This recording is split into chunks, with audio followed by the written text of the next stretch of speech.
Okay, welcome everyone. We are going to get started with proclamations and presentations. Would the Culver City Fire like to come down for Movember?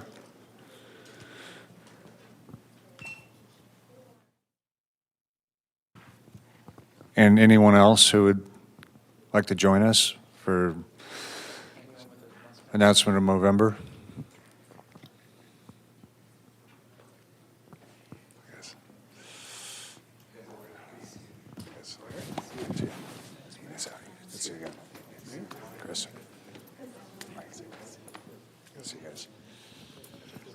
Okay.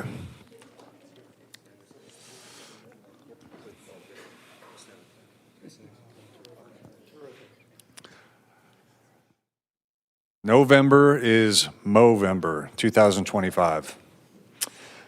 Whereas the Movember movement was started by two friends in Australia who wanted to bring the mustache, quote, Mo, trend back, and found 30 friends willing to take up the challenge. And whereas the Movember Foundation is the leading charity dedicated to changing the face of men's health in the U.S. and around the world with a focus on raising funds and awareness for prostate cancer, testicular cancer, mental health, and suicide prevention to help men dying too young. I would say to help keep men from dying too young. And whereas the annual Movember campaign is globally recognized for its fun, disruptive approach to fundraising and getting men to take action for their health, and often involves facial hair. And whereas the Movember campaign encourages everyone to make a move and run or walk 60 miles during November to recognize the 60 men suicide takes globally every hour, and to support men's health in other ways, ideas for which can be found at us.movember.com. And whereas, together, quote, Mo Bros and Mo Sisters start conversations about men's health, raise much-needed funds for research and projects, and dedicate themselves to the appreciation of mustachery. Now, therefore, be it resolved that the City Council of the City of Culver City hereby proclaims the month of November 2025 as Movember and invites the community to grow a mustache, support men's health, and make a move so that we all live a healthier, happier, and longer life. Dated this 10th day of November 2025, signed by myself, the Vice Mayor, and all the council members.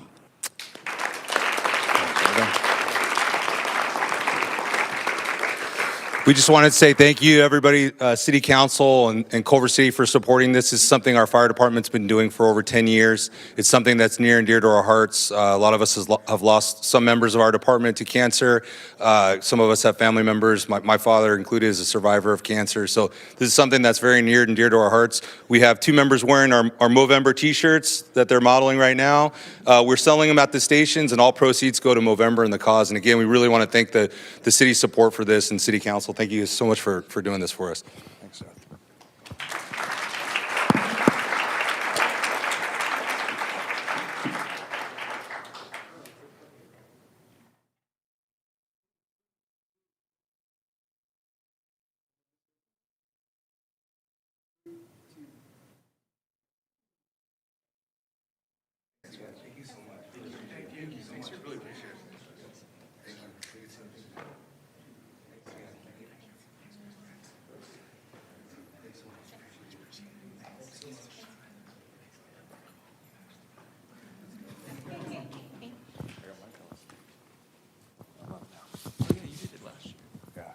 I'm trying. Do we have any veterans in the audience? No? Come on up, Seth, come on up.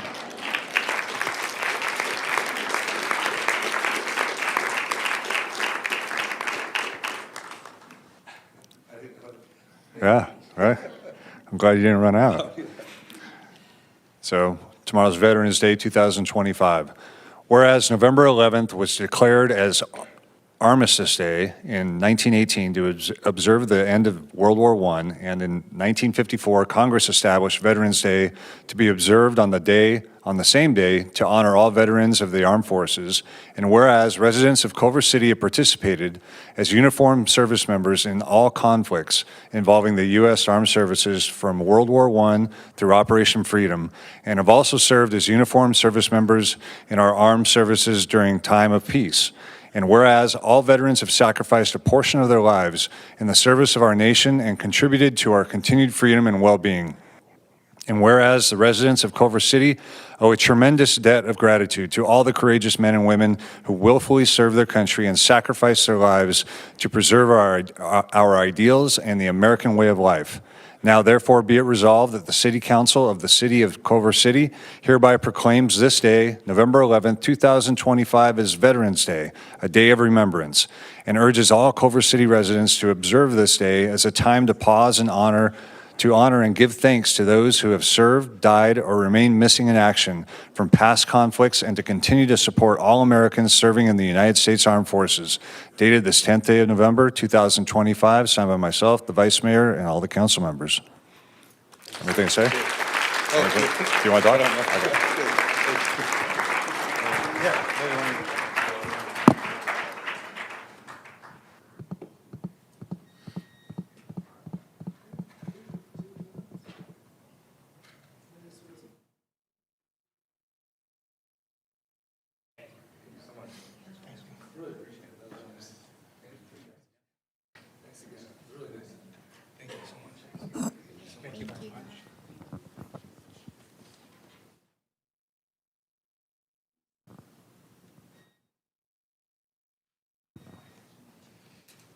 Okay.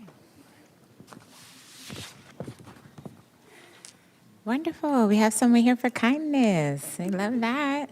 If there's anyone else that would like to come down and help us supporting, not to exclude anyone, if there's anyone else that would like to come down and support World Kindness Day, feel free to join us in the front. All right, so we have a proclamation of World Kindness Day in Culver City, dated for November 13th. 2025. And whereas World Kindness Day is an international holiday that was formed in 1998 to promote kindness throughout the world, and it is observed annually on November 13th as a part of the World Kindness Movement. And it is observed in many countries, including the United States, Canada, Japan, Australia, and the UAE. And whereas World Kindness Day presents us with the opportunity to reflect upon one of the most important and unifying human principles, being kind to each other. On a day devoted to the positive potential of both large and small acts of kindness in a world in great need of much kindness. And whereas kindness is a fundamental part of the human condition, which bridges the divides of race, religion, politics, gender, and location. And whereas engaging in acts of kindness not only benefits the recipients, but also enriches the giver, creating a cycle of positivity that can uplift entire communities. And whereas in 2017, the City Council of Culver City established Culver City as a city of kindness, which became one of its council priorities during its centennial year. And whereas there are many ways to foster kindness, from kind thoughts shared to kind actions, such as volunteering in your community, love that, and each add to the compounding effect to make the world a better place. Now, therefore, it be resolved that the City Council of the City of Culver City hereby proclaims November 13th, 2025 as World Kindness Day in Culver City, and encourages all of our residents and visitors to practice both large and small acts of kindness on that day and throughout the year. Dated this 10th day of November, signed by the Mayor, Vice Mayor, and all the council members. Thank you so much.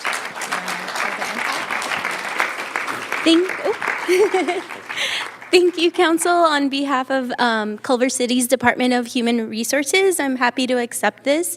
In October, we just concluded United Against Hate Week, and this is just one of the things that we strive for, to celebrate more kindness and less hate. Thank you.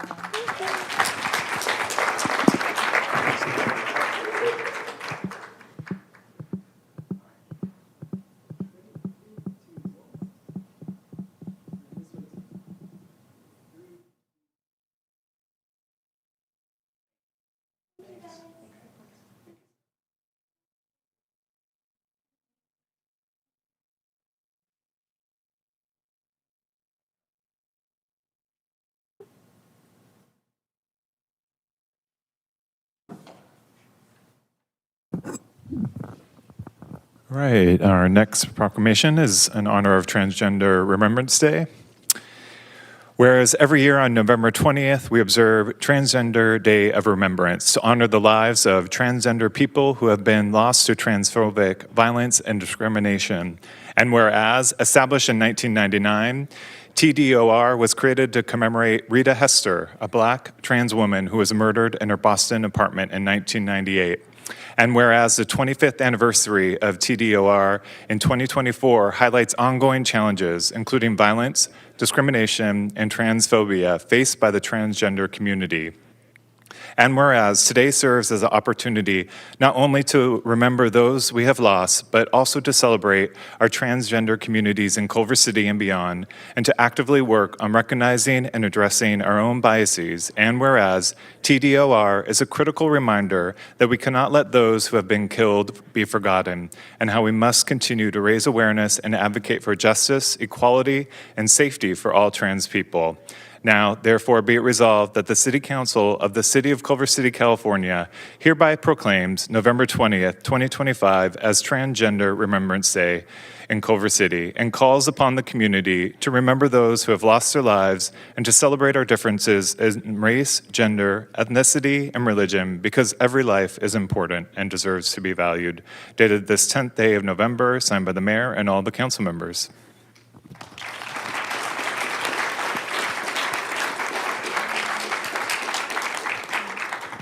Hello.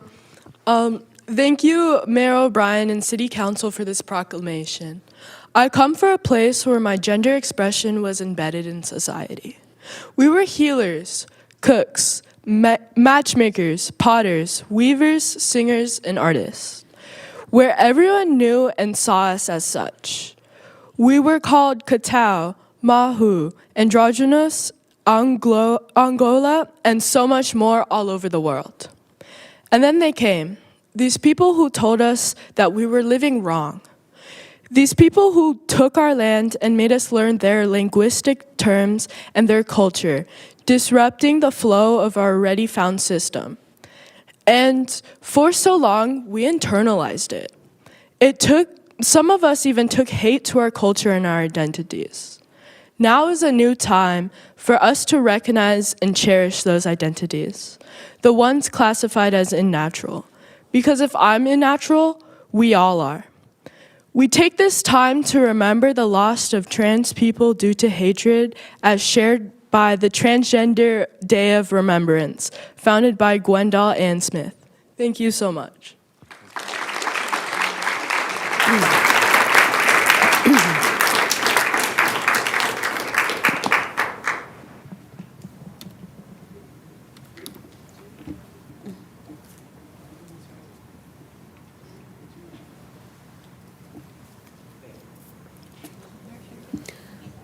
And is Michelle Dennis here?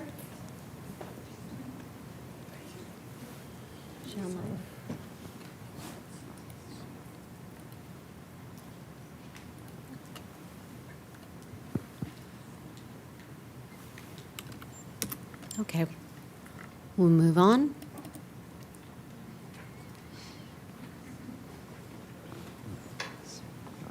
All right, this one's for Small Business Saturday. For any small business owners want to come up to the front.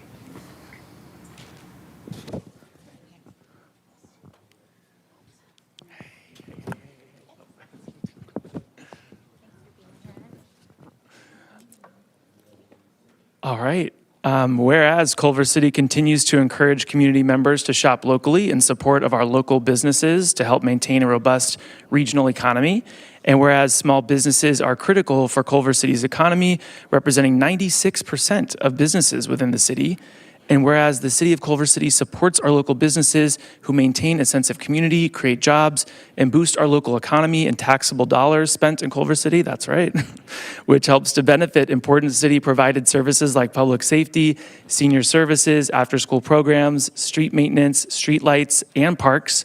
And whereas Culver City is committed to fostering a business-friendly environment and offers support through programs, partnerships, resources, and events that encourage small businesses to thrive and grow. And whereas the city has embraced the Choose Culver, Love Local, Buy Local, Shop Local program, highlighting Culver City businesses in commercial districts and the benefits of shopping, dining, and working locally. And whereas advocacy groups, as well as public and private organizations across the country, have endorsed the Saturday after Thanksgiving as Small Business Saturday in support of small businesses. Now, therefore, be it resolved that the City of Culver City hereby proclaims November 29, 2025 as Small Business Saturday and encourages the residents of our community and communities across the country to support Culver City's local businesses on November 29 and throughout the year, dated this day, 10th of November 2025, signed by the Mayor and Council.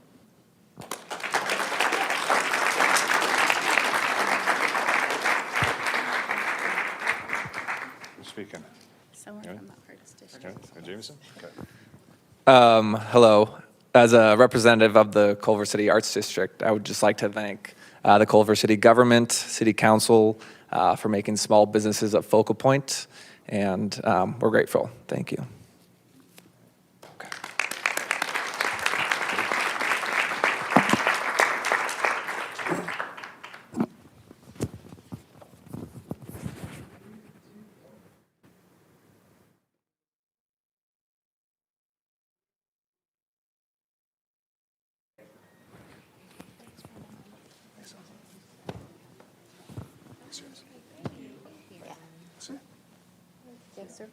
Yes. American Express.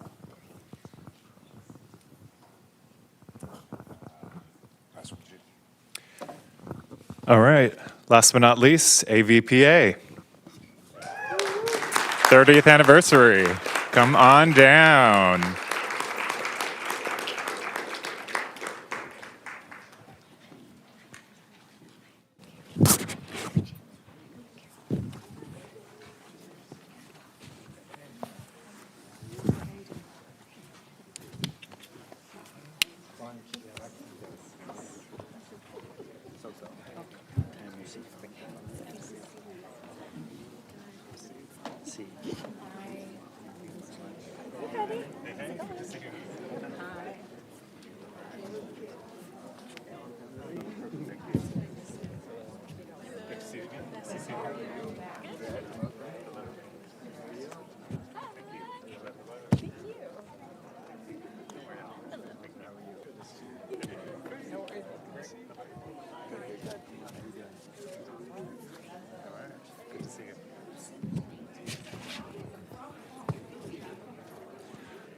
All right. I think this is the most amount of people I've seen for a proclamation.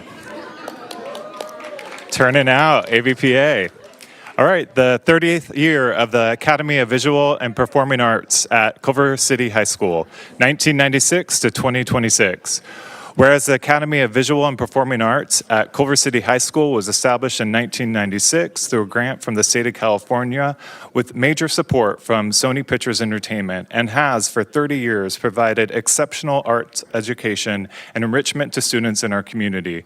And whereas AVPA has grown into an award-winning program that offers high-quality instruction in 5 schools: theater, performing and live events, visual art, film, dance, and music, enriching the lives of students through courses that align with UC, CSU, A through G requirements and career technology education pathways. And whereas the program is led by dedicated, certified teachers and supported by professional teaching artists who contribute their talents through workshops, classes, productions, exhibitions, and mentorship, preparing students for college, careers, and creative pursuits. And whereas the continued success of AVPA is made possible through the strong support of the Culver City Unified School District, as well as the AVPA Foundation, a dedicated nonprofit 501c3 organization founded and operated by parent volunteers and sustained partnerships with organizations such as Sony Pictures Entertainment and the Culver City Education Foundation.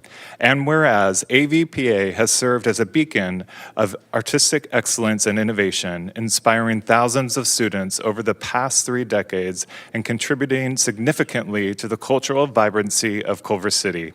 Now, therefore, be it resolved that the City Council of the City of Culver City does hereby recognize and congratulate the Academy of Visual and Performing Arts at Culver City High School on the occasion of its 30th year and extends its deepest appreciation for the program's lasting impact on our youth, our schools, and our community.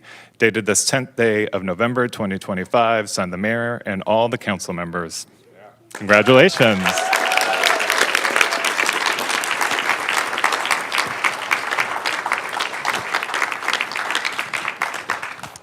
Thank you very much. I just have some notes to make sure I cover everything. So thank you, council members, for this honor. Since 1996, one of the hallmarks of AVPA has been public-private partnerships. Sony Pictures Entertainment was there at the beginning as our founding sponsor and continues to guide us and lead us by great example. Our students have benefited from many partnerships, especially with Center Theater Group and the Kirk Douglas Theater, as well as the Venda Museum. They have provided invaluable experiences and support not just to our students, but to teachers as well. We are so proud to be presenting our fall play, A Midsummer Night's Dream, at the Kirk Douglas this week, and we're excited to have major collaborations with the Venda Museum planned this year. The village that is Culver City has nurtured AVPA for 30 years now. What started out as a closet full of used film equipment has blossomed into a formidable arts education program that gives all our kids a chance to grow, to create, to express themselves, to collaborate, to learn how to change the world. To me, it's never been about how many great artists we produce. It's about how many great human beings have been made better because of the arts education they have experienced while part of AVPA. Ask any student what AVPA means to them, and most will start with the word family. But we can't do it alone, and it's because of our generous parents and family members, our sponsorship by the AVPA Foundation and the Culver City Education Foundation, along with support from the community who invest in the daily success of every child. We work together to provide the best because our kids deserve the best. On behalf of the faculty, the AVPA creative directors, and our students, we thank you, our community civic leaders. We also thank our school board and administration. I thank my colleagues who teach alongside me and who collaborate in positive and energetic ways. We thank parents and family members, and most of all, as teachers, we thank our students, those in the program today and those who have been a part of this great experiment called AVPA at Culver City High School. As we celebrate AVPA's 30th year, we look forward to decades more of artistic creativity, innovative collaborations, and extraordinary experiences that will last a lifetime. Thank you very much. Thank you.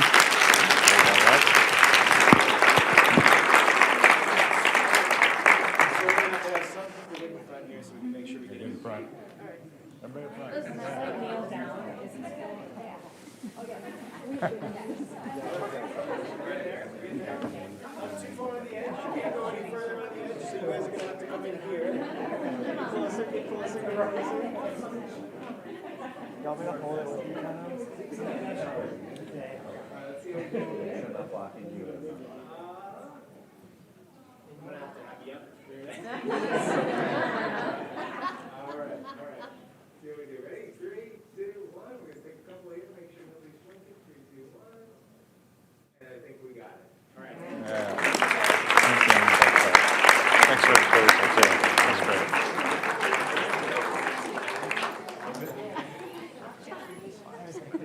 All right, we're done.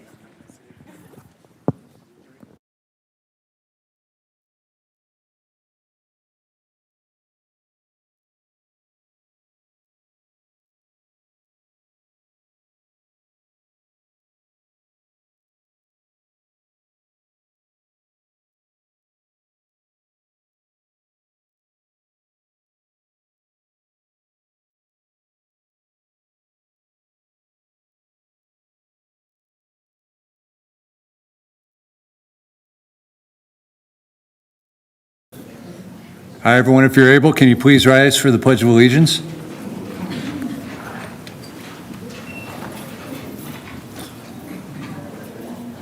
I pledge allegiance to the flag of the United States of America and to the republic for which it stands, one nation, under God, indivisible, with liberty and justice for all.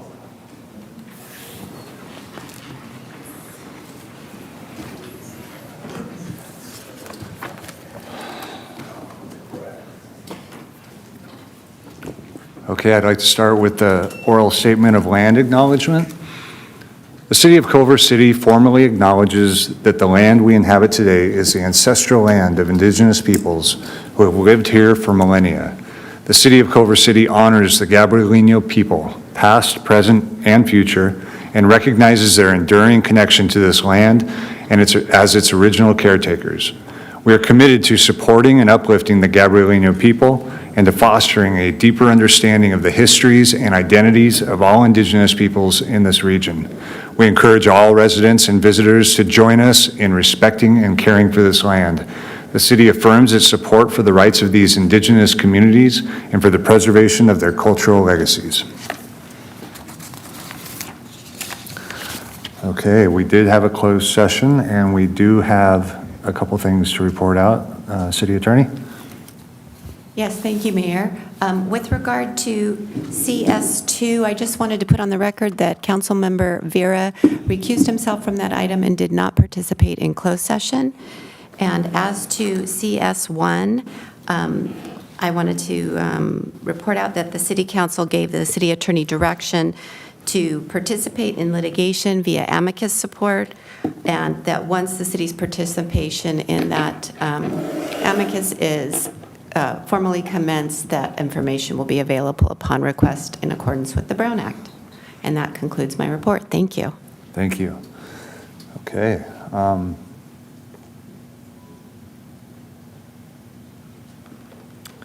Let's do any announcements from staff or committees, boards, or commissions, other than the presentations?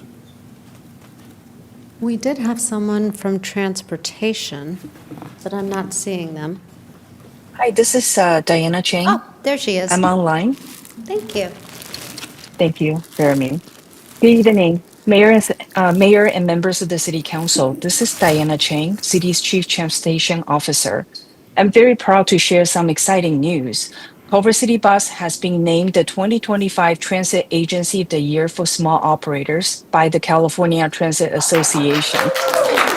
This is a prestigious honor in our field, recognizing an agency that demonstrates excellence in service delivery, innovation, and community impact. This award truly belongs to our incredible transportation department team, our operators and maintenance crews, support staff, supervisors, planners, community engagement staff, and managers. Every single person who brings pride, creativity, and heart to keeping our community moving safely and sustainably. It also reflects the city's ongoing commitment and investment in advancing mobility, sustainability, and accessibility, not just for those who live and work in Culver City, but for riders who depend on us throughout the region. We're deeply grateful for the leadership of our city manager and the strong partnership across the city organization that makes achievements like this possible. And finally, I want to thank the mayor and city council for your continued leadership and support. Your vision has helped make Culver City a recognized leader in public transportation across California. We're proud to represent our city among the best, and together we will continue this shared journey of excellence in public transportation. Thank you. Thank you. Congratulations. Okay. And we also have an announcement by Fire Chief Ken Powell. Hey, Chief. Vice Mayor and council members, Ken Powell, Fire Chief. I just wanted to share that this last Wednesday, the 5th of November, members of our Community Risk Reduction Division and members of the Southern California Hospital in Culver City together jointly went to the high school and they taught hands-only CPR to 230 ninth graders. Their goal is to hit the remaining ninth graders in the spring to make sure to get the whole class taught in the life-saving measures. And our goal moving forward is to each year do the entire ninth grade class with hands-only CPR and try to get as many people as we can in the community trained with hands-only CPR. Just wanted to share that. Thank you, Chief. Great job.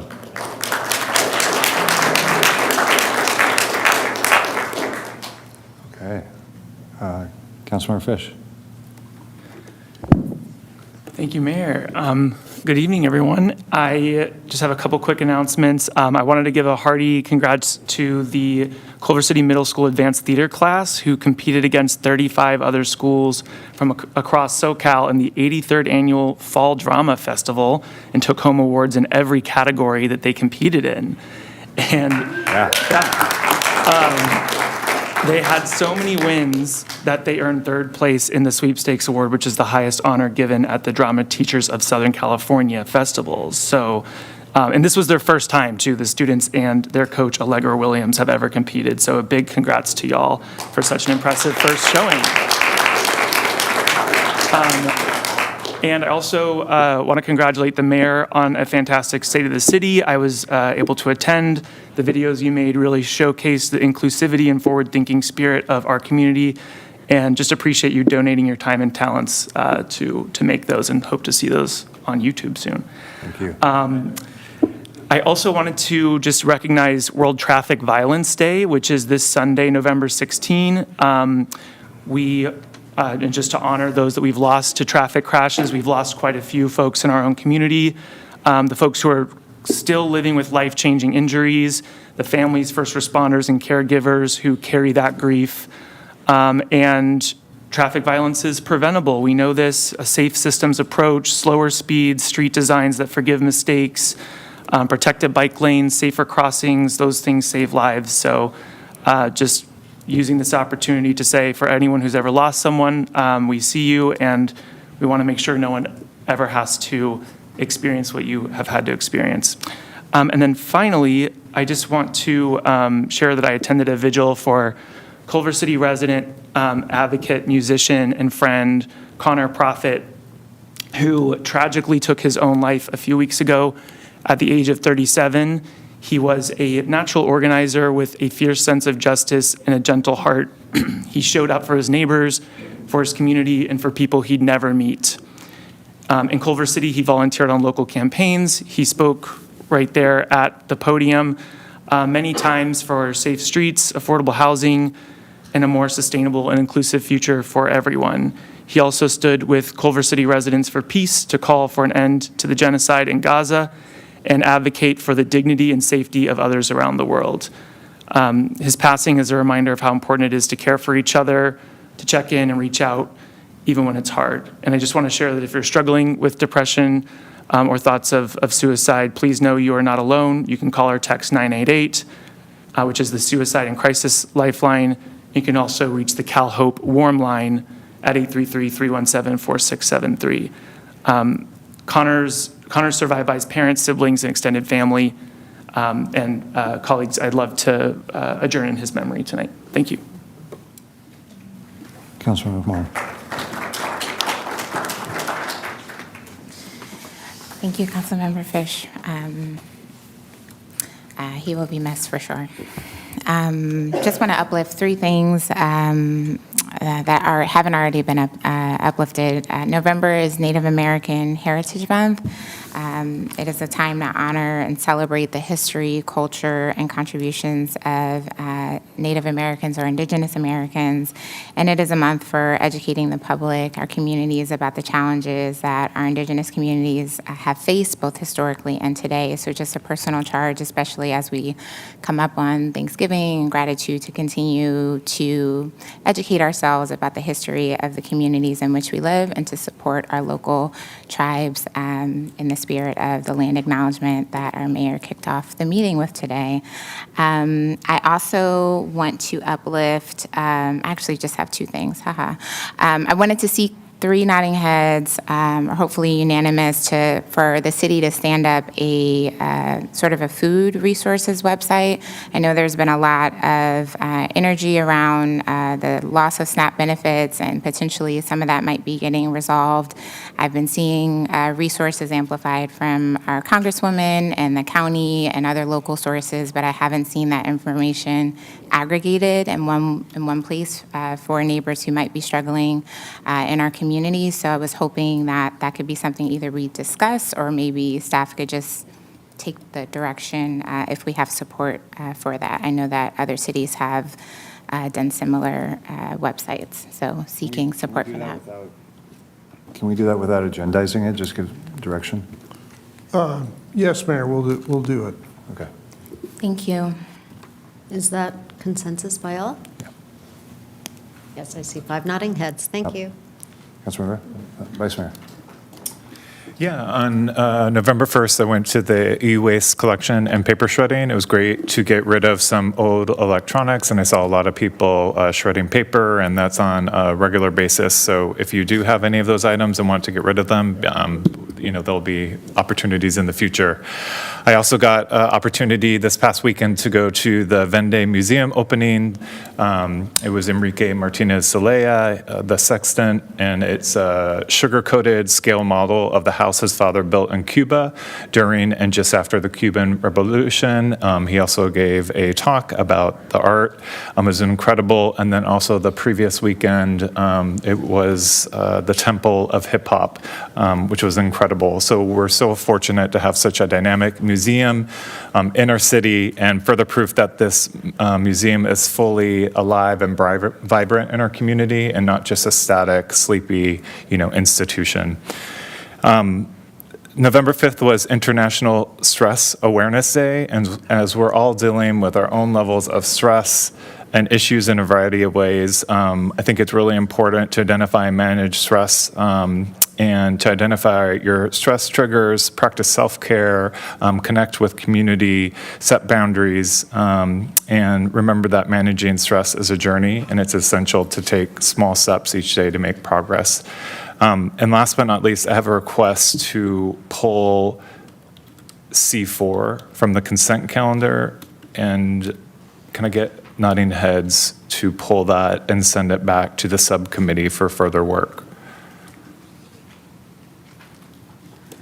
Yes. Yes. I don't have a problem. Yeah. Thank you. That's it, Mayor. 5 nodding heads. Thank you. Okay, thank you.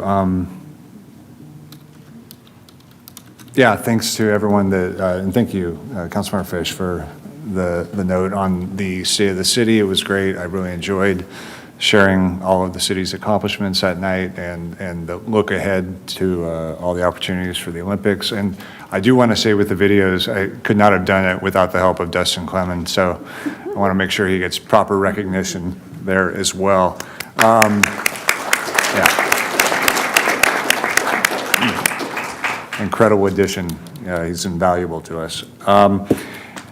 Going back to Movember, I am wearing a commemorative Mo pin and starting my stash. And it's fun to celebrate in this way, but it is a serious thing. Men are much less likely to seek out help when they have mental health issues. Sadly, we had an example of this recently with Connor Profit. I've had, I don't know how many friends take their lives, and it's the same with cancer screening. Men tend not to go to the doctor and just overlook these things, so just a reminder, check in with your physical health and check in with your mental health. It's really critical. There's always someone there to help. I also attended the Venda's opening, and it was great. It's a really unique exhibit, and there's also a kind of a secondary exhibit within the building on the intersection of 2 different architects. I can't remember their names, but it's a Hungarian architect who brought and inspired an architect from Ghana, and it's a great exhibit where you can take it in and read and see the influences, and it was really interesting. So congratulations to the Venda for another great exhibit. Also, Veterans Day. I attended the Veterans Day celebration on the same day, on Saturday at Vets Memorial Building. You may have seen all of the flags lying there. Very important to celebrate the men and women who do sacrifice. You don't have to lose your life to sacrifice. Veterans are often away from their families for long periods of time, and even if they do survive conflict, they can have PTSD and long-lasting impacts. And so that display, each flag is sponsored by someone, and it's got a blue or a yellow ribbon on it for the person's name that they're honoring, and the funds raised from that go to support homeless vets. So it's a great program. So definitely check that out and take it in. And then finally, I would also like to adjourn in the memory of the mayor of our Mexican sister city, Uruapan. His life was taken violently during a public event. So I would also, if I can get agreement from my colleagues, to also adjourn in his memory. That's all I have. Thank you. Mayor, if I may ask one item, just in case there's anyone waiting for this one. The A5, which is regarding public comment on at city council meetings, received a lot of feedback from that, and the subcommittee would like to revisit if possible. So would love to ask for, and we have such a packed agenda tonight. Yeah. Hopefully that's Let's push, okay. let's do A5 and A6 since they're kind of related. I'm okay keeping A6. A6? Yeah, if we Okay. can get to it. If you want to put it at the end, that's fine, but Okay. I'm fine. I don't need to pull it, but. All right, I'm okay pushing A5 for sure. Okay. Okay, great. Thank you so much. Yeah. That way, if anyone was waiting for that one, they can go. Okay. All right, thank you. All right. Let Agenda's- the record reflect that items C4 and A5 have been removed from the agenda for this evening. Okay, thank you for that. And the very last thing I was going to ask is if that could come to the governance committee at the next meeting of the governance committee, which I think there's one before the end of the year. Yeah, in December. Okay, if we could remand it there. Yep. That would be great. Thank you so much. Thank you. Okay, can we go on to P1?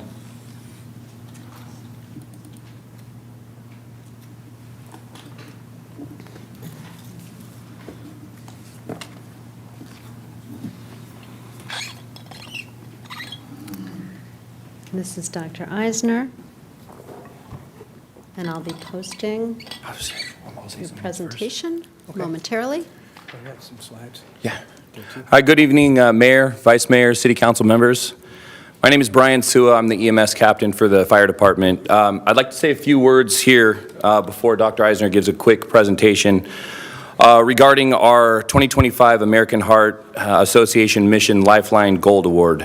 So, this national recognition highlights our department's strong commitment to providing top quality, life-saving care for patients experiencing heart attacks and strokes.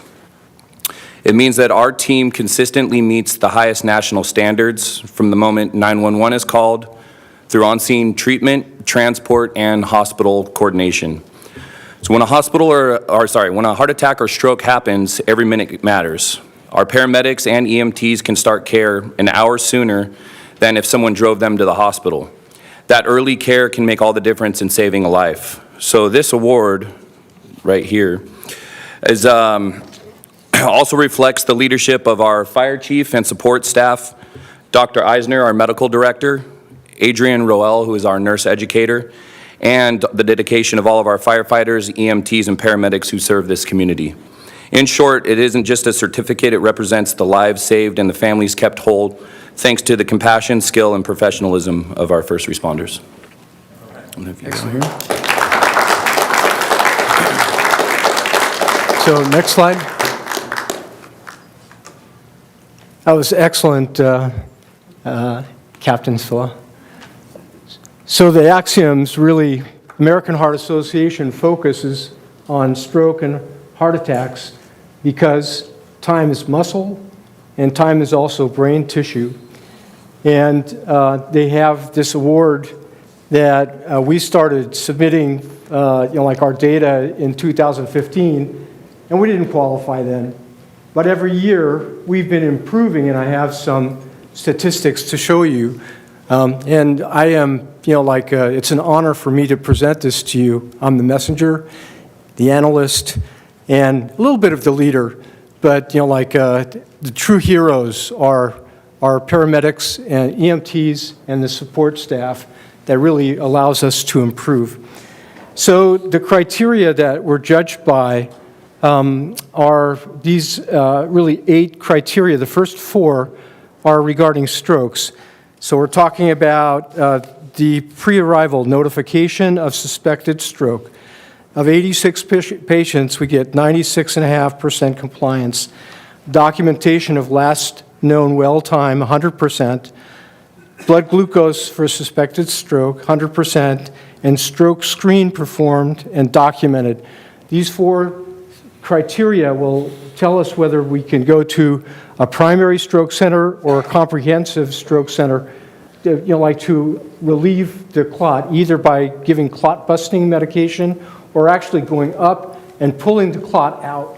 So, it's really aggressive care, but it really leads to, like improved survival and decreased disability. The next ones are for heart attacks.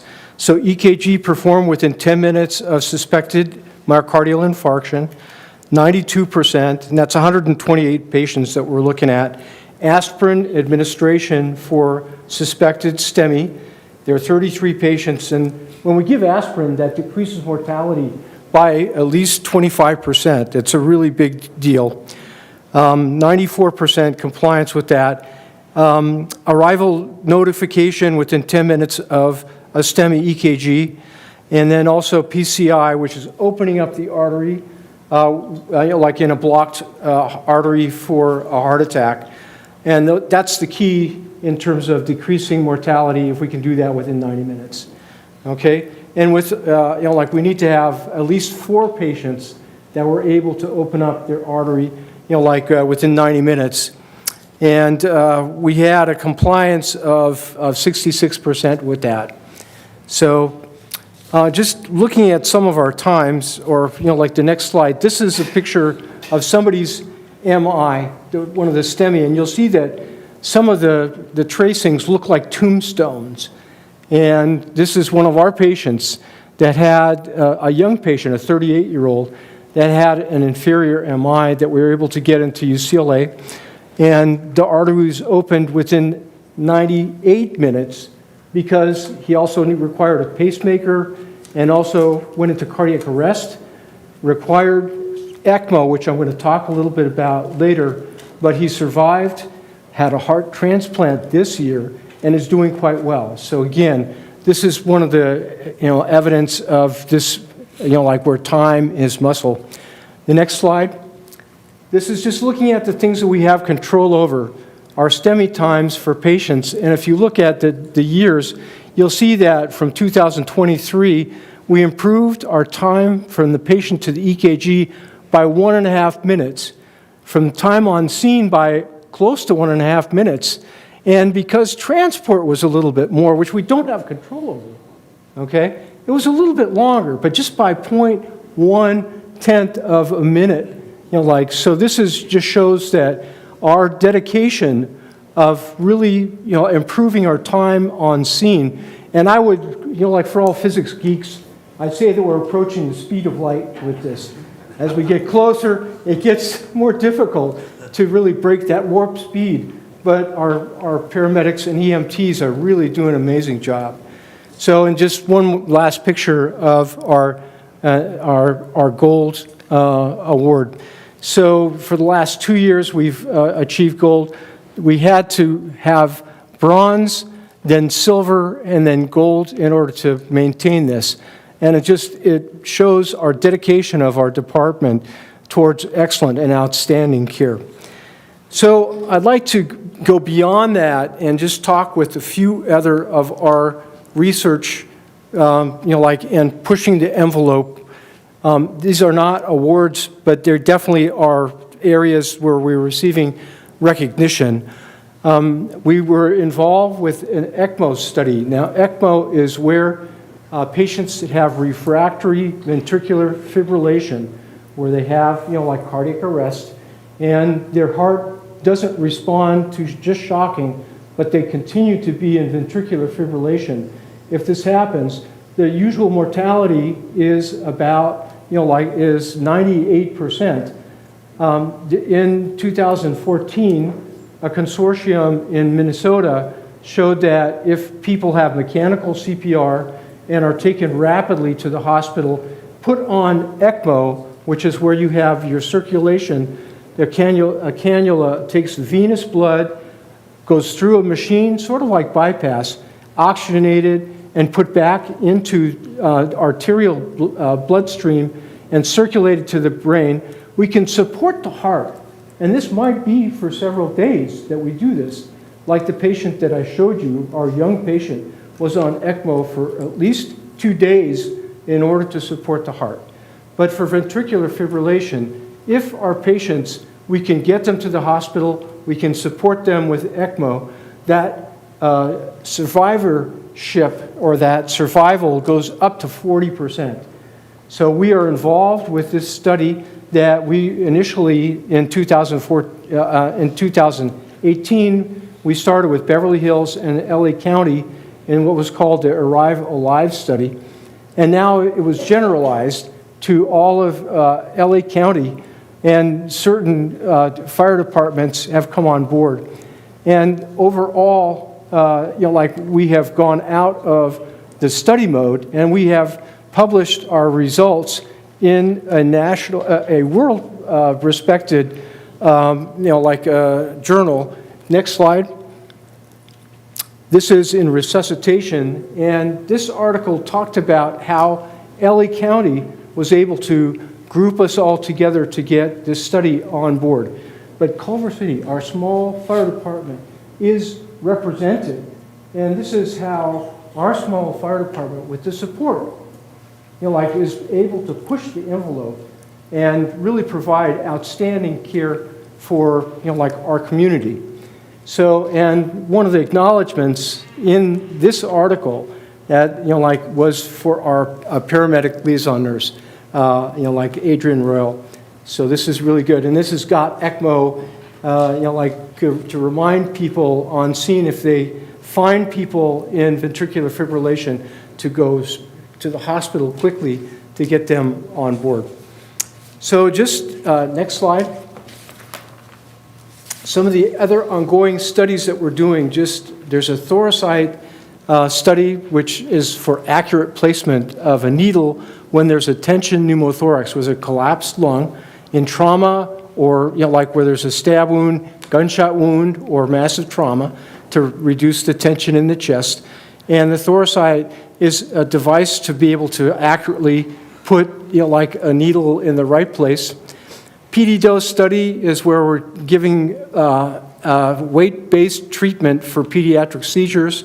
PD part is looking for optimal pediatric airway placement for kids that have respiratory arrests. And then these are ongoing studies that we're doing. This is our small fire department that I'm so proud that we pushed the envelope in this way. And then some of our first, we were the first department in LA County to do CPAP in the field. That's where, we put positive pressure for people with respiratory distress. And then also we are known for our aggressive pain control by protocol. And this allows paramedics to give repeated dose of either, initially it was morphine and now fentanyl for aggressive pain control. So I just, I am the messenger and I'm very proud to present these studies and our award that our fire department. And next slide is just, our great fire department that we should all be very proud of. So. Good job.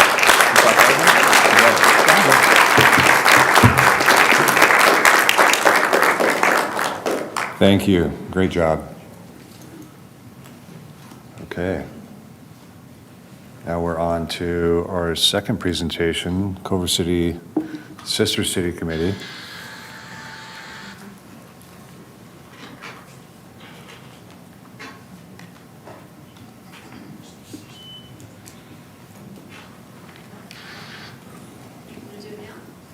Not yet. Okay. Thank you.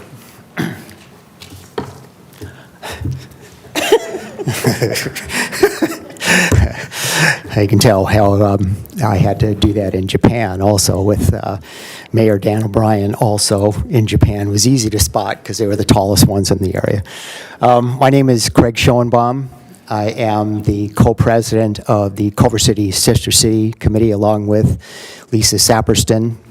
And we were part of a delegation along with the mayor and a couple of our Sister City board members, Kimberly Griffin and Denise Renteria, as well as several of our foundation and group members for the association as a part of the celebration of our 60th anniversary with our collaboration and association with Kaizuka, Japan.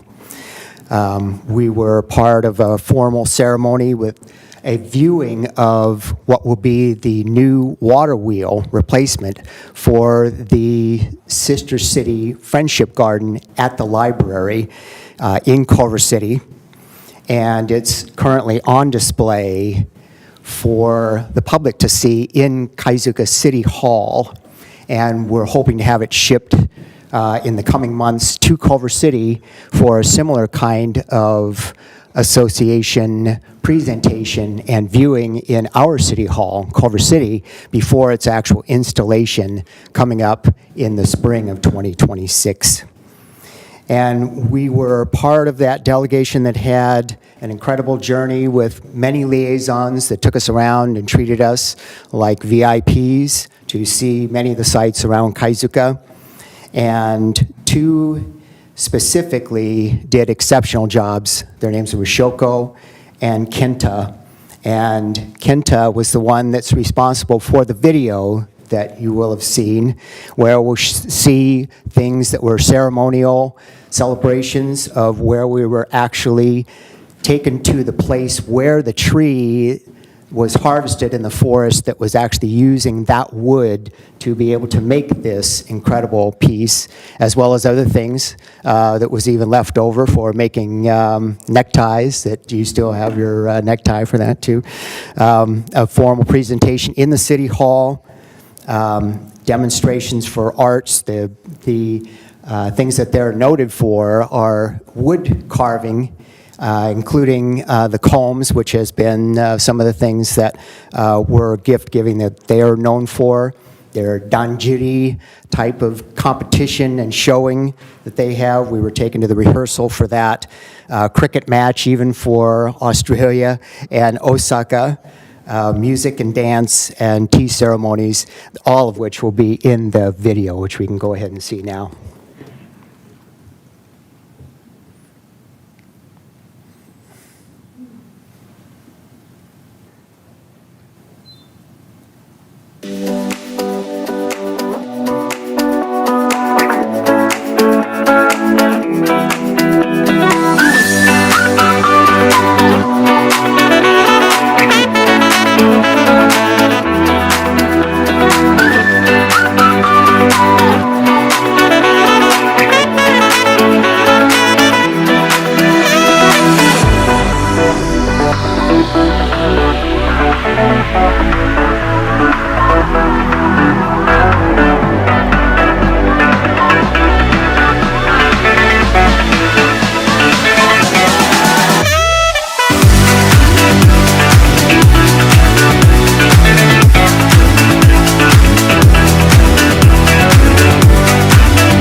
That was actually the second portion of that time period. The week before that, coincidentally, was the annual global conference of Sister City International, which happened to be in Izumisano, which is next door to Kaizuka. So we got kind of a twofer in that one because there was the representatives coming from all over the world to give seminars and give information on how to promote the people-to-people diplomacy, which was begun with Dwight Eisenhower and has been carried on ever since then from the global standpoint right down to the local, which is where we come in.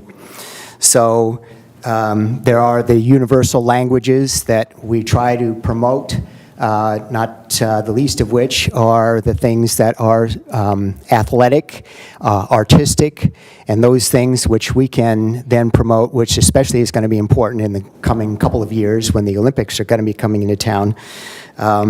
These are the kinds of things where we get to know the people that are in those places and sort of dispel the myths and stereotypes that are sometimes promoted or at least brought about by a lot of people from news media, from social media that don't always indicate the humanness that we get to know in these types of person-to-person relationships. So we're going to try and do collaborations with the Arts Foundation to help promote that, the Rotary Club for some of these student exchanges, which we already have 2 of them in South Korea and Japan, and soon to be in Italy with an arts type of student exchange that's going to be coming up. The marathon, or at least something similar to that, was another exchange that we're trying to bring about. Again, it was suspended from COVID. I was one of those marathon runners that went to Japan, and it was a life-transforming type of experience for me. We've done it for Japanese runners that come to Culver City also. So even though we're not a travel organization per se, we do encourage the travel to get to know some of these other places around the world and hopefully have the building of bridges instead of barriers for that. So, all right. There, you had experiences too. Yes, I just want to, I'm a woman of few words, but I just want to say thank you to the council that you guys continuously support us in our sister city relationships with our 5 sister cities, and we really appreciate that support that we get from you guys. Absolutely. Thank you, and I just have to say it was a incredible trip. Learned so much, and I blew it.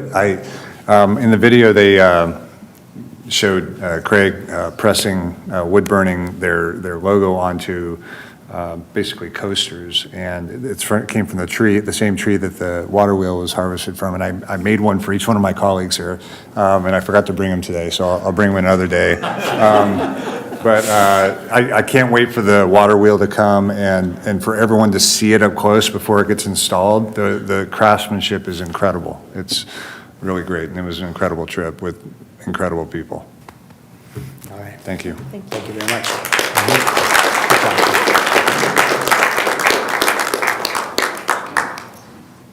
Okay, presentation number 3. Update on the homeless dashboard.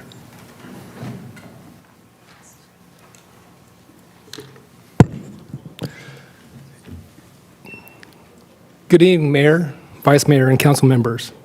I'm J.R. Wright, City's CIO. I'm accompanied remotely by Shane Hillstad, the student HHS worker. We are pleased to announce the launch of a new homeless reporting dashboard. The dashboard turns collected data into clear, easy-to-read visuals to help guide better discussion about homeless services. The joint initiative improves how service provider and program metrics are collected, reported, and shared with the public, giving the public a clearer view of local housing and homelessness programs. At the center of this upgrade is a streamlined data gathering system that replaces the separate manual reporting methods with a single automated system. The new workflow speeds up reporting, improves data accuracy, and keeps data updates consistent through a built-in approval process. All service provider data is now standardized into a shared structure, allowing results across agencies to be compared, analyzed, and expanded with future metrics. The updated homeless reporting dashboard offers improved navigation, clearer visuals, filters, and the ability to drill down into program-specific areas. Together, the new dashboard and data gathering process mark another step toward greater transparency, interoperability, and data-driven decision-making across HHS. Future phases will add more data sets, advanced analytics, and ongoing improvements based on user feedback. I will now turn it over to Shane, the HHS student worker and the lead architect of the new visual dashboard, for a brief walkthrough of the new interactive experience. Thank you, JR, and thank you, Council. I'll give a brief walkthrough of the new homeless dashboard and show one example to demonstrate how it works and how it will continue evolving with your feedback. We can go to the next page. The summary page gives the public a clear, high-level view of progress across programs. From housing placements to outreach and health services, each major number is interactive, allowing members of the public to explore details behind the data. The dashboard is designed to be iterative and will continue expanding it based on feedback from Council and the public. We can go to the next page. Another key feature is accessibility. The glossary, accessible from any page using the info icon in the top right, defines common terms and acronyms used throughout the dashboard. Additionally, most metrics include hover tooltips that give quick explanations, ensuring users understand what each number represents without leaving the page. Next page. This example highlights Culver City's non-emergency mental health response team, which launched in 2024. This team provides behavioral mental health support, referrals, transport, and interim housing placements for residents in crisis. Next page. By clicking on a key performance indicator card, users can open an in-depth chart showing how each metric changes over time.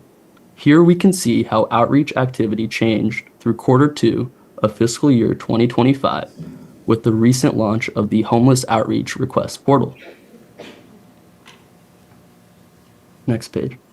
Looking ahead, we're already planning several updates based on internal feedback and next phase goals, such as metric-specific summary pages, an optimized mobile view, and multilingual support to expand accessibility and engagement. As a student worker, I am deeply grateful for the trust and support I received while developing this system. This opportunity has deepened my appreciation for your public service, collaboration, and how technology can be used to create meaningful impact. Thank you.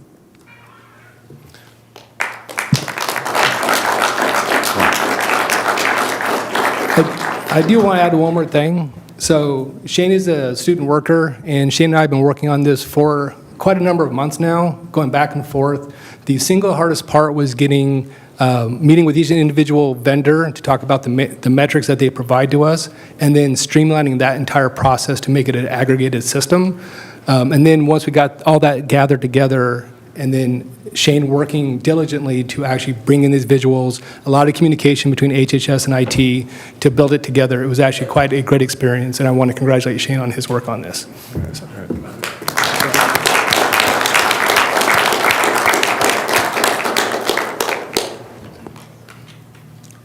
You know, I too want to express my appreciation to Shane. Incredible young man, graduated from Culver High, and still continues to work with our office as he is in college. So we greatly appreciate all that he has done.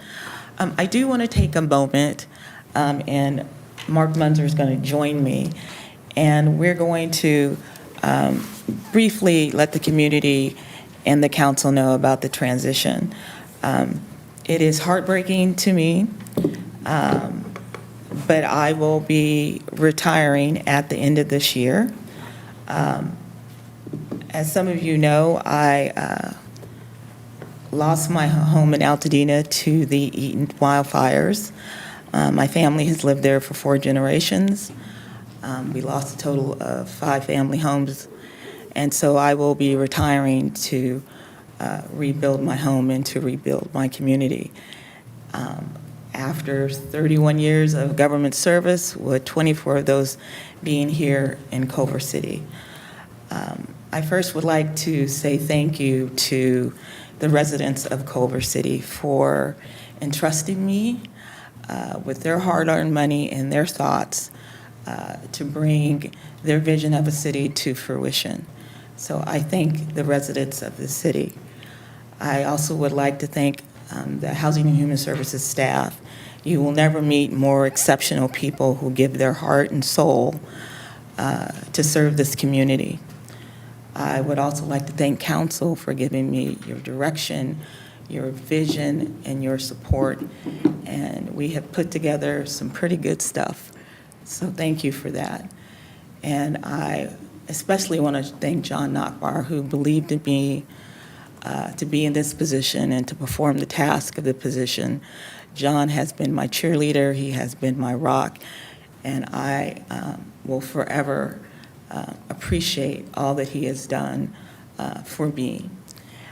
So during this interim transition, Mark Munzer, our Planning and Development Director, will serve until a new person is installed. So I'm going to turn it over to Mark, and he's going to let you know about the transition. Thank you, Tevis. Tevis is irreplaceable. So I'm just going to start with that. The bar is impossible to reach, and I'm here in an interim capacity. So she is smart, she is experienced, she is funny, all things that you need in this line of work. And she's never been anything but helpful to me in the 3 years that I've been the Planning and Development Director in Culver City. I am always happy to do whatever I can to help the city that I have so much appreciation for, and am happy every single day to be its Planning and Development Director. I agree with Tevis already in meeting with HHS staff and the management team and the information that they've already provided to me. They are just a great group of people. And when Tevis officially leaves, which isn't until January 1st, by the way, I look forward to working with them in an interim capacity. As Tevis mentioned, I will be remaining the Planning and Development Director. So I also have to thank the staff and planning, some of who are here today, some of who are online. I always say it's we, it's not me. Anything that we receive in terms of appreciation is the result of their work, and I will continue to appreciate that as we move into this interim phase. And as always, thank you to the city manager and of course the city council. Look forward to continue to working with you. Thanks.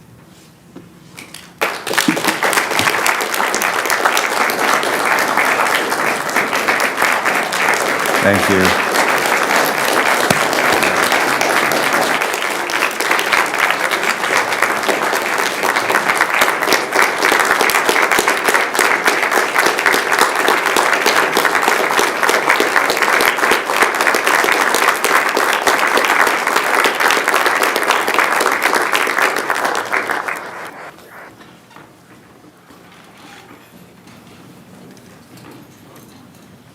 Wow.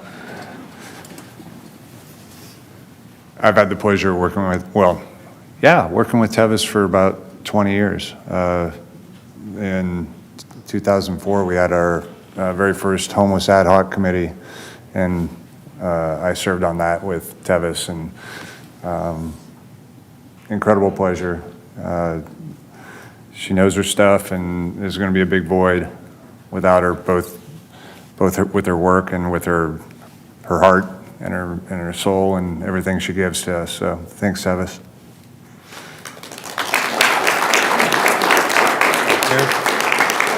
Mayor, thank you for coming. Yeah. So Tevis, I just wanted to say thank you. For you, this wasn't just a job. This was something that you took personal, and it showed in your work. It showed in your interactions with the community, with our unhoused community. From the bottom of my heart, thank you so much for all you've given to the city.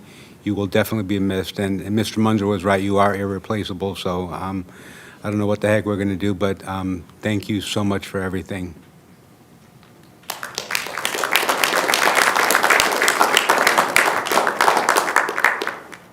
I'm just going to say ditto to everything my colleagues have said. Just an undeniable positive impact on the city, and you helped just guide me too, and provided so much, and were such a resource to me when I first started getting involved here. So I'm going to miss you dearly. Thanks for all that you've done. Just to add on, ditto, and you've been stretched and pushed in every direction, and you always maintain a level head and just deliver quality services. So I hope there is a party to celebrate you, and thank you again for all your services.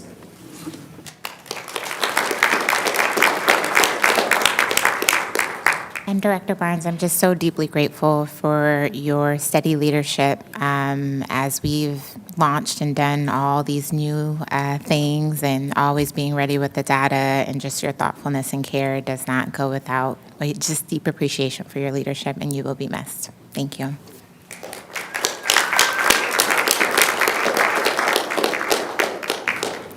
Okay, I think we're on to joint public comment of items not on the agenda.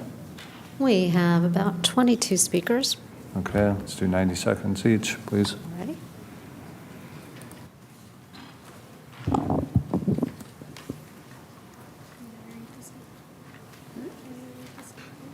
Yeah, sorry. I had it here just a minute ago.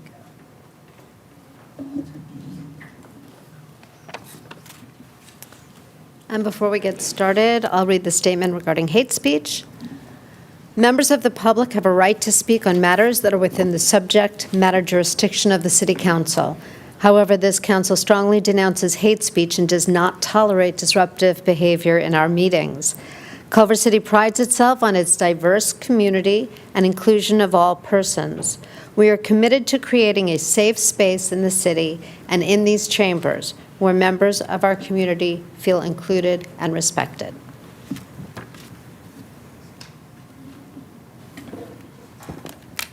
Thank you. I'm going to go ahead and call our first 10 speakers. We have Ben Huber, followed by Noah Clark, Tiffany Corliss, Darlene Crumdy, Carolyn Essex, Angela Shepard, Billion Godson, Monica Richardson, Mary Duvall, and Marcy Vaughn. Our first speaker is Ben Huber, followed by Noah Clark. Thank you, Council, for your time today. I know it's a busy night. My name is Ben Huber. I run a neighborhood watch program in our small neighborhood of South Clarkdale, right on the cusp of Delray. I'm here to discuss a somewhat sensitive issue that we have had going on in our neighborhood for some time. Residential sober living facilities are a valuable resource for those seeking to better their lives. Our community needs them. They are afforded strong California state protections against discrimination, as they should, because the residents are considered disabled. However, as we often see can happen, good intentions can be taken advantage of, and this is the case in our neighborhood, where a single, irresponsible, and perhaps even predatory landlord and operator has decided to fill our small quarter-mile area neighborhood with 7 of these facilities and 3 more slated to open next year, which has turned our neighborhood into a sober living campus of sorts and has created weekly problems within the community, all for the sole reason of placing his profits over the health of those patients and also the health of our neighborhood. And historically, we've had no recourse, but we do now. In December of 2024, the Ninth Circuit Court ruled that Costa Mesa could adopt simple, non-discriminatory, common-sense density regulations to ensure that these bad operators can't flourish in this way. And while still supporting good operators who act responsibly Thank you.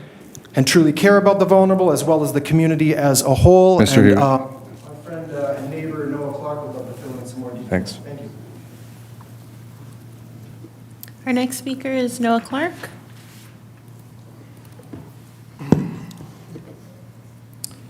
Good evening, council members. My name is Noah Clark, and thank you for your time and allowing me to speak. Our community believes in recovery, compassion, and second chances, but we do not believe in exploitation disguised as care. Let me elaborate. Over the past few years, as Ben mentioned, one single sober living company has taken over our area. This company targets ads just primarily to southern states, Alabama, Georgia, Tennessee, with glossy, idyllic imagery of palm trees and oceanfront recovery. But when they arrive, they're packed into overcrowded, rundown houses, 20 to 30 people in a 3-bedroom, single-family home. It's unsafe, unsanitary, and it's unfair, both to our community and those seeking help. We now have 7, as Ben mentioned, all operating within a quarter mile of this one in one area. So that's not recovery, it's chaos. I fear I'm going to run out of time. So, they promise help, they bill heavily, and then they provide little in return. And once the insurance ends, they abandon their members, leaving them stranded, and unfortunately, many of them become the unhoused in our community. But there is a better path forward. As Ben mentioned, we're asking council to adopt Costa Mesa's model upheld by the Ninth Circuit Court to limit the homes to no more than 6 residents, with larger homes needing a conditional use permit. And this would also require 650 feet of spacing between the houses. This is a humane, balanced approach that ensures real recovery and prevents overconcentration from greedy companies. So we respectfully request the council to agendize this issue in the next meeting, so we can work together towards a safe and fair solution. Thank you.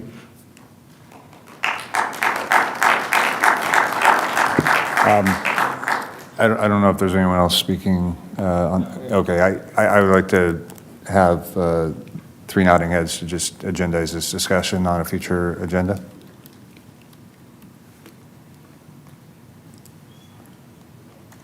I see nodding heads from the mayor, Councilmember Vera. And that's to Member hear, Fish? and that's to hear Yep. a staff report on what's been going on there and considering the Costa Mesa ordinance that deals with the issue.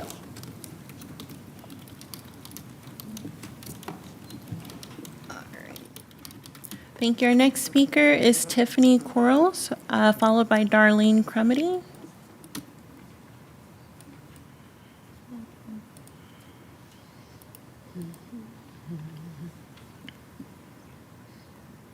Good evening, Mayor and council members. My name is Tiffany Quarles, and I'm speaking on behalf of the Coalition for a Just and Equitable California, the state's leading grassroots organization advancing lineage-based reparations for the descendants of enslaved Black Americans.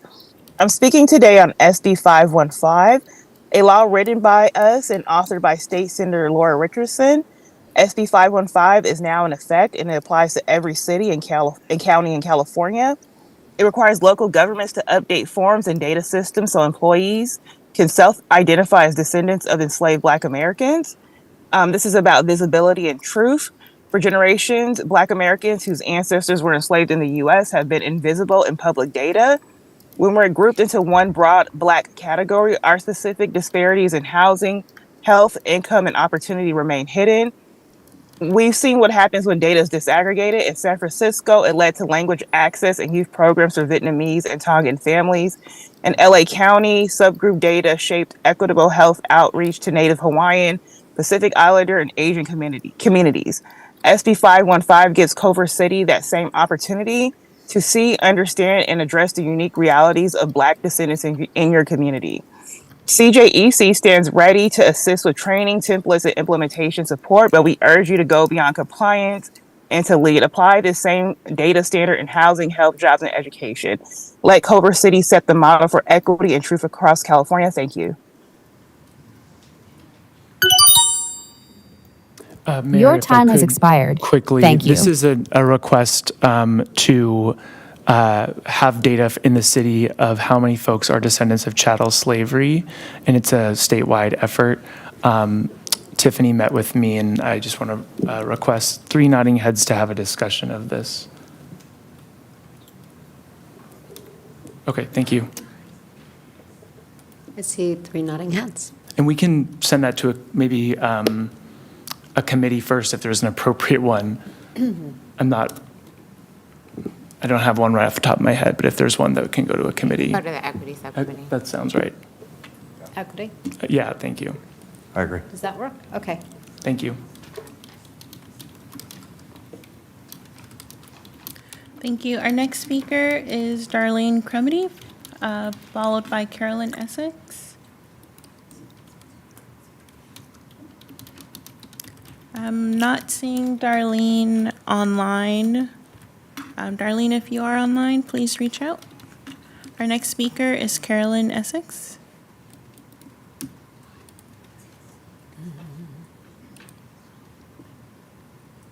Okay, I've unmuted myself. Okay. Okay. Good evening. My name is Carolyn Essex, and I am a former resident of Culver City and had my firstborn in Culver City. I'm happy to be a part of your city council meeting tonight. I am here as a private citizen and representing my favorite grassroots advocacy organization, the Coalition for a Just and Equitable California. I'm here to speak on SB 515.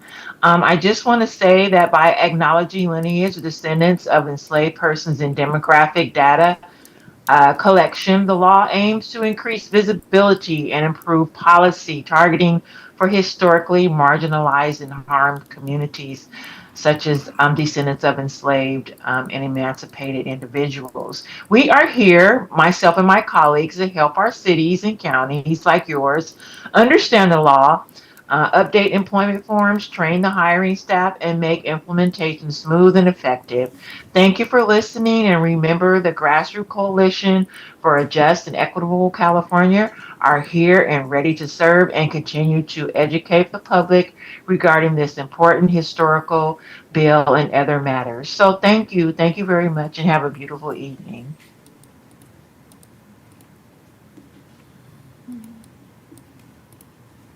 Thank you. Our next speaker is Angela Shepard, followed by Billion Godson.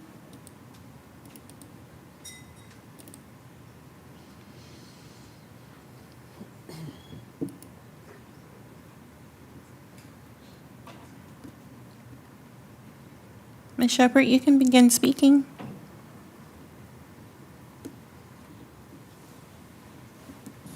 Can you hear me? We can hear you. Okay. Good evening. SB 515 requires cities and counties to update forms and data systems so employees can identify as descendants of enslaved Black Americans, also known as American freedmen. For generations, American freedmen have been invisible in public data. We have been lumped into one broad category with Blacks who are not descendants of persons who were enslaved in the United States, such as African Blacks who either immigrated directly from Africa to the United States or who are descendants of such a person, or Blacks who left a Caribbean country or are the descendants of Caribbean Blacks and who have no ancestors who were enslaved in this country. American freedmen are a unique and distinct group who have navigated a society with discriminatory laws and limited economic opportunities, creating significant obstacles to advancement. SB 515 is a step in the right direction toward equity and recognition. Chattel enslavement treated people as property. Families were torn apart and enslaved people were used as unpaid labor for agriculture, construction, domestic work, which was crucial to the U.S. economy. The system was dehumanizing, stripping individuals of their rights and reducing them to a status equivalent to a possession.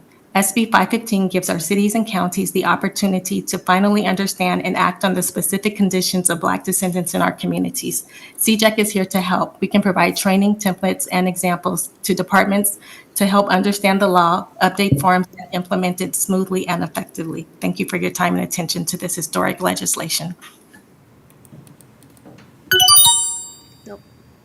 Your time has expired. Thank you. Thank you. Our next speaker is Billion Godson, followed by Monica Richardson. Town Coalition. We are a member organization within the Coalition for a Just and Equitable California. We're also here to raise up the passage of SB 515. I want to thank Councilmember Bubba Fish for speaking on further discussion about this situation right now. Throughout LA County, Black communities are in a state of emergency. We are being erased. Our population is disappearing. So we know steps like this will help better identify us and better get resources need to help sustain our communities. Thank you.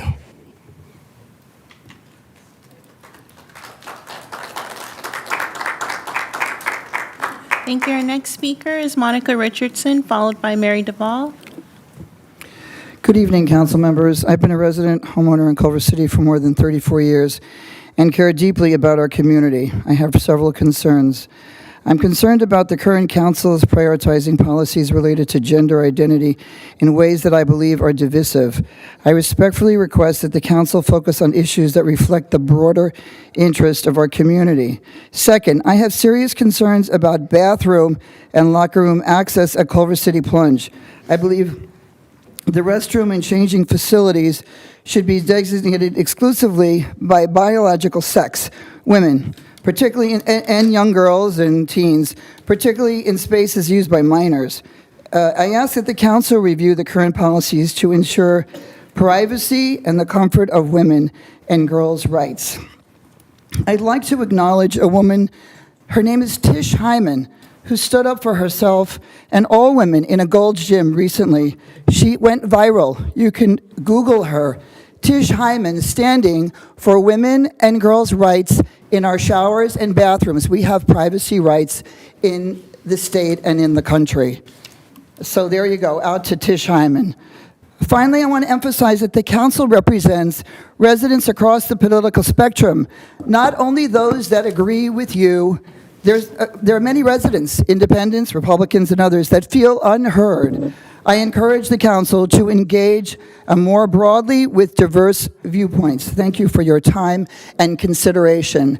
We want privacy for women in our bathroom and showers everywhere. Privacy, women. Yeah, go women. Thank you. Our next speaker is Mary Duvall, followed by Marcy Bond. Mayor O'Brien, Vice Mayor Puza, and City Council.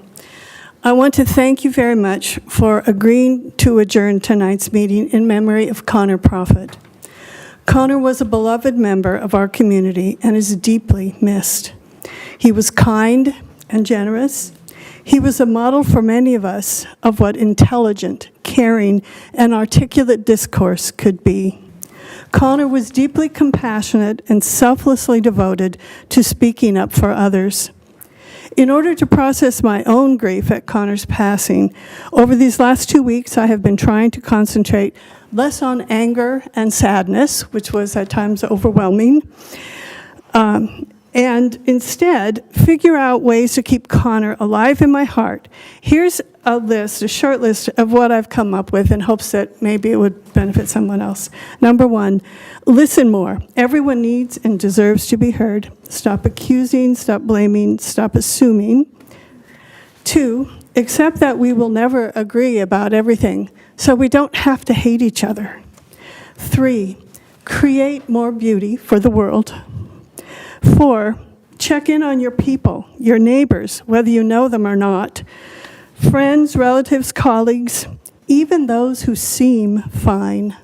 Stay connected. A big thank you to Councilmember McMorrin, who at every opportunity tries to remind us from the dais that we need each other. Connor Prophet was only Your time has 37 expired. when he died. Thank you. Thank you for this time.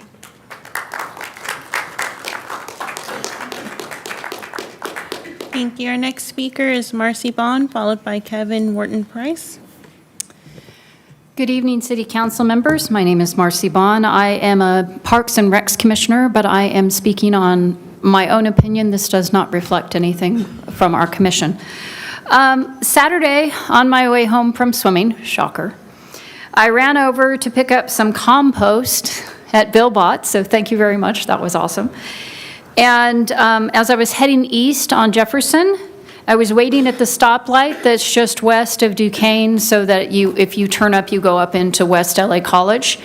And Jefferson was fairly busy, but there just happened to be a moment in between the stoplights, and 5 kids on e-bikes, probably as fast as they could possibly go, ran through that light to turn left to go up to West LA College. Some of them were doing wheelies down Jefferson Boulevard. And then when they turned up the street, they were also doing wheelies up the hill. I realize some of this is kids stuff.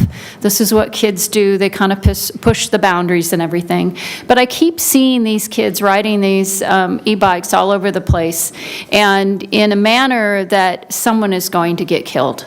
They run stoplights, they run stop signs. I was walking home from Vets Park the other day, and I actually had stopped to talk to someone on the sidewalk, and one of the kids came up on the sidewalk on his e-bike, missed me by maybe a foot.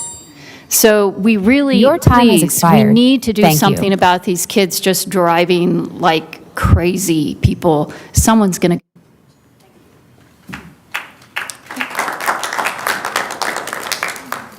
Thank you. Our final speakers are Kevin Wharton-Price, Raymond Williams, Steve Siegel, Zeno P., Kanza Jones-Mohabed, Lamar Betts, Patrick Godinez, Melissa Sanders, Scott Stevens, Paige Parsons-Roche, LaShawn Coleman, and Yasmin Ebstumsami Oakley. Our next speaker is Kevin Wharton-Price.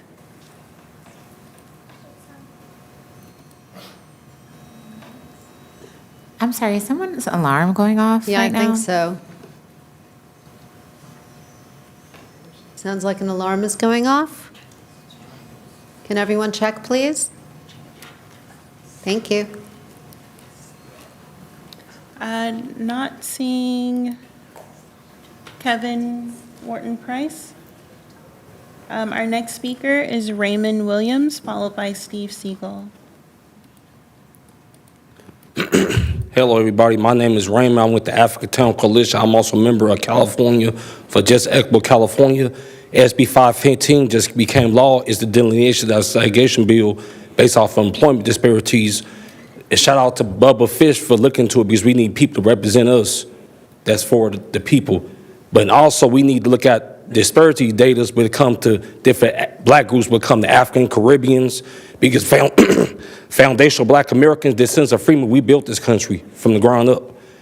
This country wasn't built by immigrants. This country was built off the backs of free labor. So we deserve reparations. And also, Culver City was a sundown town. Black people couldn't even come to Culver City at one point in time. So we need Bubba Fish and Sal for him for making this recommendation, but we definitely need to be heard, because we be ethnically cleansed, Culver City, Los Angeles, all the way to the Bay Area. So we have the delineation of the segregation bill so we can delineate based off of different African and Caribbean groups. That's actually much needed. That's all I got to say. Thank you.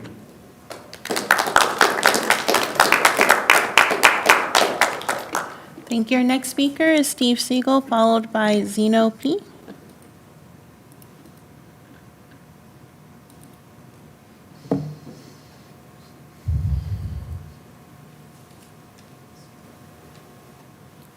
And Mr. Siegel, if you can unmute on your phone. I'm unmuted. Can you hear me okay? Oh, we can hear you. Okay, great. Thank you. First of all, thank you to Dan and the group and the great showing in Japan. We couldn't have been represented better. First subject, this Thursday, I understand there's a meeting at 6:30 to 8 at Farragut regarding Allenda and attempts to do things like put a bike lane in there. It brings up the subject of the bike lane on Allenda north of Culver to Washington. Study came out, 20 people used the bike lane a day. I think 45 parking spaces were removed for that. So all residents on Allenda in and around the area should probably come if they want to start their voices to be heard. The bike lanes simply aren't needed. People can ride their bikes without a bike lane. So it's much ado about nothing. And they're talking about removing trees and the sidewalks, et cetera. So all those who want to be involved should get out there and voice their concerns. Secondly, a lot of the things that are coming up on today's later discussions fall into the category of following LA and Santa Monica, which are not a very good example. Both are essentially bankrupt. Culver City is headed in that direction. Unwise spending is pushing us there. I read something about $250,000 for a consultant to help with budgeting. That's the council's job. And how about $5,000 maybe for a guide on how to do it? Why do we need to spend $250,000? When we start losing money in here in Culver City, then the discussion starts on how do we cut back on services. So all I can say is following the example of LA and Santa Monica will not get us into a good place. It'll get us into a poor place. So please apply this. Your time has expired. Thank you.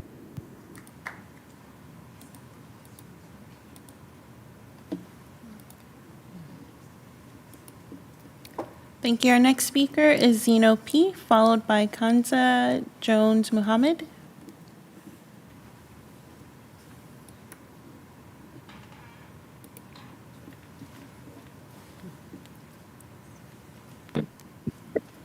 Hello?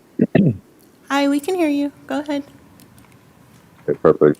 My name's Zeno. I'm representing Africatown Coalition. We're also a member of the Coalition for a Just and Equitable California.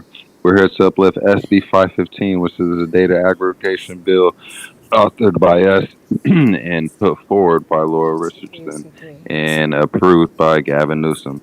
Obviously, you guys have heard enough of why it should be approved, so hopefully you guys agendize this item and put it up for consideration so that way you guys can be an example of how every other county and city should move forward with the necessaries for these people, because Freedmen's have historically been underserved, and even now, according to the county's anti-racism and discrimination initiative, they are the most oppressed people under Hebrew people or Israeli people in LGBTQ community. So I think in the spirit of data, we should prioritize freedom.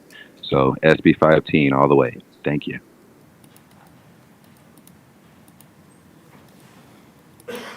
Thank you. Our next speaker is Kanza Jones Muhammad, followed by Lamar Betts. Okay, greetings. I am Kansa Jones Muhammad. I live in Los Angeles. I used to live in Culver City, right around the corner on Duquesne.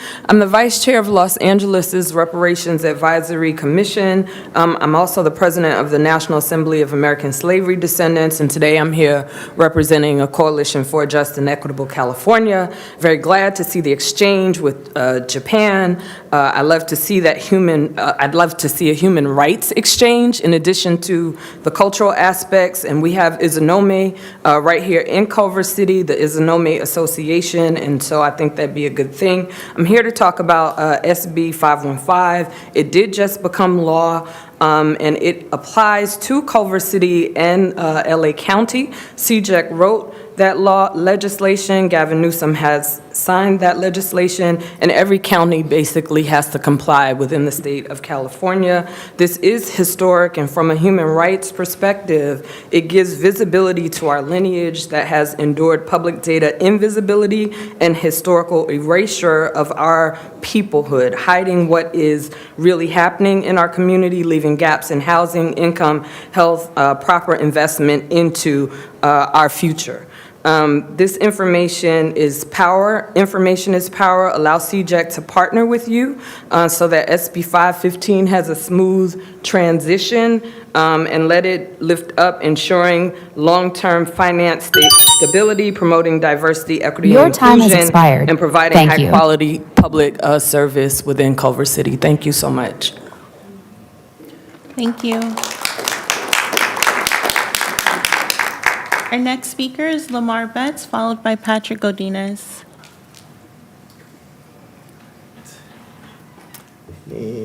Oh, you want to come with me? Come on over. Can you see? All right.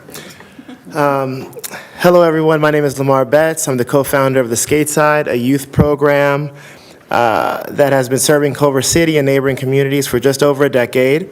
We'd like to request that additional funding through the Special Events Permit Grant for Skateside Fest be agendized for the current fiscal year, so the current fiscal year. Skateside Fest, now in its fourth year, is our free, family-centered event that brings together over 2,000 event goers for a full day of skateboarding, roller skating, music, art, and community fun. It's supported by brands like Converse and Bones Love Milk, and it highlights our city's commitment to youth engagement, wellness, and inclusion. This additional funding would help us continue to grow the event safely and meaningfully while keeping it free and accessible for families. Once again, we're requesting that additional funding for Skateside Fest be agendized at a future meeting, if that could happen. We are going, the subcommittee is going to delineate or distribute all the funding, so that's already in process. Oh, and it's for this current fiscal year, that's what I'm requesting, just for the current one, not for 2026 to 2027, but currently for 2025 to 2026, so this current fiscal year. So this is from May 30th to 31st? Yes. Okay. If we get that agendized. I'm okay agendizing it. Okay. Chris? I'm looking for nodding heads. I see The committee. Mayor, Vice Mayor. Okay. Three. All members. Okay, perfect. Thank you. Appreciate it. Thank you for your time.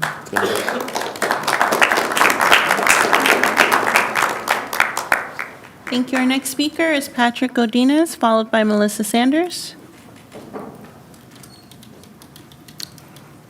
Hello. I come and stand before you as a Culver City housing participant, and for the sake of the public, I also sit on the Advisory Committee on Housing and Homelessness.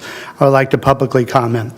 With the financial need to restore the city's reserves and initiate more dollars for the Culver City Housing Trust Fund aimed to build more units, I encourage the council to take a close look at a possible partnership with WOW Media, the outdoor advertising firm, to generate these dollars.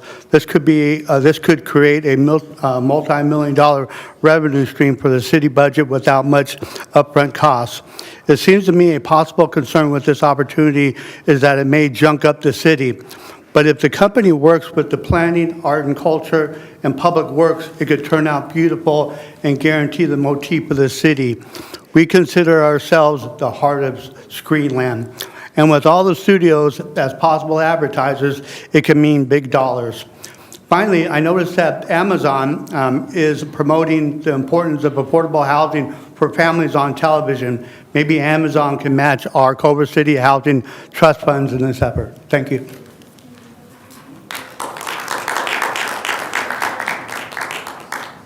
Thank you. Our next speaker is Melissa Sanders, followed by Scott Stevens.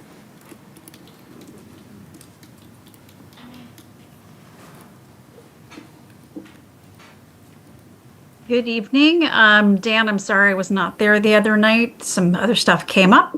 Thank you, Bubba, for acknowledging the drama kids. They did an amazing job.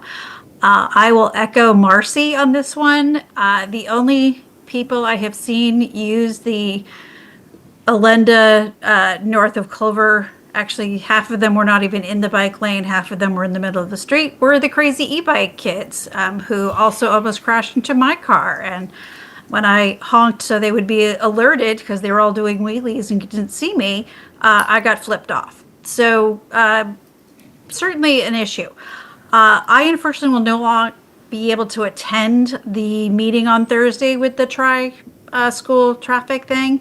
But I want to really, really emphasize that while this district continues to have 30 to 40% of kids who are either legally permitted in or are lying about residency, this is an unacceptable option. The traffic is because this district has decided to allow a massive amount of permitted kids and then not audit the rest. We no way possible have 100% of Culver City resident kids in the district. So I really want to make sure that an audit is done during this traffic study to ensure that we are looking at appropriate numbers. And maybe that will help.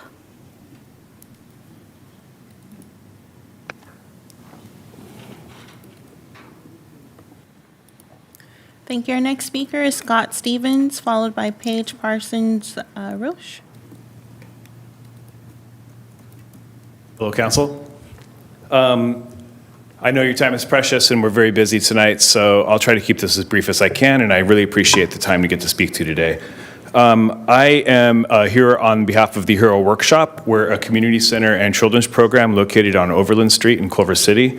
And I am requesting to be agendized for a future council meeting to request an off-cycle grant for an upcoming event on April 18th that we call Hero Fair. This is a community-based event.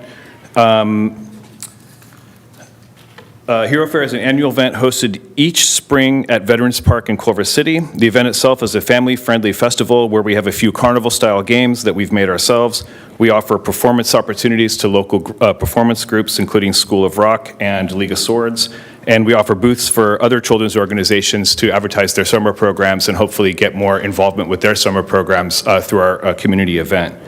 We are looking at April 18th for the possible date for this event, but we haven't locked that down with PRCS yet.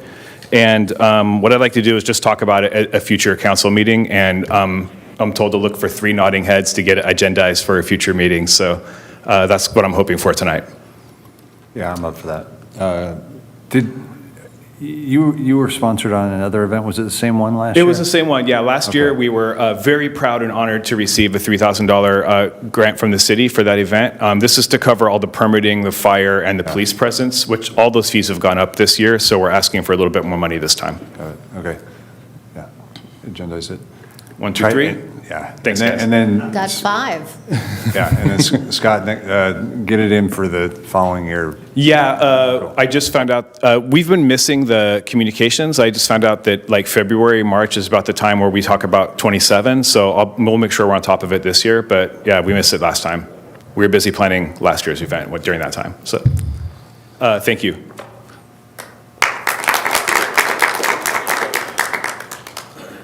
Thank you. Our next speaker is Paige Parsons Roche, followed by LaShawn Coleman.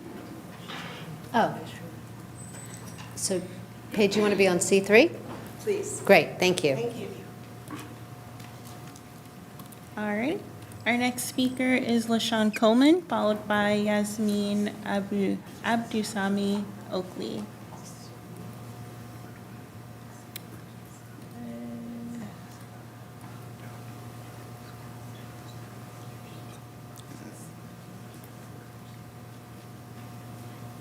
Hello? Hi. Hi, we can hear you. Can you guys hear me? Oh, okay. Hello. Hi, good evening, everyone.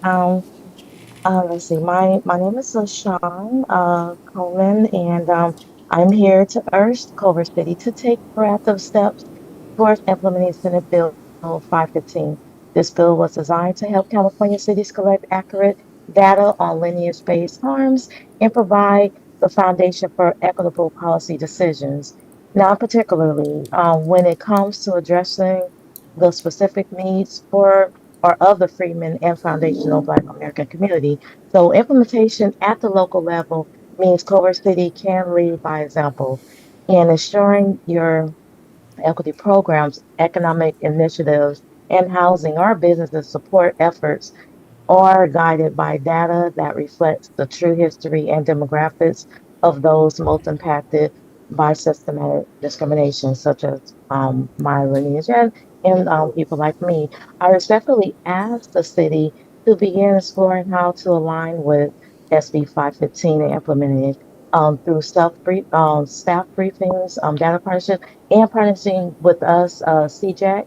And we're here for you guys. To make this a smooth transition. And just like my colleague said, so I want to thank you and thank you for your time and for your consideration steps to move Culver City closer to measurable justice and transparency. And thank you and have a good day and God bless everyone.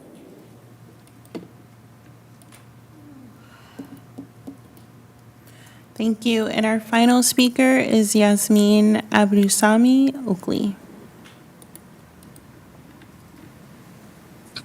Good evening and greetings from Northern California. I too am also a member of the Coalition for a Just and Equitable California. So I just want to reiterate what a lot of my colleagues have said tonight, that SB 515 is now law and it applies directly to all of our cities and counties in California. This law requires local government to update forms and data systems so that employees can identify as descendants of enslaved Black Americans. We encourage Culver City to lead on this issue. We can collect this same kind of disaggregation data whenever we are gathering information on our residents, and not only for one subject, but also for housing, health, jobs, education. So thank you, Culver City. I'm very pleased to hear that one of your city council persons is taking initiative on this issue, and we can't wait to see what amazing things are to come. Thank you so much. Thank you. That was our final speaker. Okay, thank you. May I have a motion to receive and file correspondence?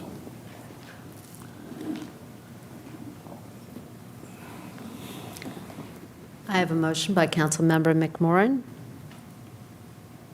Looking for a second. I can second. It's not working. Yeah, my screen's not responding either. I'll second. Okay, we have a second by Mayor O'Brien.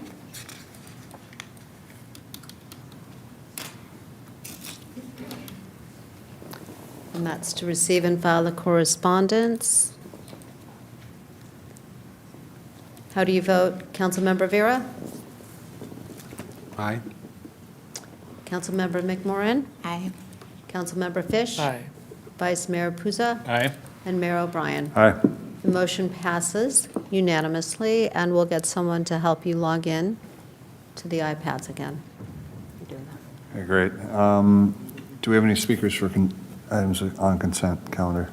We do. We have about 8 speakers for C3, and I think 1 maybe for C4. Okay. Didn't we poll C4? I'm sorry? Didn't we poll C4? Yeah, we Yeah. pulled C4. Yeah. Was that for C4? It was for C4. Yeah, okay. So that is pulled. We're removing them. Okay. So now we just have all for C3, all 7 of them. And then we're removing C4. Okay. 90 seconds for C3. Okay. First, we'll call Marcy Bond. Marcy will be followed by Samantha Lau, then Paige Parsons Roach, Julie Schultz, Kim King, Najib Dubaisi, and Madeline Ocampo.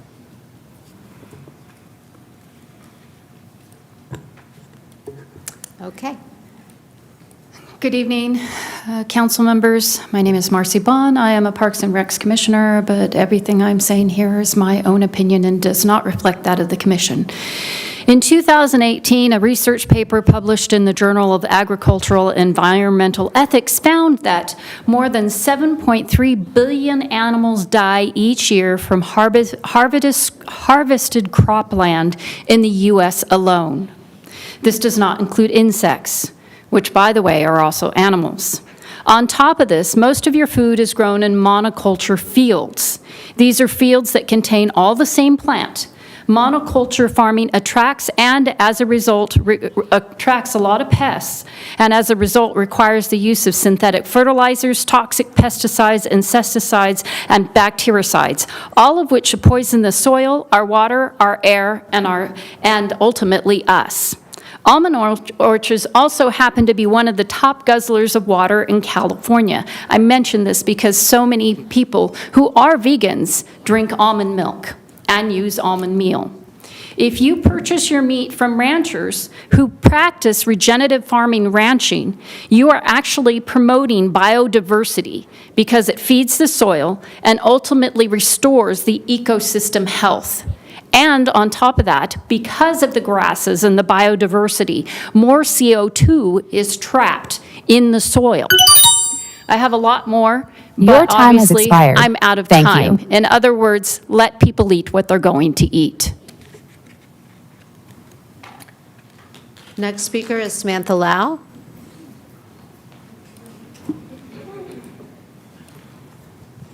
Good evening, Mayor, Vice Mayor, council members, staff, and residents of Culver City. My name is Samantha, and I am a city campaigner and U.S. liaison for Plant-Based Treaty. We are a global campaign, worldwide initiative, all grassroots to fight climate change and to protect our planet by centering the food system. We're so honored to be on today's agenda to officially form our partnership in making the city more healthy and sustainable for all residents in the city. Thank you, Vice Mayor Puza, Councilmember McMorrin, and the Public Works Department for your leadership, patience, and guidance during our meeting and presentation for the Sustainability Subcommittee. Culver City will be the 56th city to endorse the treaty if you all vote unanimously to go for it today.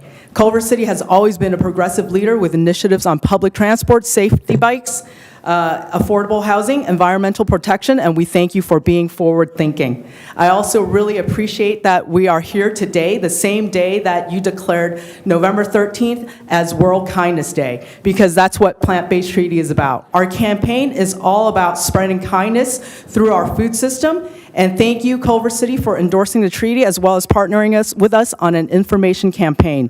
So we encourage one more way of act of kindness by adding more fruits, veggies, and plant protein on your plate. So again, thank you for your leadership in promoting sustainability and health, and most of all, promoting kindness. Thank you. Your time has expired. Thank you. Paige Parsons Roach.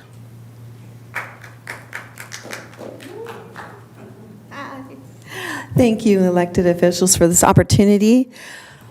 Thank you for your potential support of the Plant-Based Treaty. Through your alignment with the Plant-Based Treaty, you will be joining a global movement of 56 other cities in countries such as Scotland, Canada, India, Africa, and France. Oh, I forgot to mention Spain. To name a few, here in Culver City, the heart of Screenland, you'll set the pace for other surrounding cities to make positive changes for a healthier planet with collaborating with the Plant-Based Treaty. Thank you.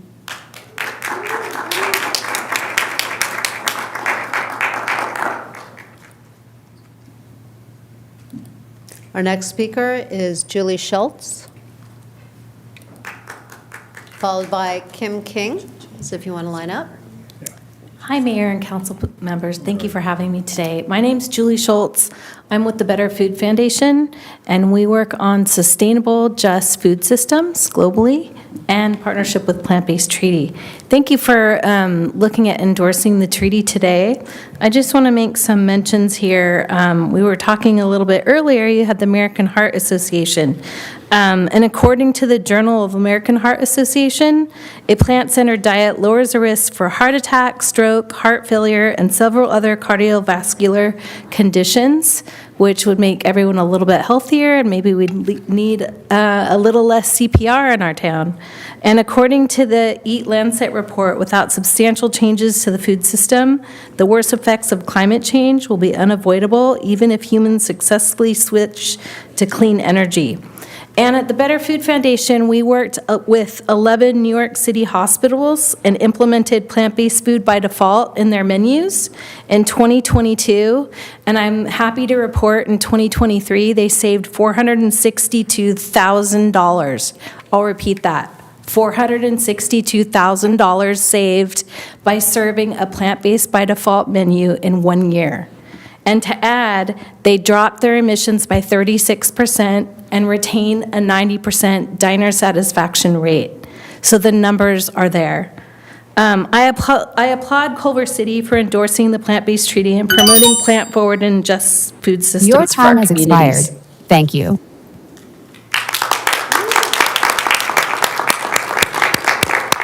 Kim King will be followed by Najib Dubaisi. Hello, and thank you. I'm Kimberly King Delgado, and as a couple of you up there know, I am a long-time Culver City resident. Both of my daughters were born and raised here, and they went through the whole school system. And we have always been concerned about the planet and wanting to be as sustainable as possible. That's one reason I'm proud to be a volunteer campaigner with my fellow Plant-Based Treaty people here, and anyone else that believes that, the Plant-Based Treaty is a good thing. I certainly do, and I'm also very proud of Culver City, very proud to be a resident here. And I know you guys, all 5 of you, don't always agree throughout the years, all the different council members and everything, but we have made a lot of progress, and we're doing great things like, when we banned plastic bags. I was very happy last month when we banned the glue traps. And I think Plant-Based Treaty is the way to go to help us be even more sustainable and to learn more and help our community, help my community be sustainable and have a lot, do better for the planet, not only for just do better for the planet, for the future, for all of us, including all animals, which us humans are animals too. Thank you. Your time has expired. Thank you.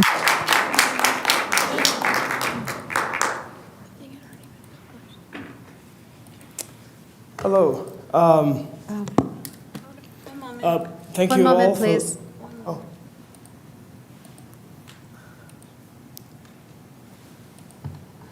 Okay, this is Najib Dubaisi. Hey, thank you so much for your time today.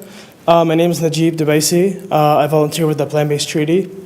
I have lost 100 pounds and gained 20 pounds of muscle as a vegan. And working with the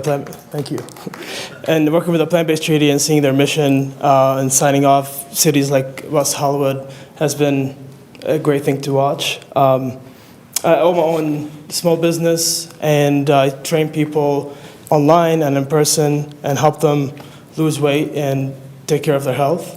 And Mayor O'Brien, you mentioned a little bit ago about like month of November and how physical and mental health is very important. And I'm a strong believer that plant-based foods and being plant forward really aligns with that mission. So thank you so much for your time.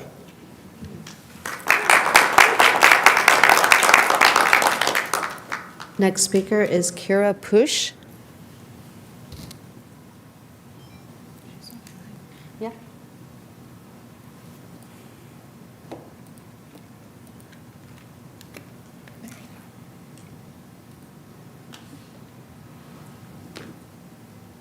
Hey, sorry. Can you guys hear me? I was having audio Yes. trouble.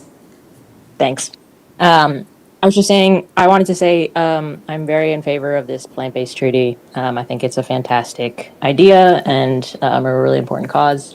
I also wanted to flag if you're changing language, like city agreements, that kind of thing, to promote plant-based food. I'm wondering if there's also an opportunity to, alongside that, promote like using compostable materials and like recommending fewer single-use plastics at events, that kind of thing. That's all. Thanks.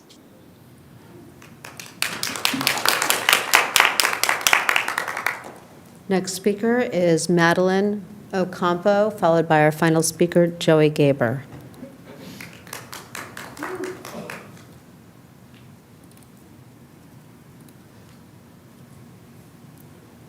Hello.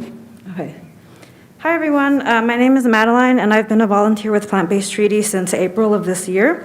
Thank you for having us and for considering endorsing the Plant-Based Treaty.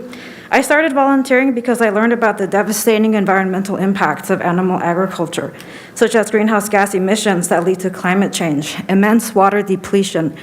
Someone mentioned almonds. According to denverwater.org, it takes approximately 1,847 gallons of water to produce 1 pound of beef. And then according to farmtogether.com, beef, as an example, takes more than double the amount of water than almonds to produce 1 pound.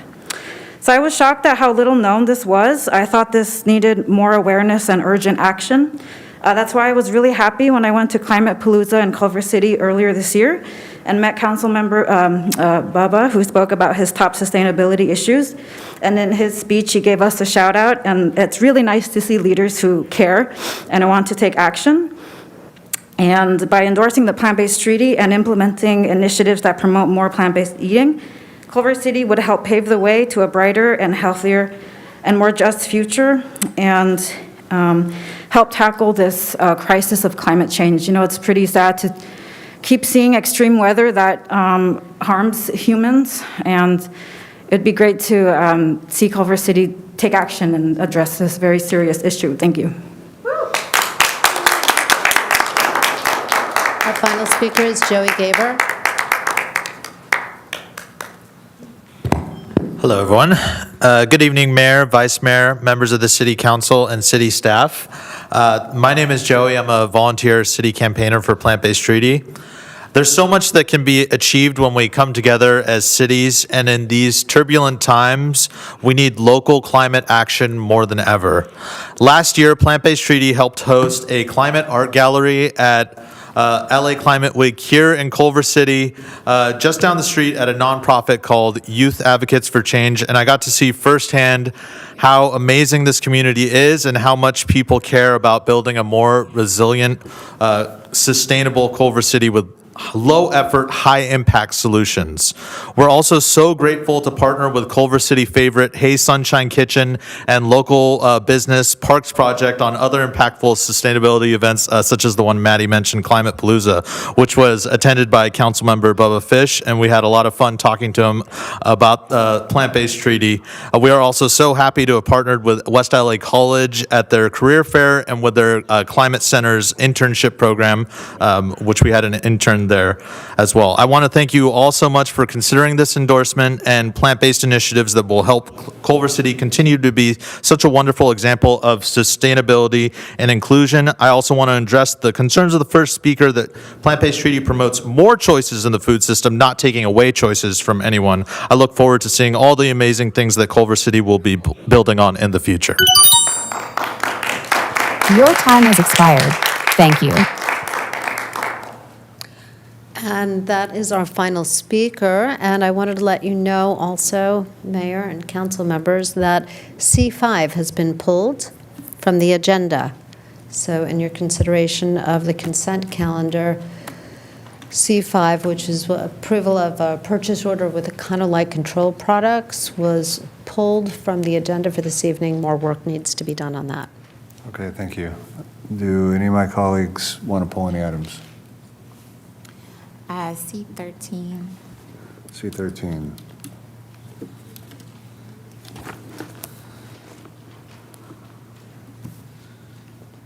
Okay. Oh, that's me. You need a staff report? Can I go? Do you need a staff report? No, I don't. I have a request that we do not meet on Indigenous Peoples' Day, if we can avoid it. I think we're slated to meet again next year on Indigenous People on October the 12th. I think it was the 11th this year. Could be wrong. Is there a way we could work around that? I don't know. Just wanted to kind of voice that. What's the, I'm sorry, what was the date? The date for 2026 is October 12th. Yeah.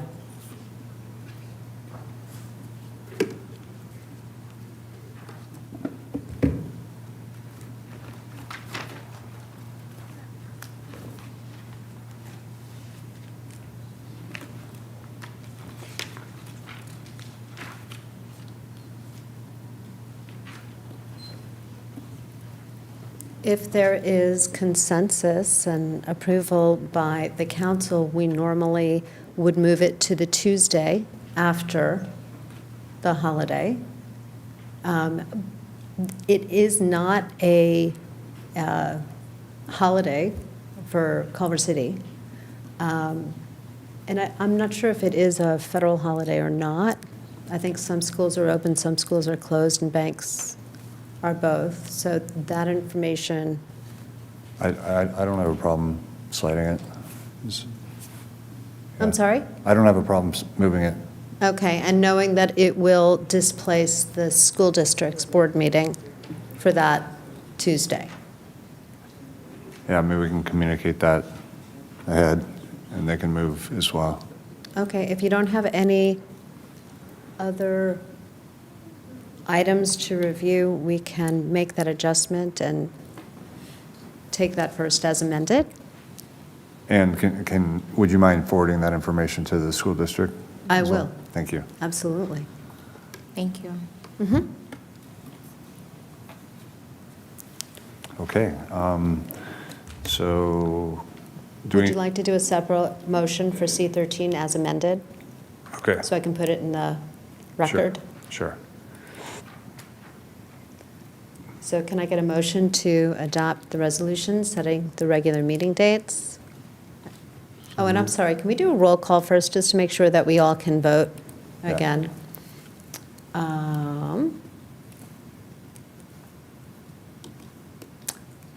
Well.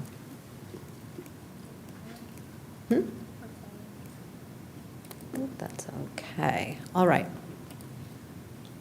Okay, now we can look for a motion. I'm unable to make any. It's not working. Yeah, we could use legislate. Mine still works. Normally mine don't work. Unfortunately, we need a new encoder installed for that, which we'll get. So I will, who's the motion by? Yeah, so moved. Okay. Seconded? Oh, go ahead. Okay, we have a motion by Mayor O'Brien, a second by Councilmember Fish, and that is to adopt as amended the resolution setting the regular meetings of the City Council for the calendar year 2026, noting that the first October meeting will occur on Tuesday, 10:13. How do you vote? Councilmember Vera? Aye. Councilmember McMorrin? Aye. Councilmember Fish? Aye. Vice Mayor Puza? Aye. Mayor O'Brien? Aye. Thank you so much. That motion passes unanimously. Okay, and then I'll go ahead and make the motion to approve consent items 1 through 3 and 6 through 12 and 14 through 18.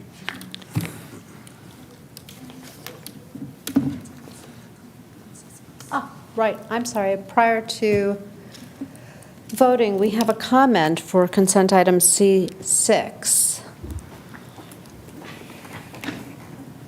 for building and safety. Good evening, Mayor, Vice Mayor, City Council members. My name is Tim Katsouris, Culver City Building Official. On October 13th, the City Council unanimously approved the introduction of the proposed ordinance for the 2025 California Building Standards Code. However, there are a couple of typos on page 60 and 61, and they involve 3 images that they need to be removed. Tonight, the council considers adopting the ordinance with those images removed. Copies of the edits are on the dais and at the entry for public. Thank you. Available if you have any questions on those. Thank you. Okay. So do we need to do that separately as amended? Yeah. Okay. So moved. Second. All right, let me just get this. Okay. So that'll be C6 separately? Yep. And we have motion by? Mayor O'Brien? Second. Okay.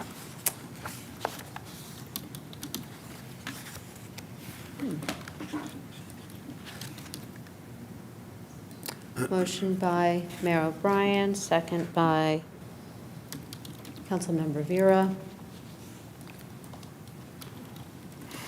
And that's to adopt as amended. How do you vote? Councilmember Vera? Aye. Councilmember McMorrin? Aye. Councilmember Fish? Aye. Vice Mayor Puza? Aye. Mayor O'Brien? Aye. Thank you. That motion passes unanimously. Okay, and then I move to pass all consent items except for C4, C5, C6, and C13. Perfect. Second.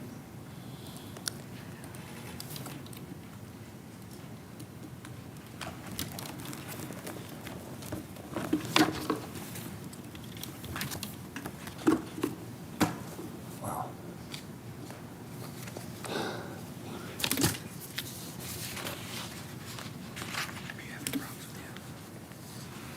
This here. Yeah.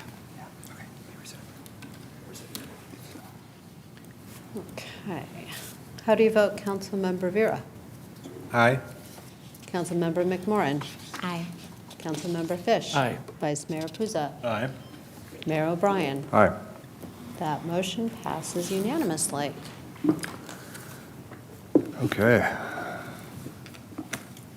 A1. Yep, please.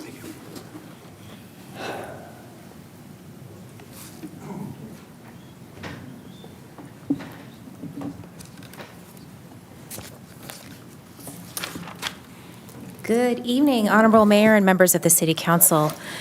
Since 2022, the film industry has faced several challenges related to shifting production formats, increased financial incentives for out-of-state and out-of-country filming, increased labor costs, and recent writers and actor strikes.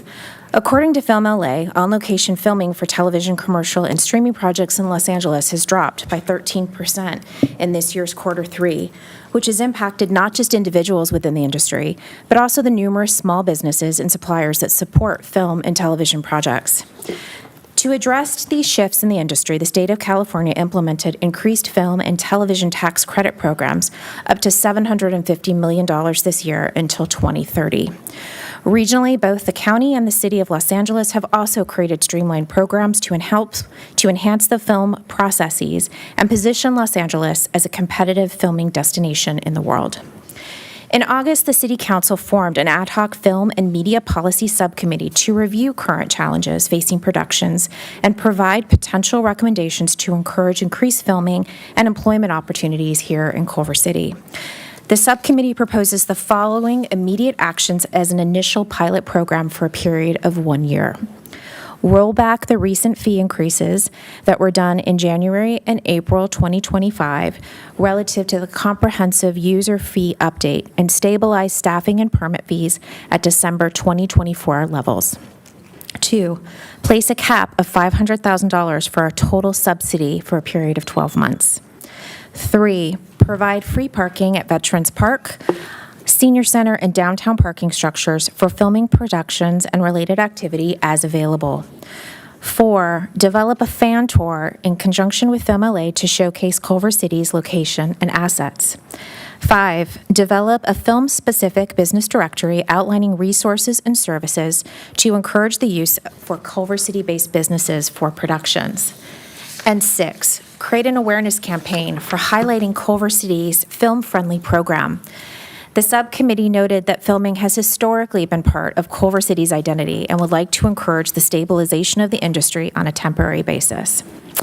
Additionally, the subcommittee also recommended adopting a resolution this evening to extend the current suspension of the business tax collection originally enacted in February 2011 for itinerant motion picture and television productions for an additional 10 years.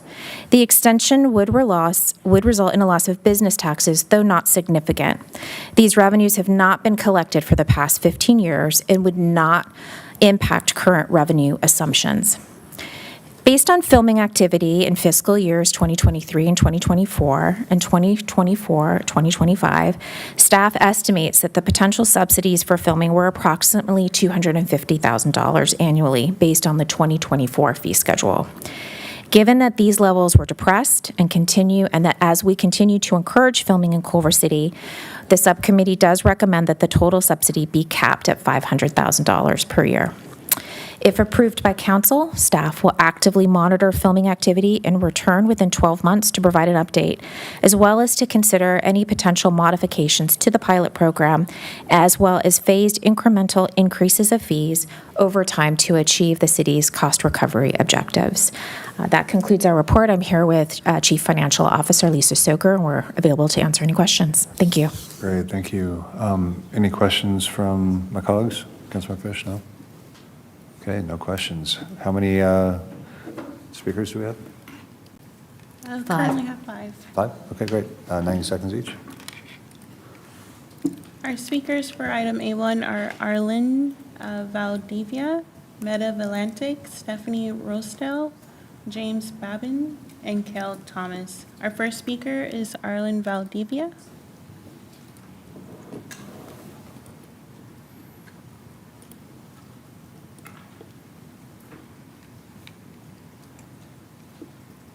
Can you hear me? Yes, we can hear you. All right. One, I apologize. I'm sick, so sorry I sound extra nasally. But good evening. My name is Arlen Valdivia. I'm Vice President of State and Local Government Affairs for the Motion Picture Association. Our member companies include Disney, NBC Universal, Paramount, Netflix, Sony, Warner Brothers Discovery, and MGM, Amazon Prime.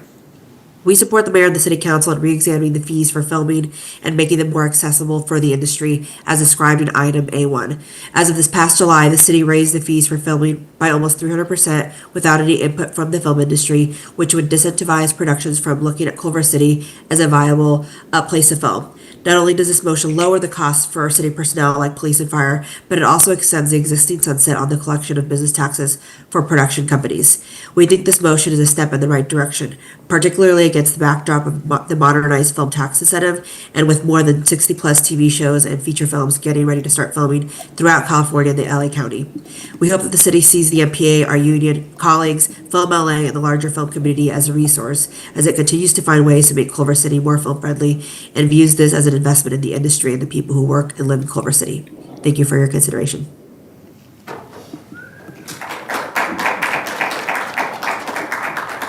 Thank you. Our next speaker is Meta Valantic, followed by Stephanie Rosedale.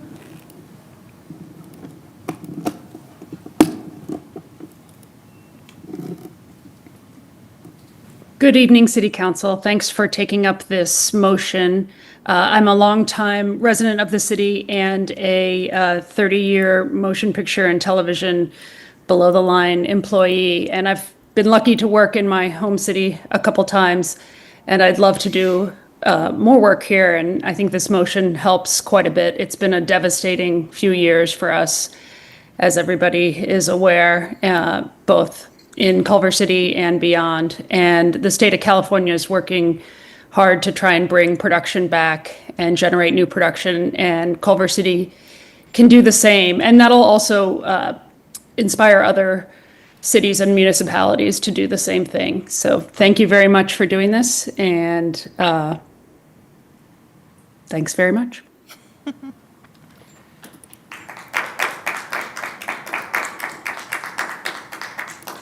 Thank you. Our next speaker is Stephanie Rosedale, followed by James Bobbin.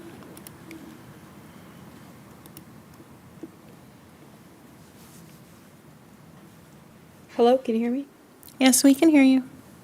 Hello, Council. My name is Stephanie Rosedale. I am 23 years old and I'm a resident of Pittsburgh, Pennsylvania. My father and uncle grew up in LA and some of my family still resides there. I've been a fan of film since before I can remember. I've learned that it takes a village, but that village needs a location. Greater LA is the mecca of the whole world's film industry, and the access to be able to create in the city should not be a limitation. I have two cousins who work in the film industry down in LA, and I am incredibly proud of that. My family are not the only examples of livelihoods that are continuously reliant on LA's claim to fame. As a film fan, I want to see an effort made to keep productions in LA, not only for my family, but for the thousands of passionate artists who dream to create here. Not only for the artists, but for the thousands of people whose jobs depend on the filming locations. Not only for the jobs, but for the economic growth and investment into communities that come from film productions. The larger the production, the easier it is to absorb a permanent cost, but the smaller the production, the harder it becomes to follow a passion. Our shared support for economic growth and the quality of life for individuals living and working within the city means that we should support the regulations that it makes to create the art that happens here in the city. Regulations that curtail that art only limit opportunities so that so many people move to this very city for. I thank you for all the work that you've done to allow all forms of art here in the city. I ask that you consider my perspective when voting on these regulations. Thank you for listening to my statement today.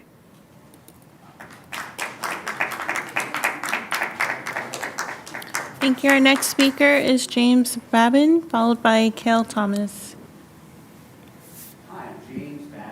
Los Angeles-based producer. My company is Barnegat Light Productions. I am a SAG-AFTRA actor, and I am also a member of Cal United Stay in LA, where our ragtag group of volunteers aiming to bring production back here to California and the jobs that go with it. I ask you to approve this motion.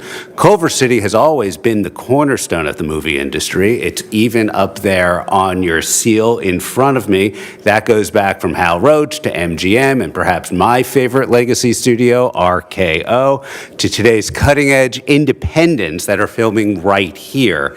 The city has really helped shape the film industry, and that legacy should be flourishing, not fading. So by passing this ordinance, Culver City can once again lead. It will be cutting red tape, making filming faster and more affordable, and thereby supporting all the many small businesses, vendors, and crews that power this industry behind the scenes and makes us who we are.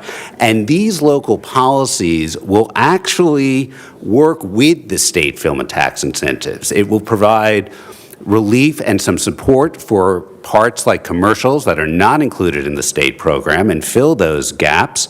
And it will go towards sustaining our creative economy. It sets us up for success. So please vote yes on the ordinance. Thank you very much.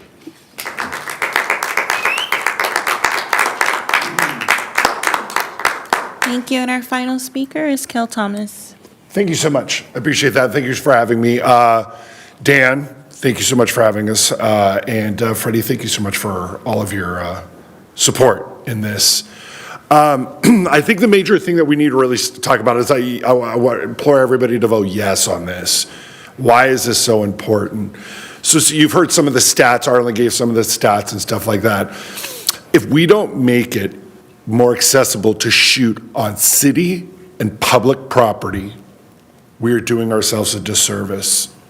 This is the problem. I'm really grateful to see PD here. I saw fire here. I see the city manager here. We all have to work lock in step with each other to make sure that we make it equitable for the productions that don't qualify for a tax incentive to be able to shoot here. Because it's not apples to apples. Not everybody's going to qualify for that. And just by the way, not all the ones that qualified for it are even going to use it. So we need to be very clear on that. If we do not do something fast, we're going to lose one of our heirloom industries in this city. And I want to just take this opportunity to, again, no city or county has adopted any legislation. You will be the first if you pass this. Thank you so much for your time.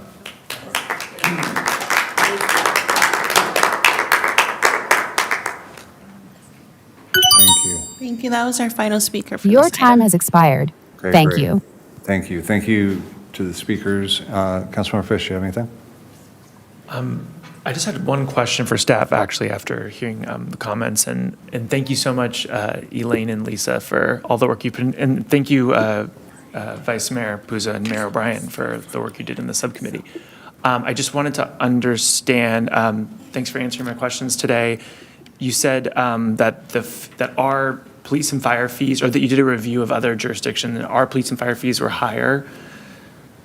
And why was that? Or like, what do you think is contributing to that? Because I understand that this is a response to those fees going up, and we're going to be subsidizing by reverting for the film industry back to December 2024. So I was just curious, like, what in your analysis showed that, or made it such that our fees are higher? So that's difficult to answer because we do not know how other jurisdictions calculate their fees.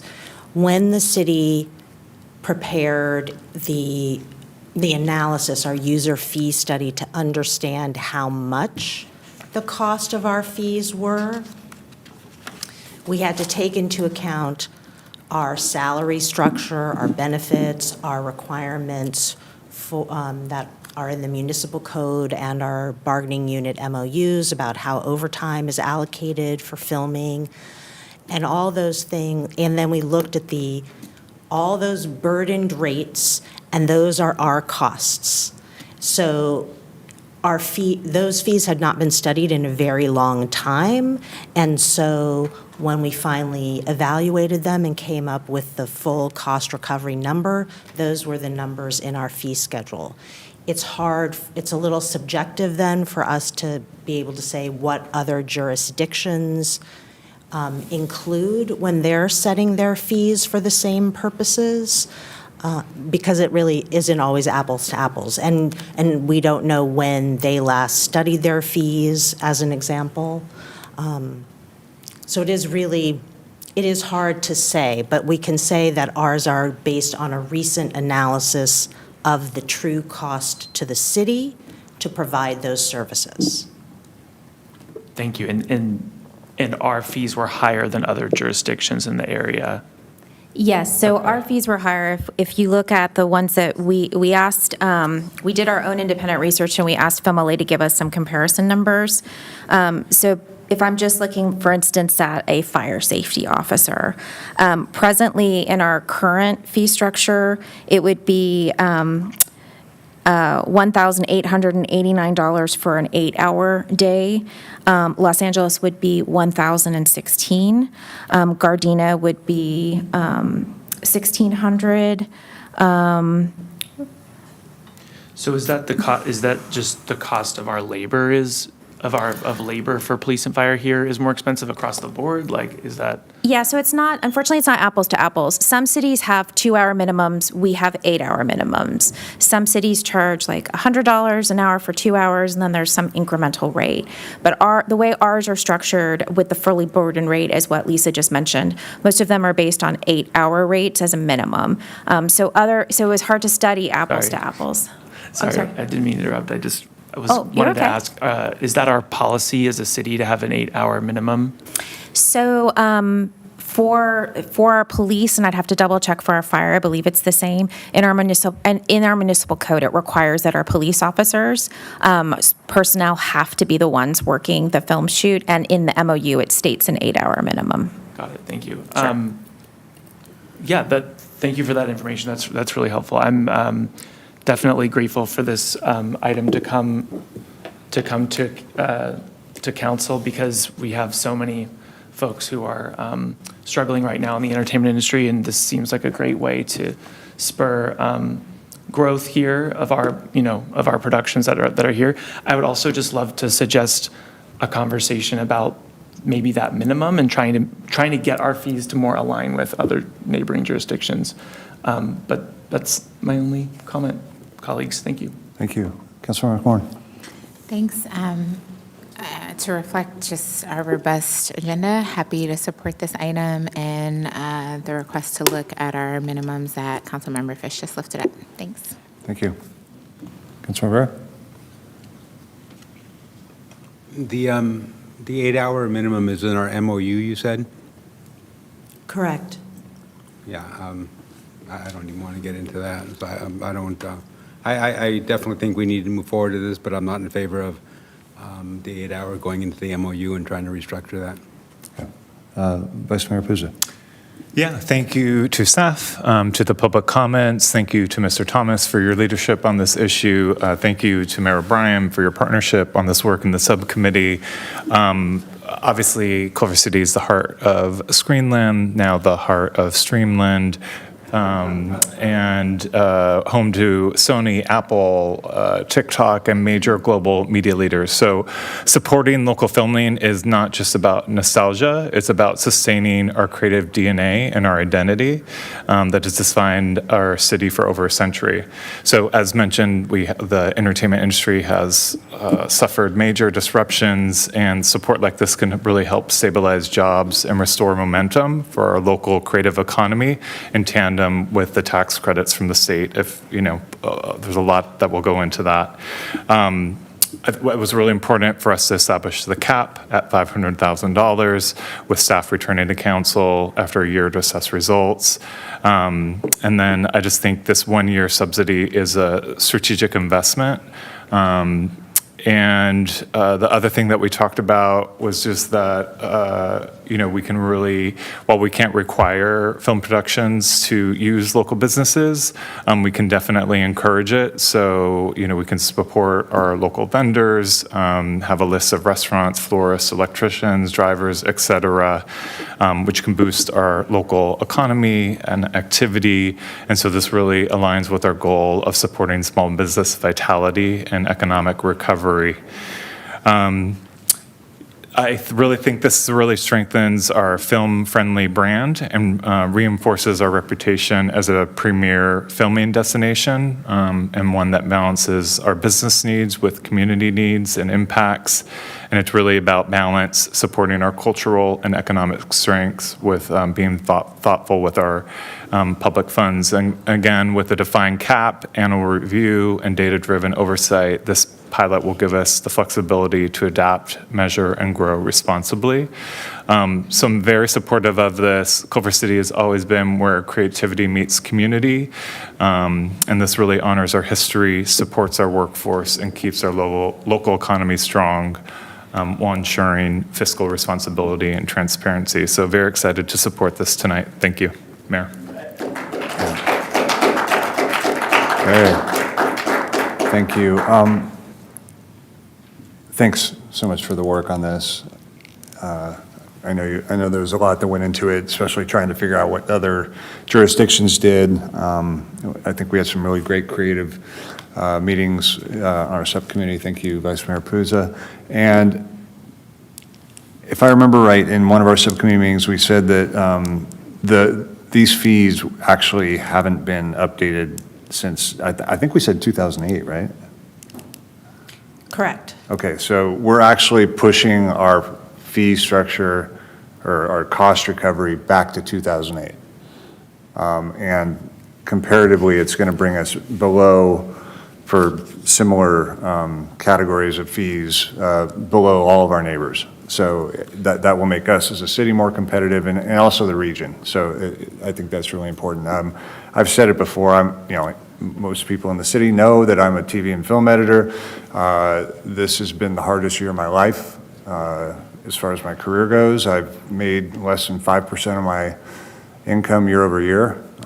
It's life-changing. It literally is life-changing for me and my wife. The data that I've heard from Stay in LA and from the other film advocacy groups, 30% unemployment every year for the past 3 years. So 30% unemployment 3 years ago, another 30% 2 years ago, another 30% last year. And there's data that more people have lost their homes due to loss of work in the film and TV production than in both the Palisades and Altadena fires combined. It's been tragically impactful to the region. So it's really critical that we not only move forward with this, that we follow up with data and see how it goes, where we're at in a year, see if we need to tweak it. And I do think it is important that we slowly, a big part of the problem with what we did last year is that we recovered all of our fees all at once, and it was really a shock for the industry. So I think we do need to inch up over time and recover those fees, and I'm glad we'll be looking at that. And something that Mr. Bavin mentioned as well, that commercials are not covered. I mean, the first half of my career, I edited commercials. And you look at the charts here, and it's incredible how much that has fallen off. So hopefully that brings more commercial work back to Culver City as well. Really quickly, I think it should be uplifted that both our police and fire do not look at every production the same way when deciding whether or not to assign someone or multiple people or if they just need to come in and do a site check. They look at each production individually. That's the benefit of being a small city of 40,000 people and only 5.1 square miles. We can be nimble, and so to the world, if you hear this, the rate card is not the rate card necessarily. Everyone in the industry knows that term. It can be looked at subjectively.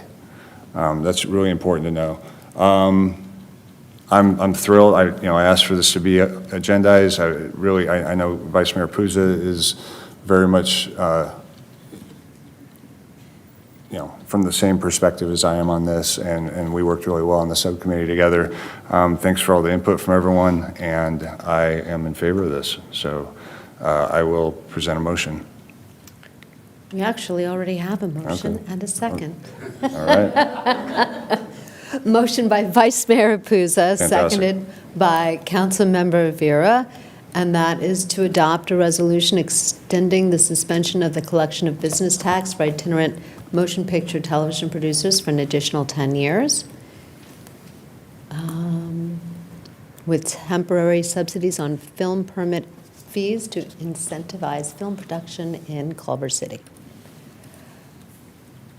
Let's see if everyone can vote. Ah, they can. Great. Fantastic. All members have voted, and it's approved unanimously.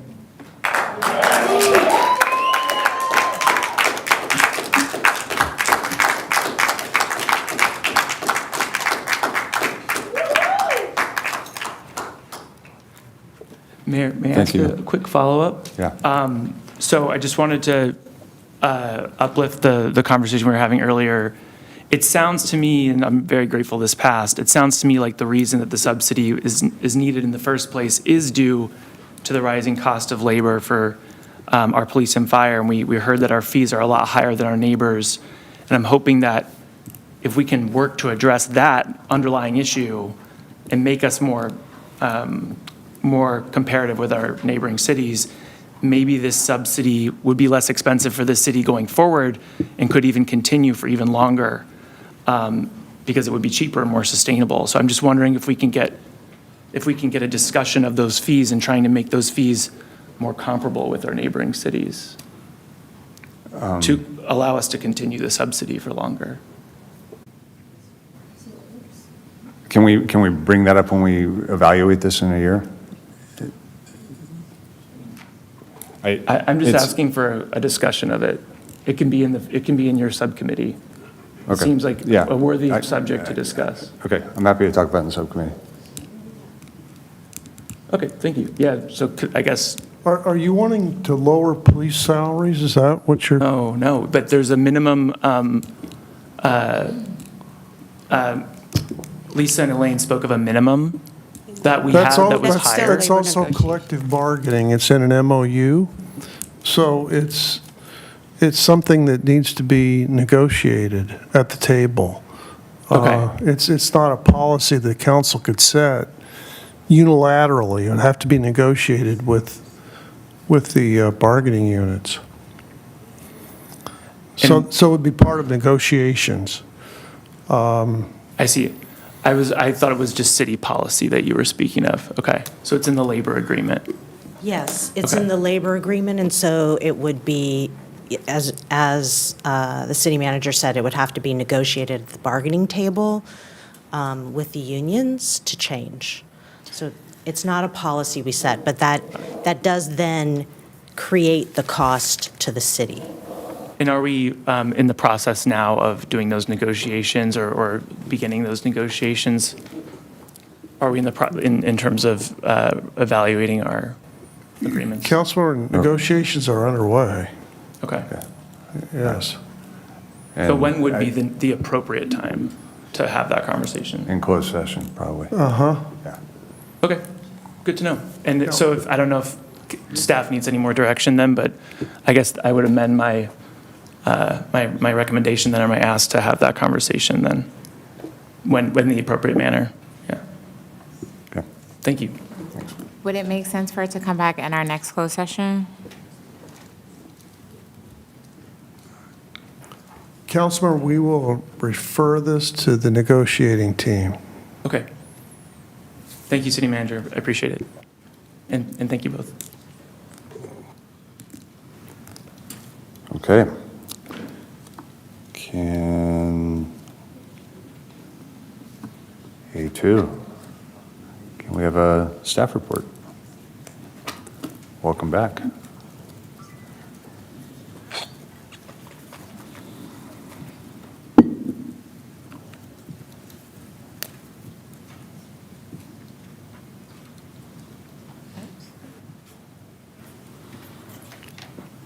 Okay. Good evening, Mayor, Vice Mayor, and honorable members of the City Council. My name is Shannon Lewis, and I am the Rent Stabilization Coordinator in the Housing and Human Services Department. Today, we will be discussing the cleanup of our rent control ordinance and tenant protections ordinance.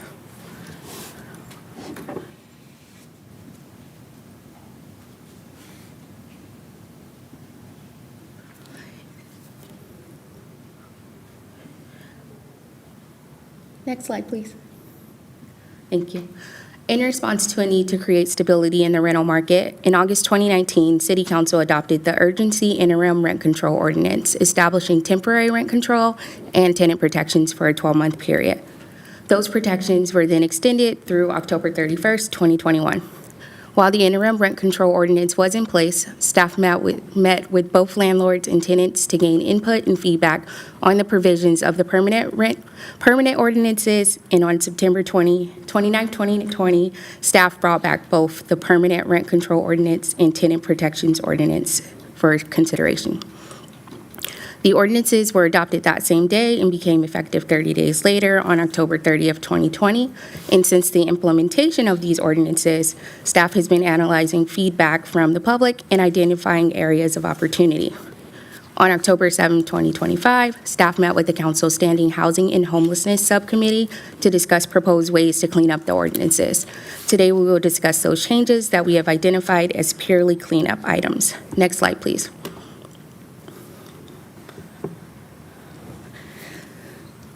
The staff report describes each proposed cleanup item in the order that it appears in the ordinances. However, this presentation will provide an overview that places the cleanup items into categories based on the type of revision that has been made. While we believe these items to be purely cleanup to each ordinance, the council may pull any of the items that they identify as substantial and can adopt the remaining items. Staff can bring back substantial items for consideration during the next round of ordinance revisions. Staff's, next slide, please. In both ordinances, we have identified areas that could benefit from being either renamed or relocated entirely. For example, when the ordinances were adopted, the city's Housing and Human Services Department had not been created. So we updated all references to the former Housing Division to reflect name changes for the department. We also updated the name of the Rent Control Ordinance to Rent Stabilization Ordinance to better reflect the intent and way in which the ordinance is implemented. We regularly receive questions on the applicability of our ordinances to different scenarios and have updated the ordinances to call out both the applicability and exemptions. When filing for petitions, rent adjustments, and capital improvement applications, certain procedural requirements must be met, which were formerly housed in the appeals section of the Rent Control Ordinance, but have now been relocated to their respective sections.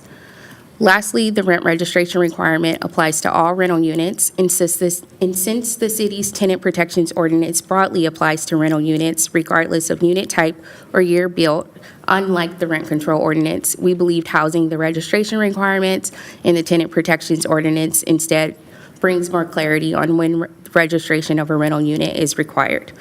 Next slide, please. We've also made some additions to the ordinances. Landlords or their eligible family members may currently take possession of a rental unit for their occupancy, and this remains in place. But we have outlined that a landlord or their eligible family member must occupy a vacant unit, if available, that has the same number of rooms they are seeking. Furthermore, for landlord occupancy, we have also specified that a landlord must be a natural person or trust that is recovering possession for use of a natural person trustee or the trustee's eligible relative to take possession. Currently, we announce the maximum permissible rent increase monthly. In alignment with other jurisdictions, we'd like to make this announcement annually. If approved, we will work with the consultant to put together guidelines on the announcement. Staff recommends delaying implementation to July 2026 to allow for the preparation of the guideline and the announcement of the annual allowed increase. Lastly, we have added in the state's exemption of licensed residential care facilities and specified that prior to an application moving forward, such as a capital improvement pass-through or rent adjustment, all units must be registered. Next slide, please. As noted, in response to questions we regularly receive, we felt the need to clarify various areas of the ordinance to reflect how we have been interpreting and implementing them. For example, we felt that it would be helpful to specify that the city may be protective or more protective than the baseline protections extended through state law. We also found that it would be helpful if the city were to announce a minimum daily per diem in the instance that a tenant and landlord decide on a per diem as their temporary relocation option. It should be noted that there are other options to provide free temporary relocation to tenants, such as providing them with a comparable unit or relocating them to a hotel or motel. If approved, staff will work with the city's consultant to issue a guideline that describes the city's process on how we arrive at the per diem amount. In instances where a buyout agreement is being offered to the tenant, we've updated the disclosure agreement and specified that buyout agreements must explicitly state the buyout amount. In addition, we have made it clear that all housing services, even if separately contracted, are subject to the city's cap and may not exceed the maximum permissible increase identified. Lastly, we have clarified that when tenants must be notified that they receive eviction protections under the Tenant Protections Ordinance, it must be done so through the rental agreement or in a notice of termination, and have clarified that eviction protections kick in once a tenancy exceeds 12 months. This was the direction given by City Council in 2020, and the intent of this code revision is to clearly effectuate that intent. Next slide, please.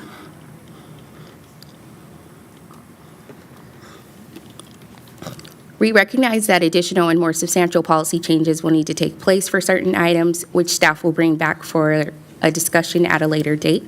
One of the options for City Council in the staff report is to provide direction to staff to seek input and feedback of landlords and tenants on these substantial updates before bringing them back to City Council.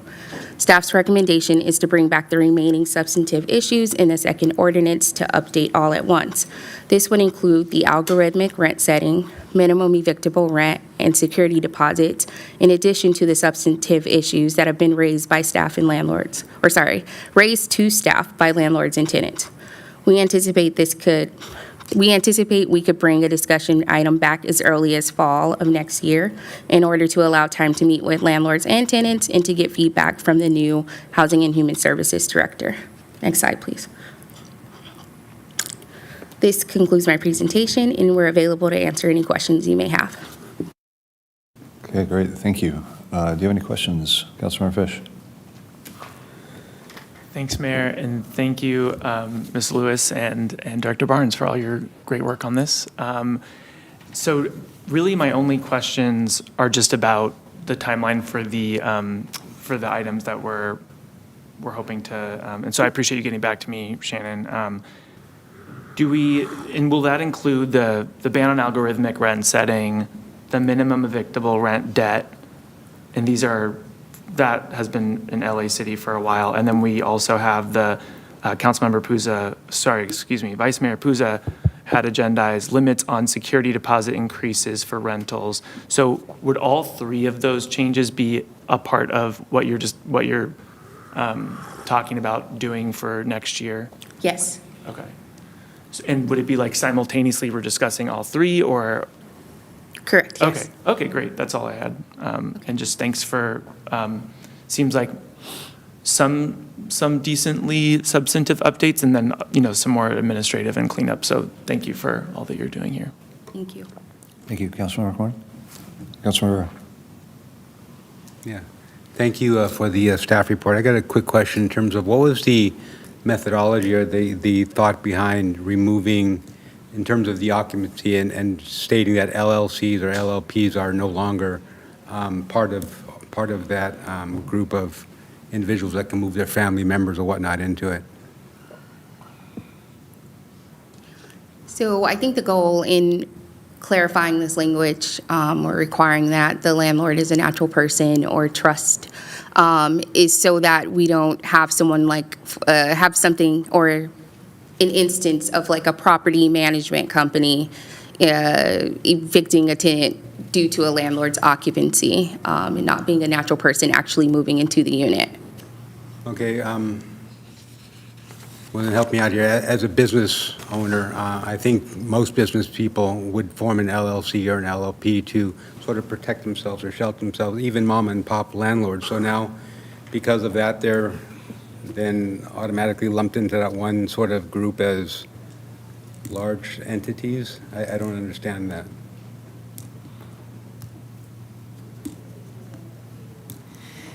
It wouldn't, the size of the entity wouldn't matter. I think what staff is trying to achieve here is to ensure that when landlords are occupying a unit that's occupied by a tenant, that the landlord owner or their eligible relatives are the ones moving in.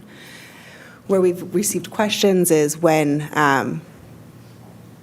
if there's a corporation and there's no natural person owner associated with the corporation, it's not clear from the ordinance right now whether the corporation landlord could move someone in. And so the staff's goal was to be able to move, identify who the natural person owner is, and then have them move themselves or their eligible relatives in.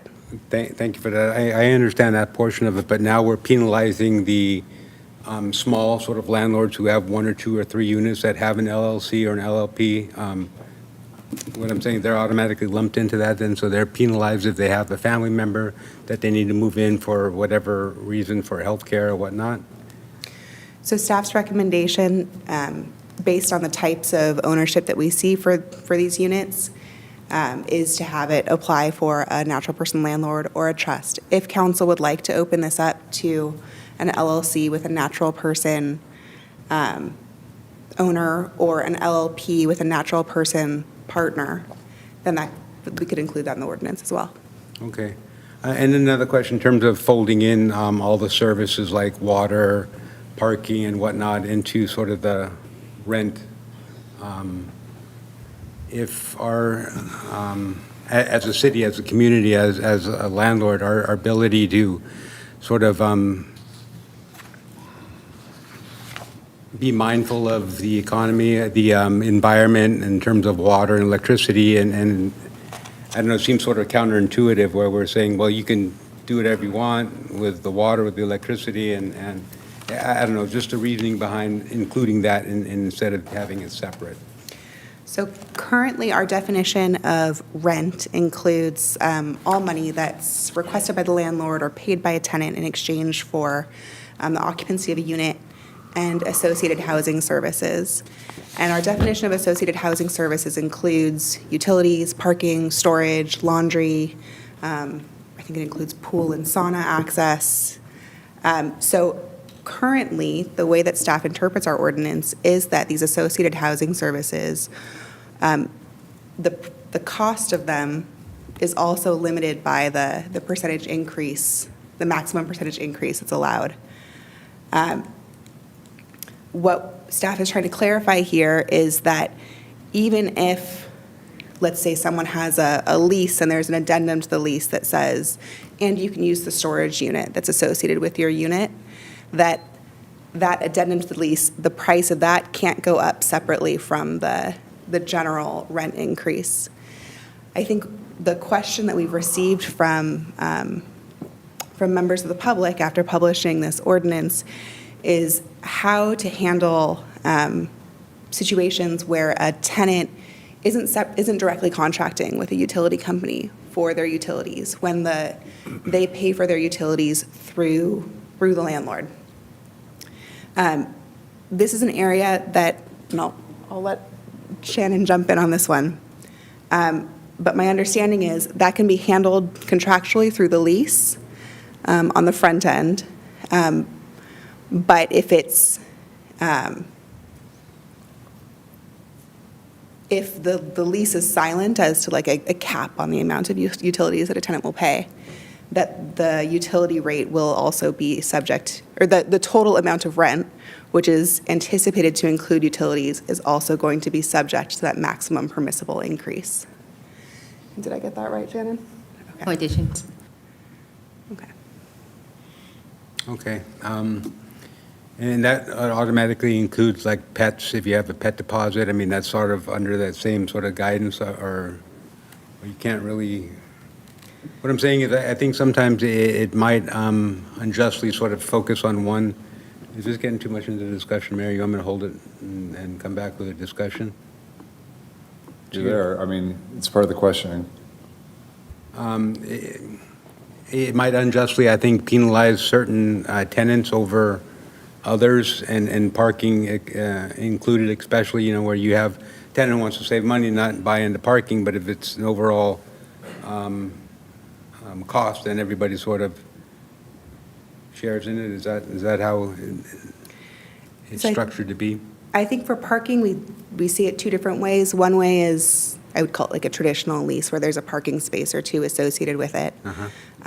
We also see leases where the lease is for the unit, and then you separately can opt into a parking space. In that instance, that second instance where you separately opt into a parking space, what we're recommending is that the rent for the parking space can only go up by the same amount as your maximum permissible rent, that same percentage as your maximum permissible rent increase. All right, thank you. And Mayor, sorry for going carried away. Just one last sort of clarifying question. And maybe this is for staff or in terms of crafting this ordinance, did we do like extensive sort of outreach to the stakeholders, to the mom and papas that are really going to be bearing the cost of all of this, or what was the outreach like? If I may, we did extensive outreach. We had what we referred to as coffees because we wanted kind of a relaxed situation. So we met with the mom and pop property owners. We also had a separate meeting with larger property owners, and we had several meetings with tenants. The tenants informed us that they were not comfortable coming to council and speaking in front of the public for fear of retaliation. Right. So we met with the tenants separately in a situation where they felt more comfortable. And in fact, that's where I first had an opportunity of meeting Councilmember McMorrin, is having those coffee meetings with the tenants as well. So we met with mom and pops, large owners, and directly with tenants. Okay, thank you so much, Mayor, thank you. And just to clarify on that point, that was leading up to our initial rent control tenant protections ordinances in 2020. And I think to Tevis's point, our goal here is, on this housing services question in particular, it's to codify how staff is currently interpreting the ordinance. It's not to add in a new requirement into the ordinance. Thank you, guys. Thanks, Mayor. Yes, Mayor. That was my question about housing services. Is it, just to double check to make sure I'm understanding, but that's currently how it's being done. We're just updating the policy to reflect the current practice. Yeah, that's correct. So our current definition of rent says it includes tenants' access to and use of housing services. And so when this question first came up, to my knowledge, about 2 years ago, there was a situation where there was a storage unit that a tenant had. It wasn't in their lease, but it was in a separate document, and the landlord wanted to increase the price for the storage unit above what was allowed by our maximum permissible rent increase. We looked at our definition of rents. We saw that our definition of rents includes use of housing services, and so we informed the landlord and the tenant that they would be limited by the maximum permissible rent increase for the storage unit as well. Our goal here is to expressly write that into the ordinance so that it's more clear to the contracting parties what the enforcement is going to be and what the interpretation of the ordinance is. Got it. So mostly this is just updating language, and then to Councilmember Fish's point earlier, like the more substantial changes, if there are any, will come next year. That is staff's goal. We plan to come back in the fall of next year and have a robust discussion after, if council directs us, meeting with landlords and tenants. Which could also include a possible discussion about CPI smoothing, if that were to be a thing. If I'm not saying it would be, but it just would throw out there for a conversation's sake, because I know that's something that people have been talking about as well. It could. That's one issue. So right now, just for the public's knowledge, when the maximum permissible rent increase is announced each month, there's a calculation that goes into that. It's not just straight CPI. There is CPI smoothing for each month. What staff's recommendation is to still include that CPI smoothing, but to announce it yearly so that there is certainty for all parties for the full year for what the CPI increase will be. Great, thank you. And thank you, Mayor. Yeah, thank you. I think I'm going to hold most of my comments and questions till after I hear the public, but there's one that Under the Housing Services Division shall establish the daily per diem amount. Is that going to be expressed somewhere, what that methodology is? Yes, staff intends to put together a guideline and work with the consultant to identify within those guidelines what our calculation is and where we are pulling those numbers from. And that will go into the ordinance? Where will we see? It will be released as a separate guideline. Okay. Okay. And that'll happen before we've got a 6-month window before this is codified or enforced, I guess. We intend to release the guideline by July 2026. July. Okay. Okay, got it. Okay. I'm ready to hear from the public.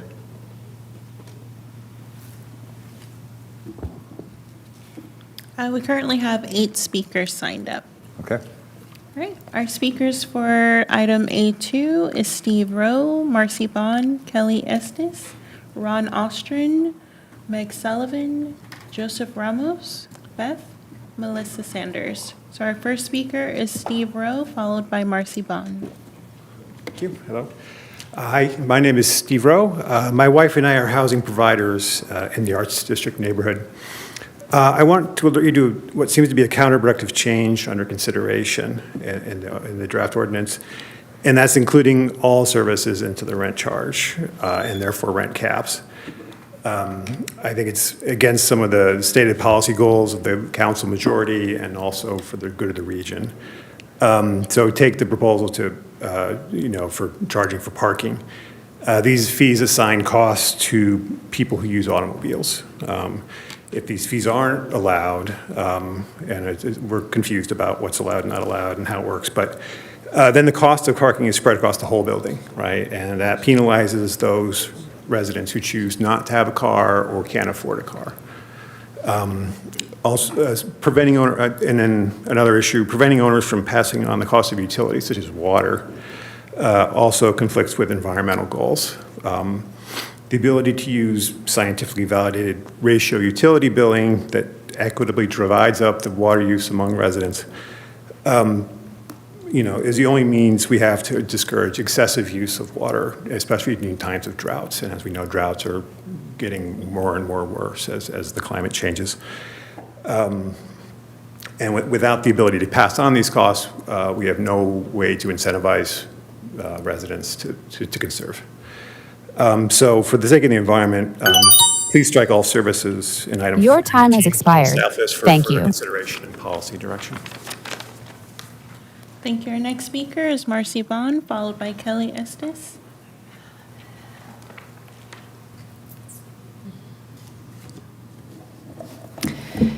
Good evening, City Council members, Mayor. My name is Marcy Bond. I'm a PRCS Commissioner, but these are my own opinions and do not reflect the Commission.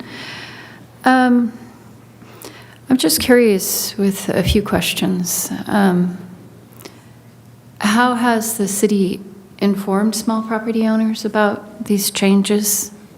Have they received any feedback about them other than what we're hearing right now? Will the outreach include both tenants and landlords, and will it occur before rather than after future revisions? Are any of the 29 cleanup items substantive enough to require additional discussion? How will the city ensure that future policy changes continue to balance renter protections with fair treatment of small property owners? Because a lot of times these property owners, these small property owners, are the ones that really offer affordable housing. When these big properties that are going up, a lot of them are going to be $4,000 or $5,000 per unit. That's not affordable. I was looking at some job listings the other day just to see what the average person might make here in LA, and say you're administrative assistant. The average salary is between $48,000 and $60,000. You're not going to be able to afford a $5,000 rent. Thank you. Thank you. Our next speaker is Kelly Estes, followed by Ron Ostrin.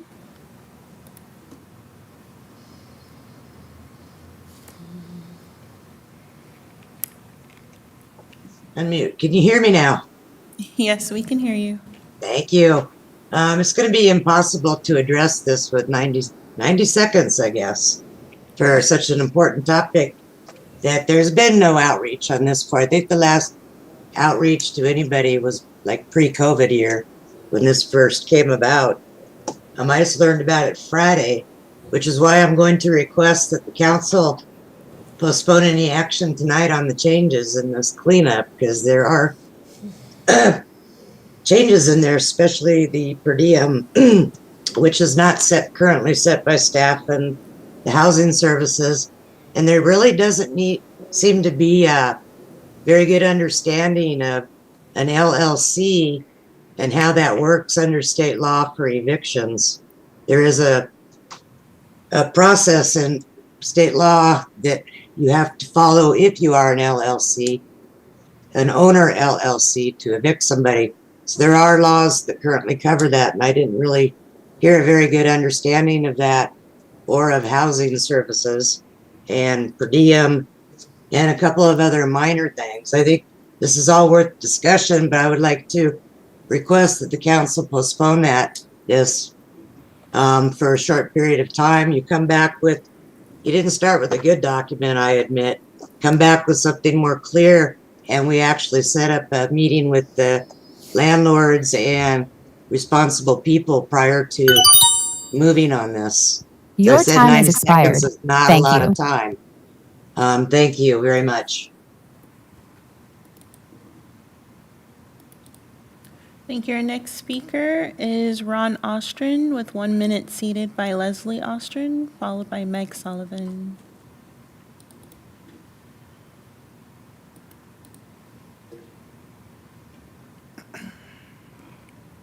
Can you hear me now? Yes, we can hear you. Thank you. Good evening, Council. My name is Ron Ostrin. I'm a lifetime resident of Culver City, and our family bought a 4 units to help support my mom when she had Alzheimer's. And I've been proud to be a housing provider. I have rented to teachers, to families of color, and it's so nice to be able to provide housing in Culver City. I bought in Culver City particular, A, because it didn't have rent control, and B, because I'm so proud of the city. And whenever I give somebody a home in Culver City, I'm giving them good public services, good schools, safe streets. But it's getting harder and harder. You know, prior to rent control, I would go 5 years without raising somebody's rent. But because our expenses go up, I can't be caught flat-footed, and I have to pretty much raise rent every year because the minimum doesn't keep up with our expenses. So that's the point I'm trying to make to the council, is that what you do has effects. And if you put so much pressure on us small mom and pops, you're going to put us out of business. And we're going to sell to developers. They're going to tear down the most affordable housing in Culver City.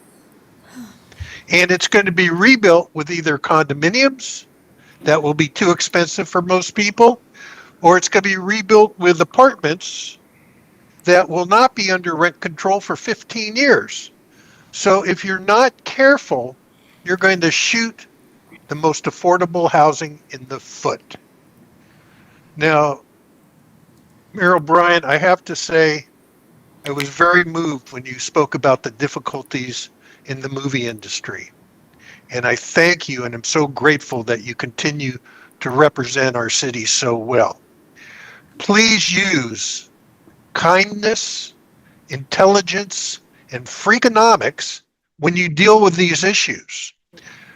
All 4 of my kids no longer live in the area because it's so expensive, but I always thought that if they moved back, I'd be able to provide them housing with our apartment.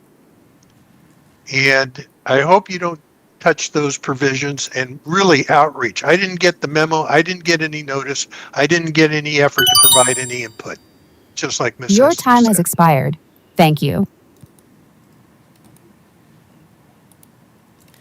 Thank you. Our next speaker is Meg Sullivan with 1 minute, seated by Kyle Williams, followed by Joseph Ramos. opportunity to speak. Can you hear me? Yes.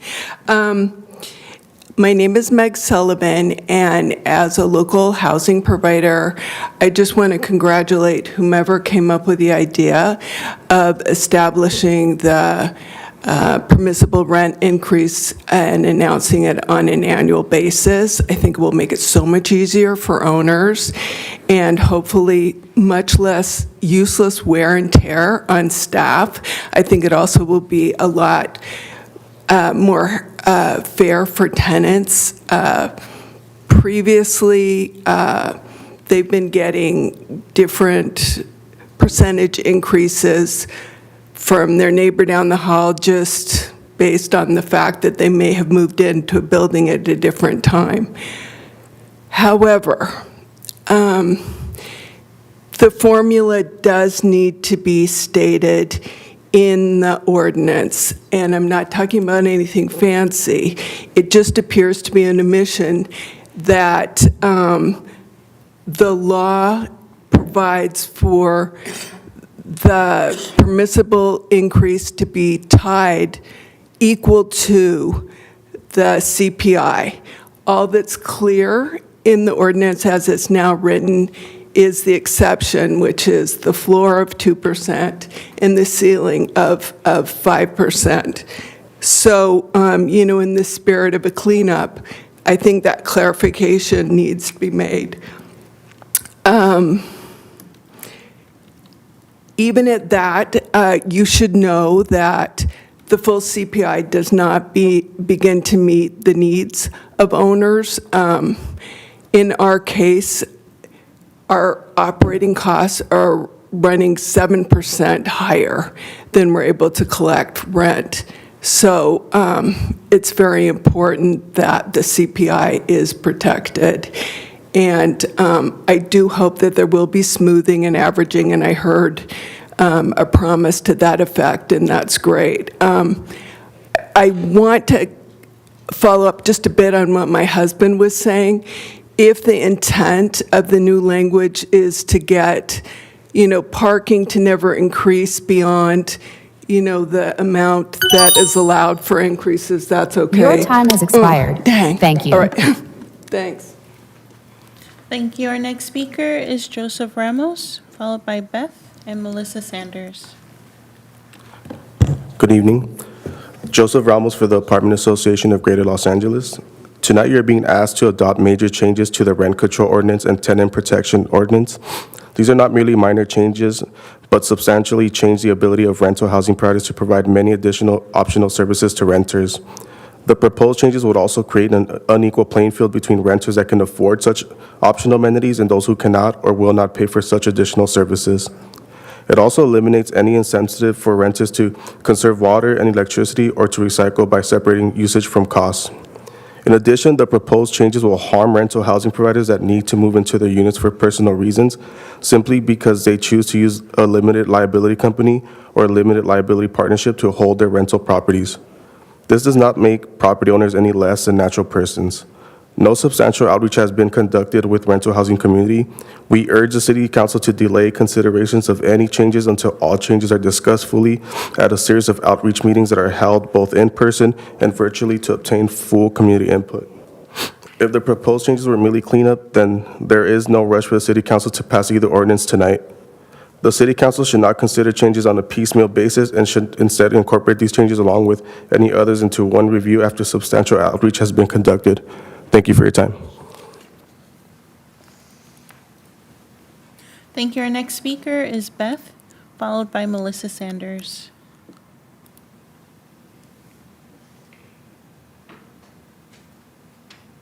Can you hear me? Yes, we can hear you. Okay.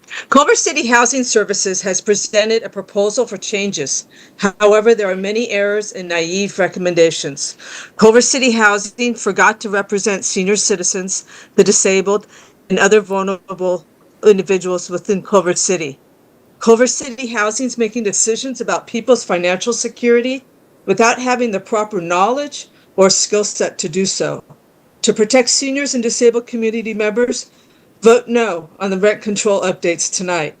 The recommendations present numerous challenges for small business owners, including prohibiting care of disabled seniors.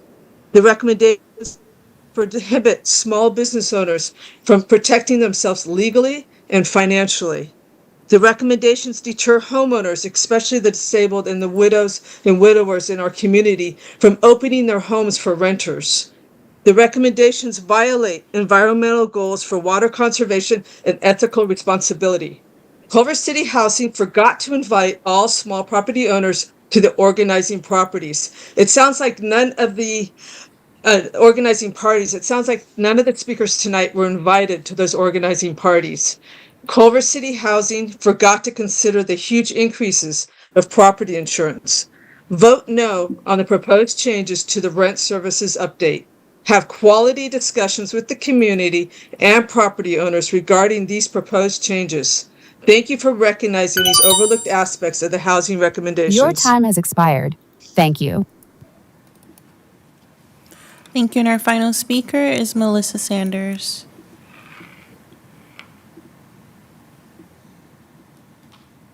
Hello, this is Eric Metz and Melissa Sanders. We're here together. Just wanted to kind of put the perspective of not even the small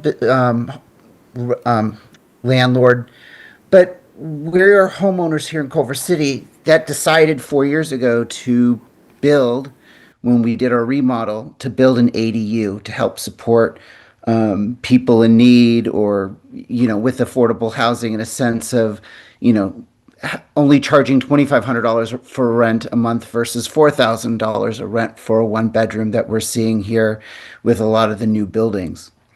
My point is, as what a lot of the speakers have said, this was the first we ever heard of any changes pertaining to this. And we're not even business owners, and we're pretty plugged into the city, especially within this topic. And we're just now finding this out upon the changes. And we definitely like a say in how this is, because the person that we rent to lives right up above us.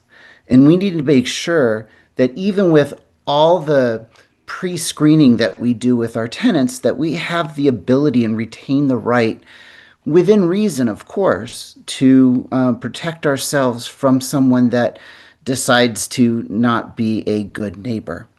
So we would definitely like your guys' help and assurance that we'll be able to have a more informed discussion, especially after regular business hours, since I work a 9 to 5. I can't show up at 2 o'clock in the afternoon for coffee. Thank you.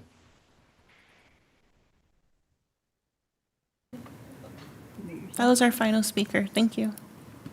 Okay, thank you. Thanks to all the speakers. Any final comments or direction from council? Councilmember Fish? I'm sure. I just wanted to, thanks, Mayor. I just wanted to kind of confirm something that Steve brought up. Apologies, Steve. I don't know I forgot your last name. Rome? Rowe, thank you, Steve Rowe. Something Steve brought up about the, clarifying that increases in utility use would need to count towards the permissible rent increase. That's essentially what this does. Is that right? Is that what this clarifies? Is that any additional utility increases would be counting towards the permissible rent increase? Correct. If utilities are included in the lease and as a housing service, then they would be subject to the maximum permissible rent increase. Got it.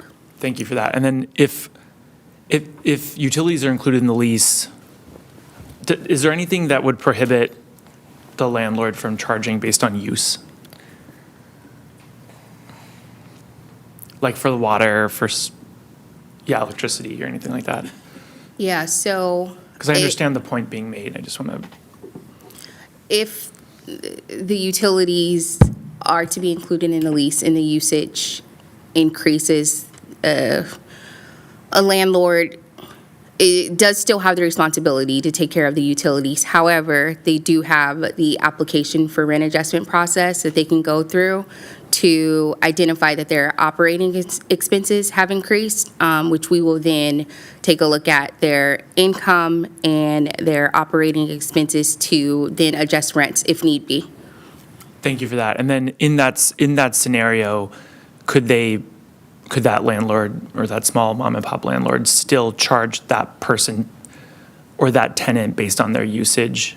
Like if they apply and, they get a larger rent increase based on increased use of utilities by a tenant or something like that, could they then go and charge that tenant based on their utility use proportionately or something? If the landlord could demonstrate that it was due to the tenant's use that there was an increase, they could use that as a justification for a rent adjustment application. And to clarify, this is when a tenant's use is not separately metered. I'm assuming when it's Okay. separately metered, it's easy to see who is using what based on the unit. Right. But in certain circumstances, we understand that due to the age of the building, there might be a single meter for multiple units, and I think that's one of the concerns that's coming up here. So if a landlord could demonstrate that the increase in cost was due to the tenant's use of the utility, they could use that evidence to apply for a rent adjustment application. And it to could be cover just those. for that unit that's using the utilities, if they knew it was that, if they had. If they could that demonstrate that information. it is. Okay. Specifically due to that unit or, to that tenant's use of the utilities. Okay, understood. Thank you. I just wanted to check that because it did seem like a valid concern. That's all the questions I had, Mayor. Thanks. Okay, thank you. Councilor McMorrin. You don't have any further discussion? No, I'm Okay, just want to check. Thank you so much to staff for your hard work in conducting this cleanup. I think a lot of the amendments in terms of the section names and just niching down or just being more clear, and a lot of this came from, I don't want to say trial and error, but as people continue to reach out, the need to ensure that our ordinance was as clear as possible. And, I really appreciate Housing Human Services staff as well as the city attorney's office and being just on top of everything and ensuring that everything is above board. I did have a question as it pertained to the 25 and the tenant protections ordinance. And I know we spent probably, I don't want to say considerable amount of time, but we did talk about this a bit in the subcommittee meeting. Is there a way, if we were to potentially open that up to LLCs, how could we differentiate? Are there small LLCs, or how can we ensure that the spirit of the policy or the ordinance is still remaining, as that is something that has come up this evening? I'll jump in on this one. So when I've looked at how other jurisdictions have handled similar questions, there are some differences in how they define what is an eligible landlord company or partnership. And so we haven't discussed this, but I think if council was interested in pursuing this, I would recommend delaying this so that we can look at delaying this specific topic so that we could look at how other jurisdictions handle this and offer some potential ideas to council. The entire update? Just specifically this 25, the landlord occupancy, the LLC, LLP question that Councilmember Vera asked earlier, and I think the just general landlord occupancy question that's come up from members of the public. And thank you so much for clarifying that, City Attorney. And do we know how many of our landlords, based on the registry, are utilizing LLC for their designation? I don't have that data in front of me, but I can pull it. Okay. Like today or no? Not today. Not today, okay. I would have I'm to work just- with our vendor. Gotcha. I'm just curious if it's like, if this is a problem or if we're maybe talking about like 5 to 10 people, right? So that would be helpful as well. So in response to, thank you both for addressing that. Are we, how many of these are typically coming up on an annual basis? Do we have that information? How many of those? are coming? Yes, let me just pull it up really quickly.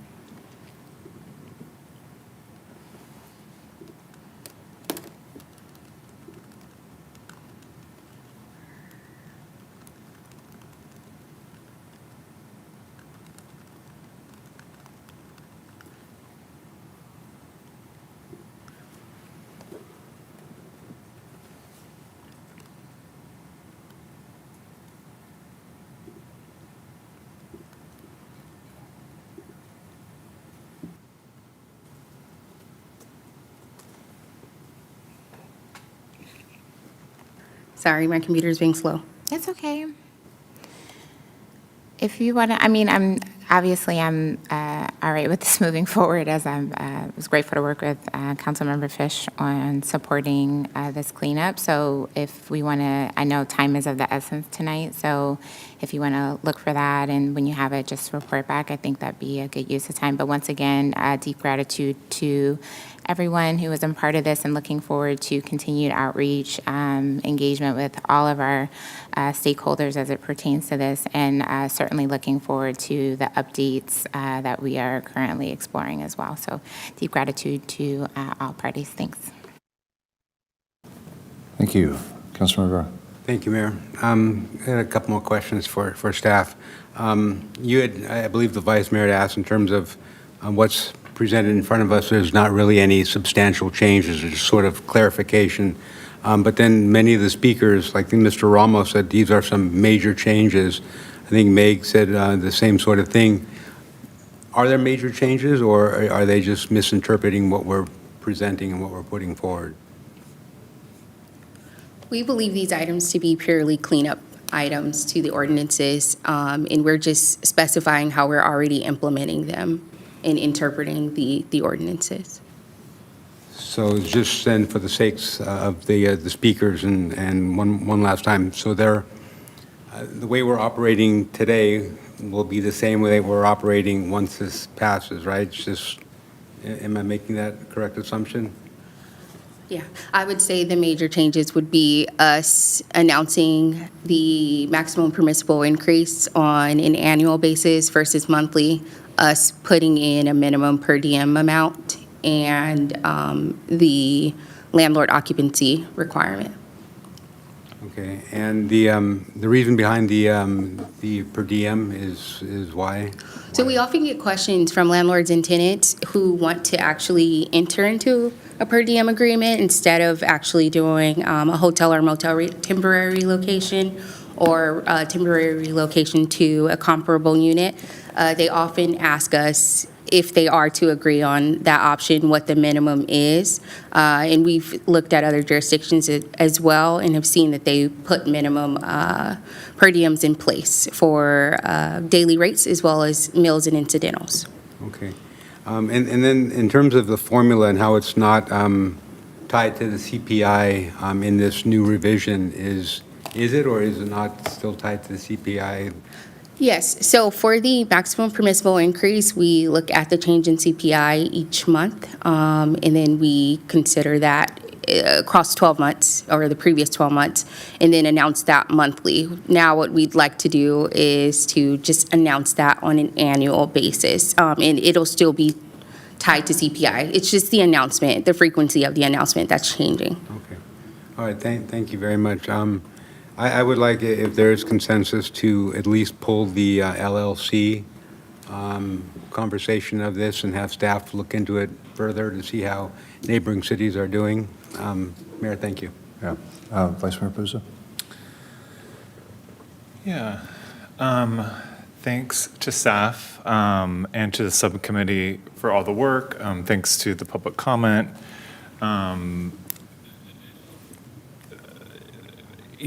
It's my understanding after all the questions today and tonight that these are clarifying and administrative updates, not policy shifts. It's about cleaning up the language in these ordinances, not changing their substance, making them clearer, more consistent, and easier to administer for both tenants and landlords. And that substantial policy revisions will come at a later date after additional analysis and community engagement. I think it's really important to have that community engagement and stakeholder piece, and I know a lot of people are concerned about that. I do understand, the concerns of small landlords. I understand the concern of tenants. I think Culver City has a great policy. We're trying to make it better, and we're trying to base it off our data, and I think we're moving in that direction. So I think that improving clarity benefits everyone. I think that's what this is doing. I think we should look at the LLC,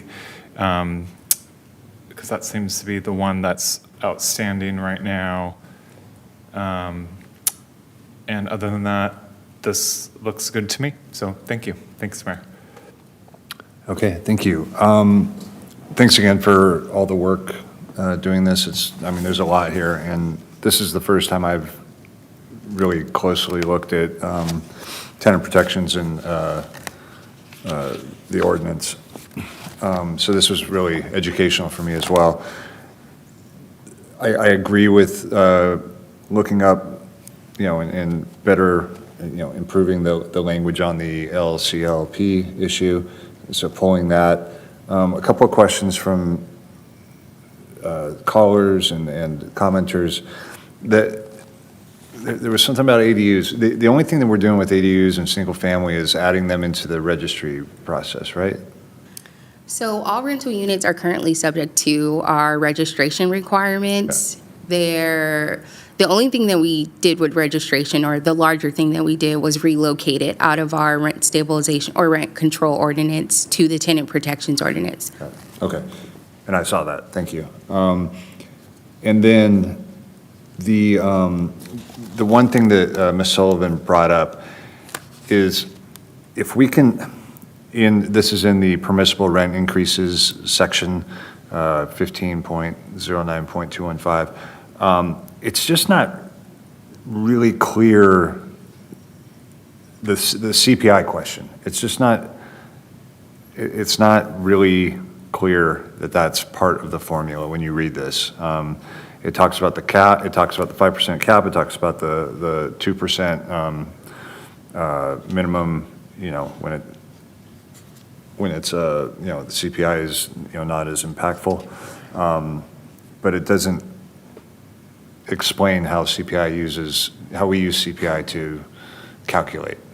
I think that would be beneficial to have into there as a part of the ordinance, so that it's there and people can point to it. I don't know if that necessarily needs to be pulled and rediscussed, but if we can add language that just explicitly says that that's what we're doing there. Mayor, on that topic, so we currently have a guideline. It's guideline rule number 2020-RC01, annual permissible rent increases. It's about a 4-page document that describes the smoothing process and gives examples. I think rather than pull 4 pages and put it into the ordinance. Can you refer to it? We could refer to, CPI shall be, or how would you say that? The city shall issue a guideline describing the calculation for an annual permissible rent increase. Yeah, if we can just point to it in the ordinance, that would be easy enough. If everyone's okay with that, I think that would be good. And then,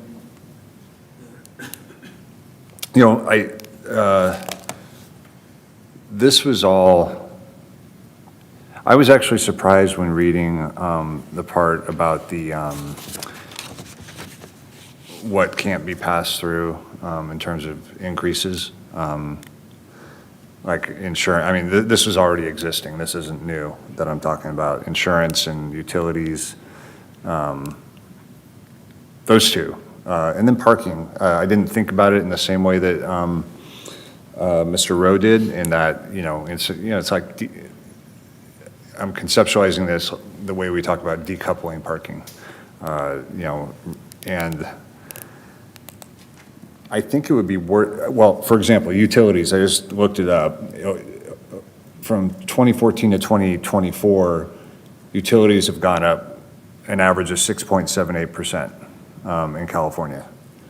So our CPI adjustment won't keep up with that, right? And then I looked up insurance, and a 5-year look back, the total average cost per unit is an increase of 75% total, like, for insurance. And I don't think that that's passed through. I'm really concerned that,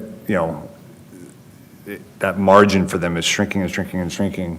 And pretty soon, I think it was Mr. Ostrin said, they're not going to be able to, it's going to be a negative. They're not going to be able to maintain their property anymore. It'll operate at a loss, and they'll have to sell. And then, these older apartment complexes are the naturally occurring.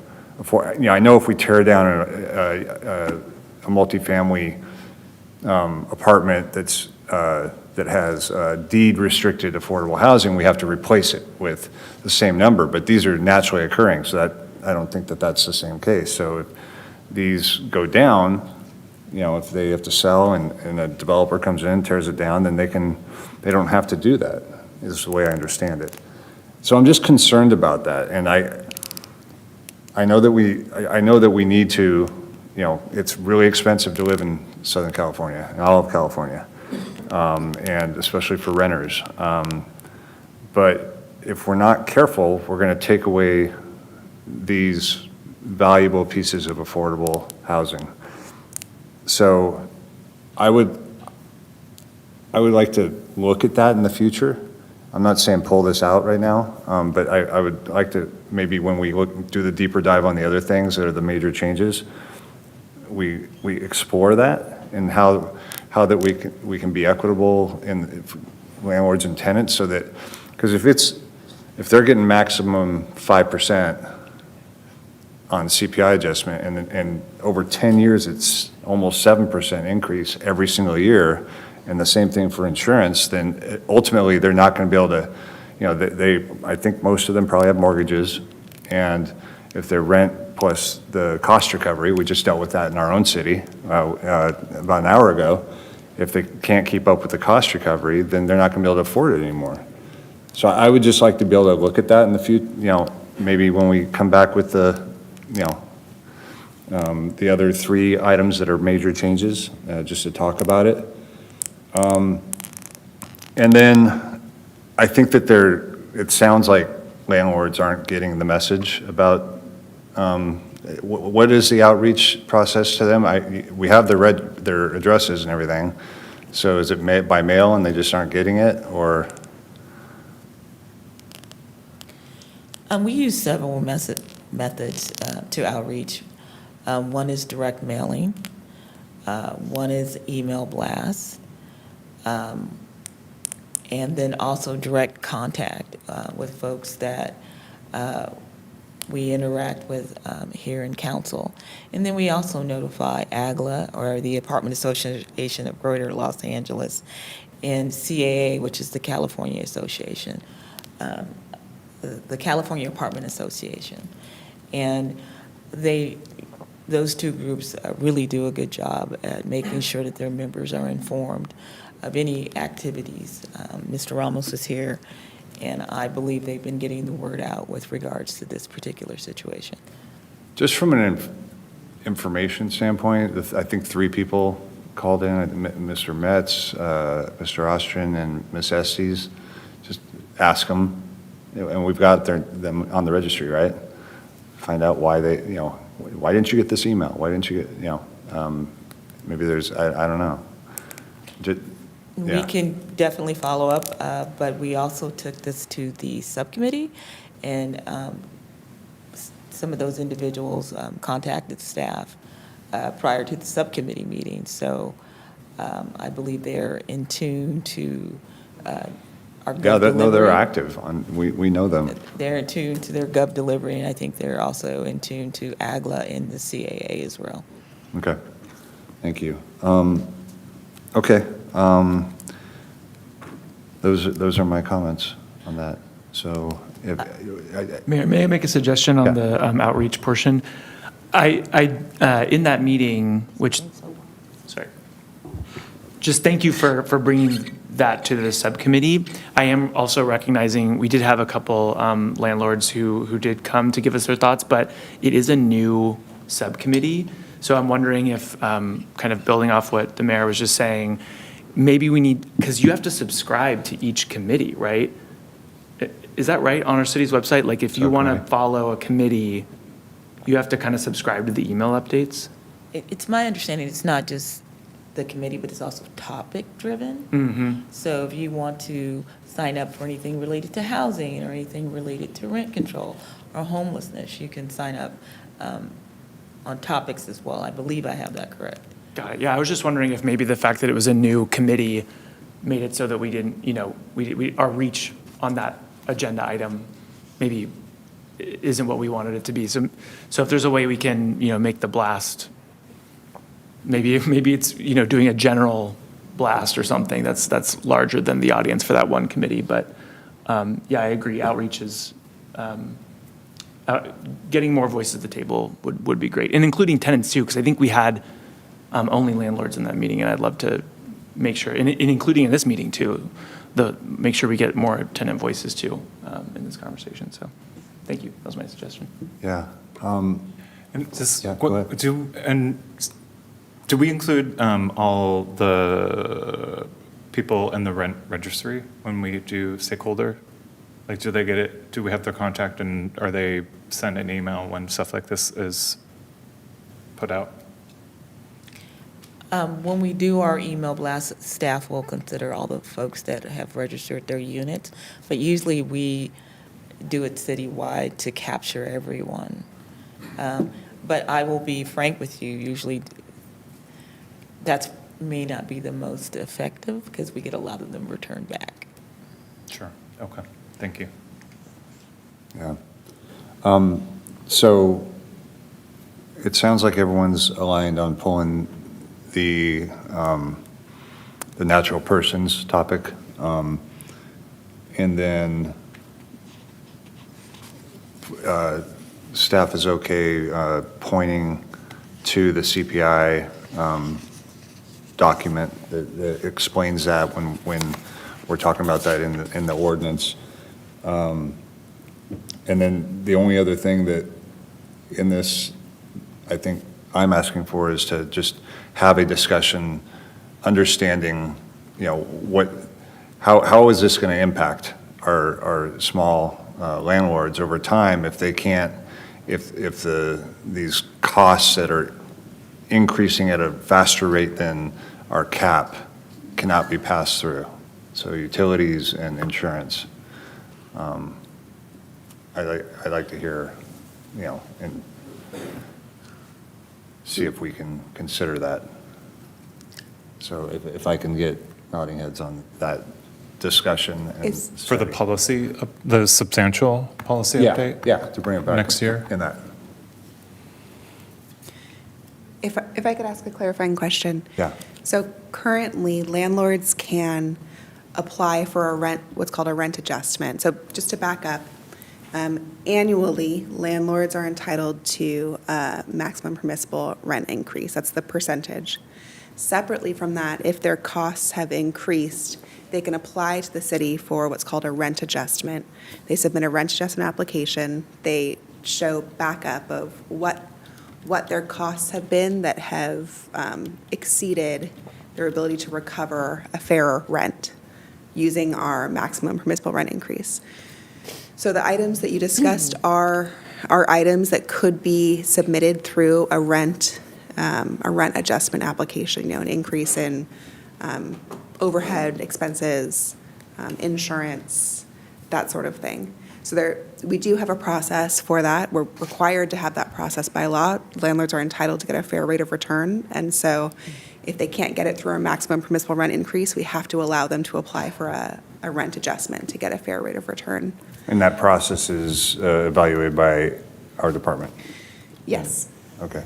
Our department and also through our vendor, which Okay. is the Bay Group.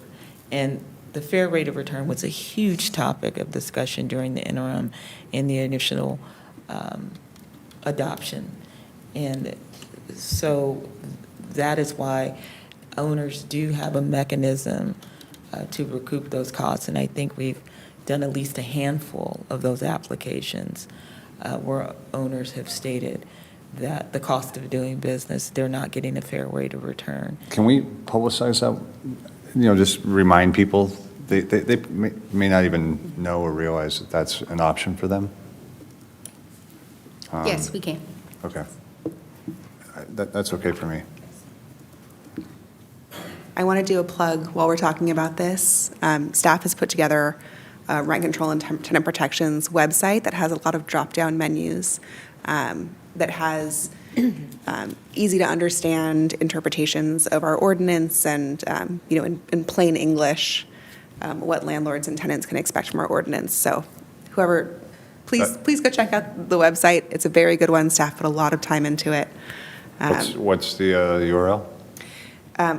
I always just Google tenant protections Culver City and it shows up. Okay, tenant protections, Culver City. Okay. All right. Thank you. And then, Mayor, I think, just for the record, what I've heard is consensus to remove the addition of section 1509320B4. That's the discussion of the landlord occupancy. We'll pull that, bring it back at a later date after further discussion. I'm sorry, Assistant City Attorney, but I actually don't want to, because what I am concerned about is folks in the interim between the 6 months plus that it's going to take for the item to come back, that potentially folks will be evicted for someone who is not a natural person, because we were trying to address a concern. All of these sort of came out of concerns that have been happening. So how can we, in the interim, verify potential natural persons for potential LLCs, even though we don't know what the percentage of our registry landlords are LLCs? Apparently there is a percentage of some sort, which, cool. But how can we address that harm or potential harm? That's what I'm concerned about. And is that something that we can do tonight?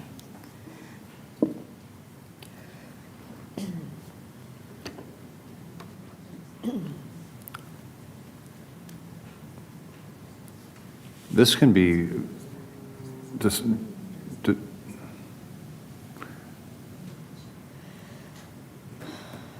Mayor, is it? just a sec.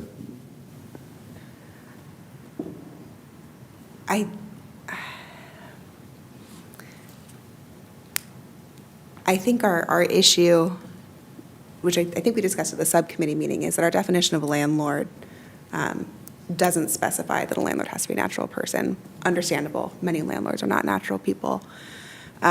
So we would need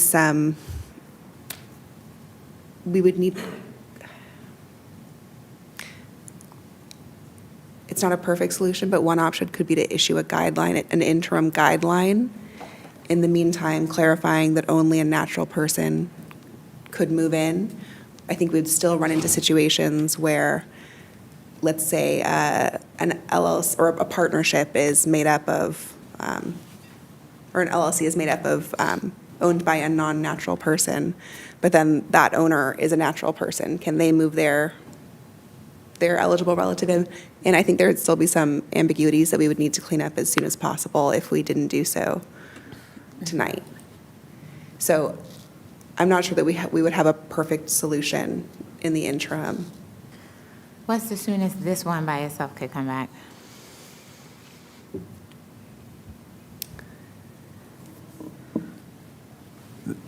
The entire update is not going to be put into effect until July. That was expressed. What we were suggesting is that the per diem amount and the annual rent increase be delayed until July to allow staff to prepare guidelines. But for the remaining cleanup items, that those would take effect 30 days after adoption. And adoption could potentially be at the, I think, the first January meeting. So February would be the soonest that the ordinance Well, would take effect. with this direction, could something be written that is effective by then? I think we would need policy direction as to who council wants for LLCs and LLPs, how council would like to handle those in general. Well, the three nodding heads, we may have gotten, I don't know, 4, but we got 3. I think we agree that we don't want a individual or a family who owns a rental who has formed an LLC to protect themselves against lawsuits and the like, to be classified as a corporate entity that doesn't have a person behind it. So whatever legal avenue there is to write that is the goal.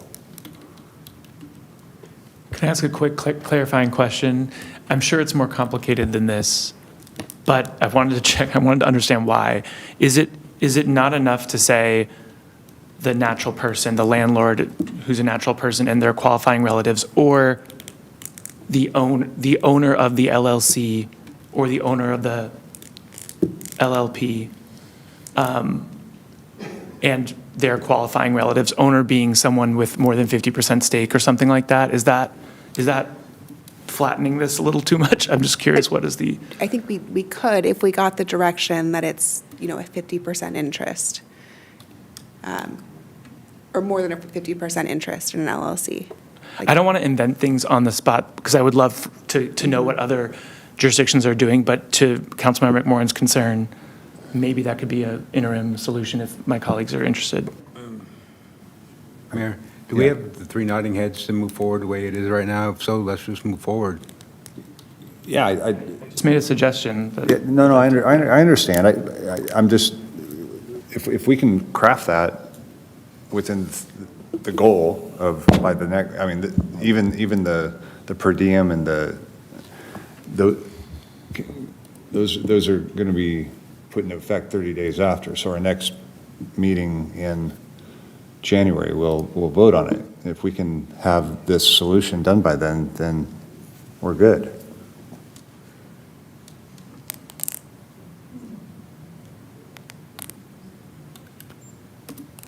So we could defer just the LLC issue. We could indicate that will be handled by a guideline, but we're still at the position of needing to understand the policy direction of the city council and what that looks like. One thought, and I don't, Christina will jump in if this won't work. One thought is to leave the language as is, but add an exception that it doesn't apply to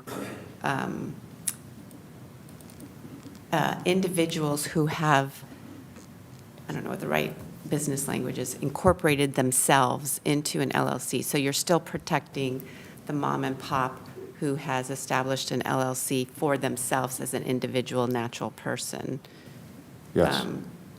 Is that what we're looking to do? Yes. To protect the mom and pop so like, Joe and Jane Smith, mom and pop own a property.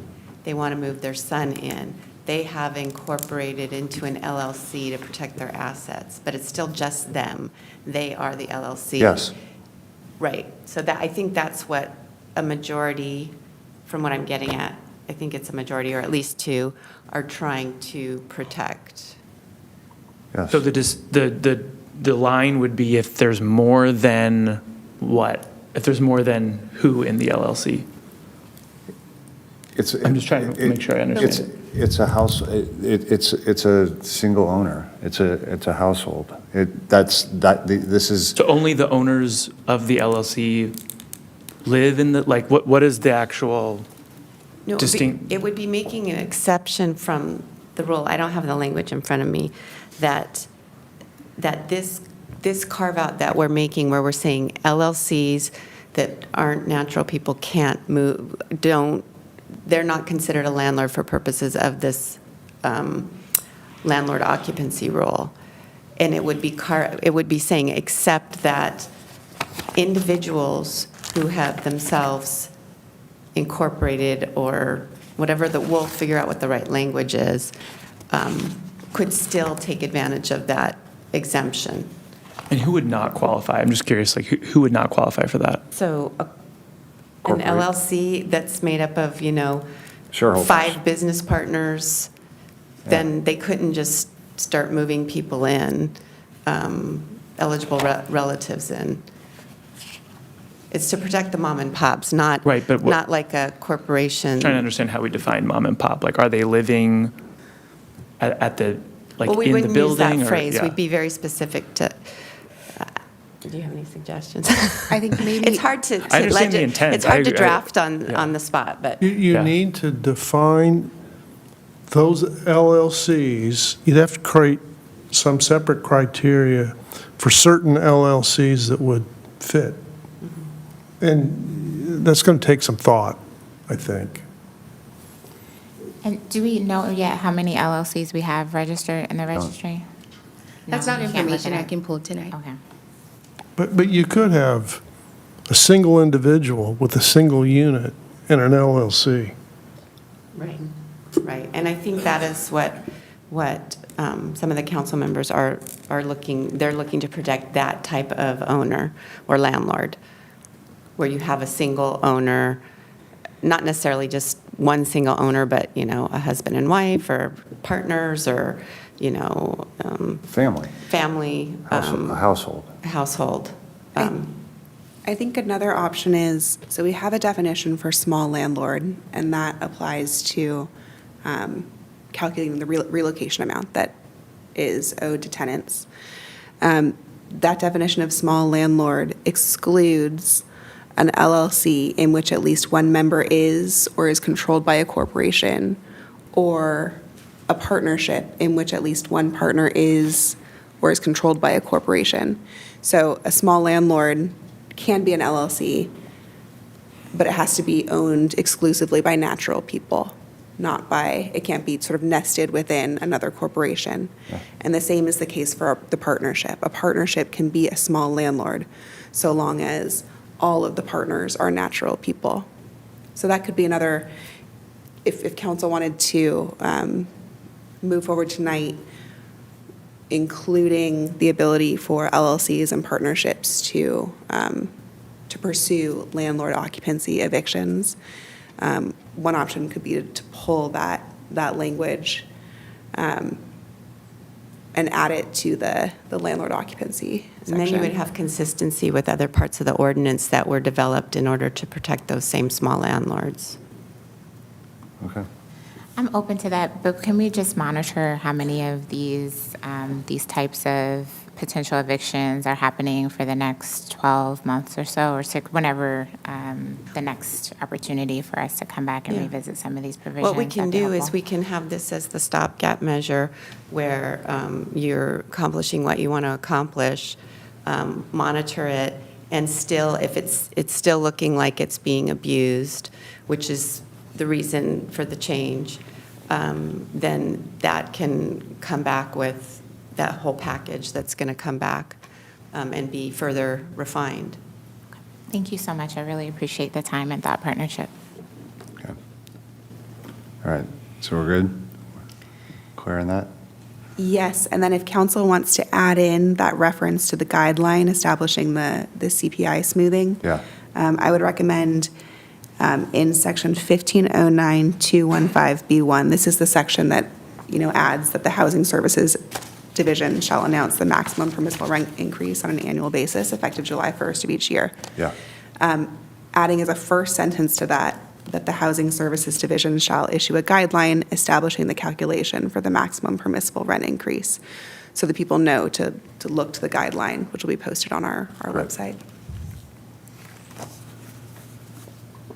If I could add one last suggestion. LA City is supposedly updating their renters protections on Wednesday, I think, of this week.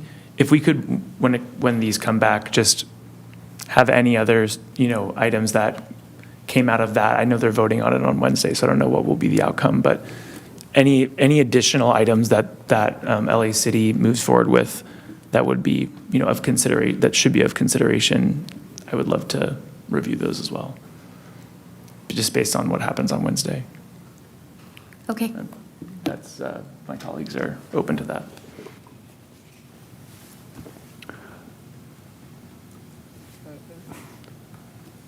I don't need to chase LA on this, but if there's 3 people that want to follow that, it's fine.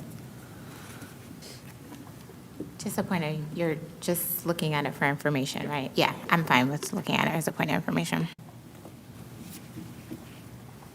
For information, I mean, I too want to use Culver City's data, but it doesn't hurt to look at what else is going on.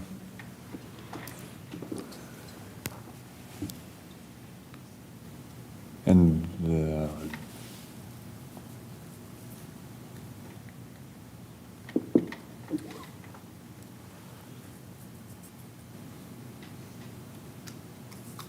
so there were 3 nodding heads for that request.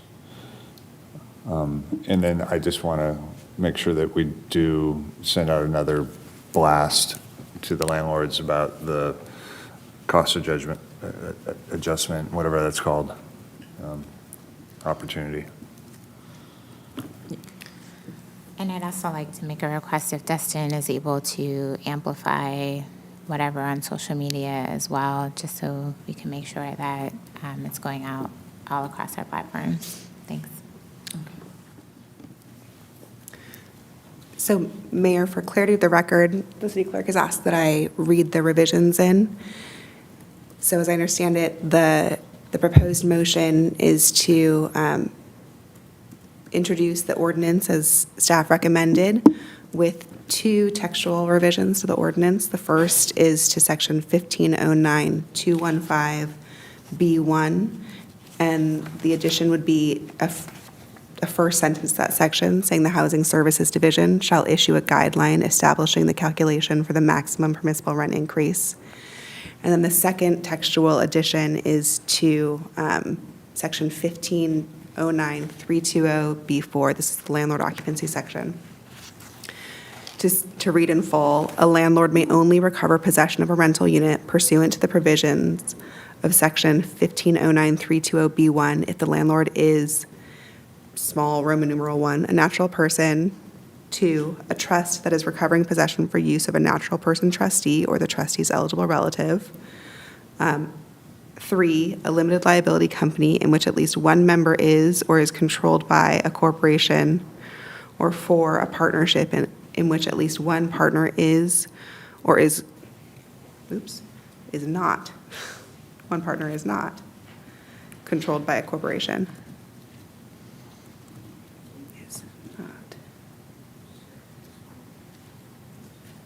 Let me revise that. Yeah, and that's the LLC as well, right? Same thing.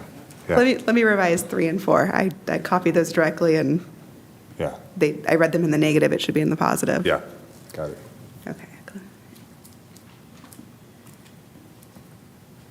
So 3 would be a limited liability company in which no member is or is controlled by a corporation, and 4 is a partnership in which no partner is or is controlled by a corporation.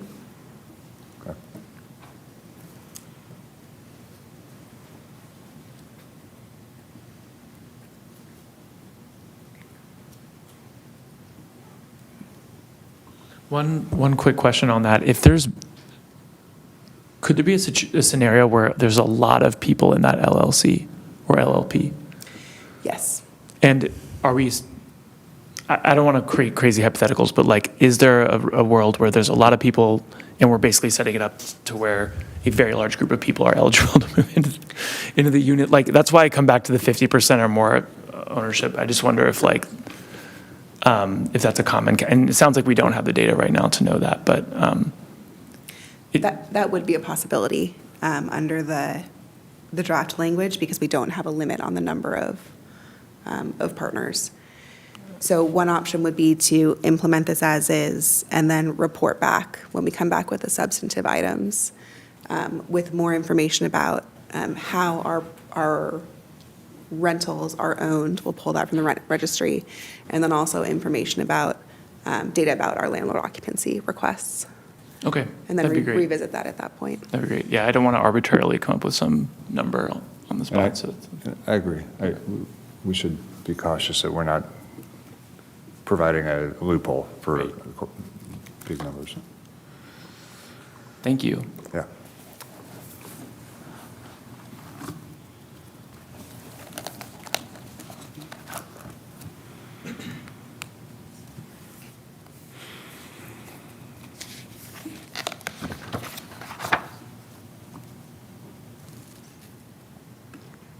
Is there a motion No? to introduce the ordinance?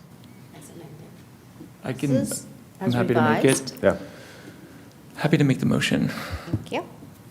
as long as you don't make me repeat it. Well, that's why I made Christina. Okay. We have a motion by Councilmember McMorrin, a second by Vice Mayor Puza, to introduce on first reading. Hold on one second.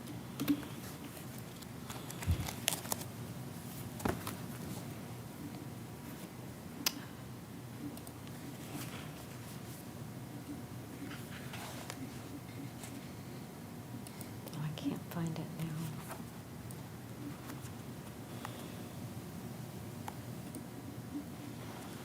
I can't find it. It was me, by the way, unless Vice Mayor Puza was also talking at the same time, which could have been happening. Oh, he did. Oh, great. What? You got the motion. Okay.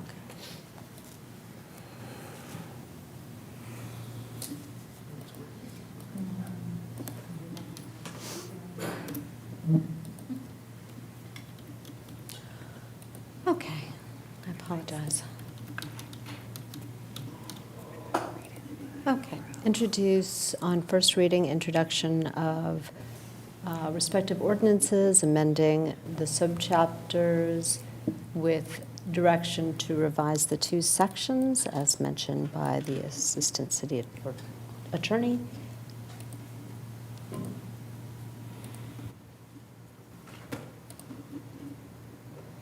Please vote. All members have voted. The motion passes 4 ayes with 1 abstain by Councilmember Vera. Thank you. I think the next two items, A3 and A4, are going to take a bit. Mayor, before you go into the next one, Christina pulled the URL. She was just going to read the URL for the. Great. So thank you to Assistant City Manager Jesse Mays. It's culvercity.gov/rent. That's easy. Pretty easy. Great. Vice Mayor Puza's not here. I think we should push 6 and 7. I think we probably won't even get to those until 1. Is anyone dying to do this tonight? I'm fine pushing 6 and 7. Okay. Do we have a lot of people waiting on either of those items? We have A6, I don't think we have any speakers, and A7 we have 2. Okay.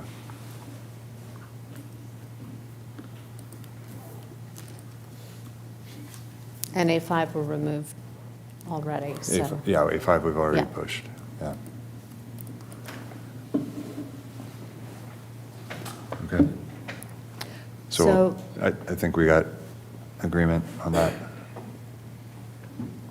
We have nodding heads? Just a point of clarity, does that mean that we're adding items to the 8th, or this is all No, moved to? no. It will go to It'll have to go. Was any to of this next year. time sensitive, particularly thinking about A7? A6, I don't think it's time sensitive. They've been waiting. I'm sorry? They've been waiting since August, and they're here tonight. Yeah, they're online. I don't believe this item will take very long. Which one? A7.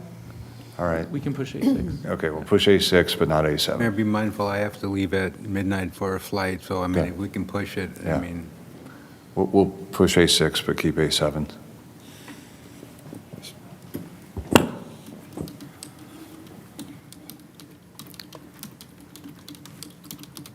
Hey, Chief, ready for you.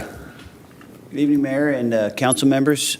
Jason Sims, Chief of our Culver City Police Department. I'm here with Captain Andrew Belante to my right and to present our military equipment report.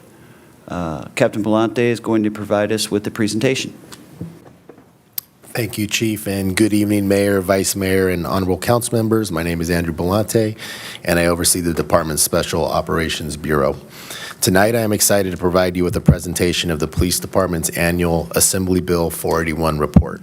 In September of 2021, Governor Newsom signed into law Assembly Bill 481, which requires law enforcement agencies to obtain approval from the applicable governing body, in our case, our City Council, for funding, acquiring, and using equipment deemed military equipment as defined in the bill. The term military equipment does not necessarily indicate the equipment has been used by or acquired through the military. None of the equipment in our inventory has been obtained from the military, nor is it solely designed for military use. In September of 2022, City Council adopted an ordinance which not only approved the use of our existing military equipment inventory, but approved our military equipment proposed policy. In October of 2024, City Council approved the renewal of the ordinance governing the use of military equipment by our police department. Additionally, pertinent information regarding Assembly Bill 481, as well as the department's current Assembly Bill 481 report, have been made available for the public to access on the police department's website at www.culvercitypd.gov. Next slide, please. Throughout this process, we have worked closely with our city attorney's office to ensure our reporting requirements are being met as outlined in Assembly Bill 481, which include the following.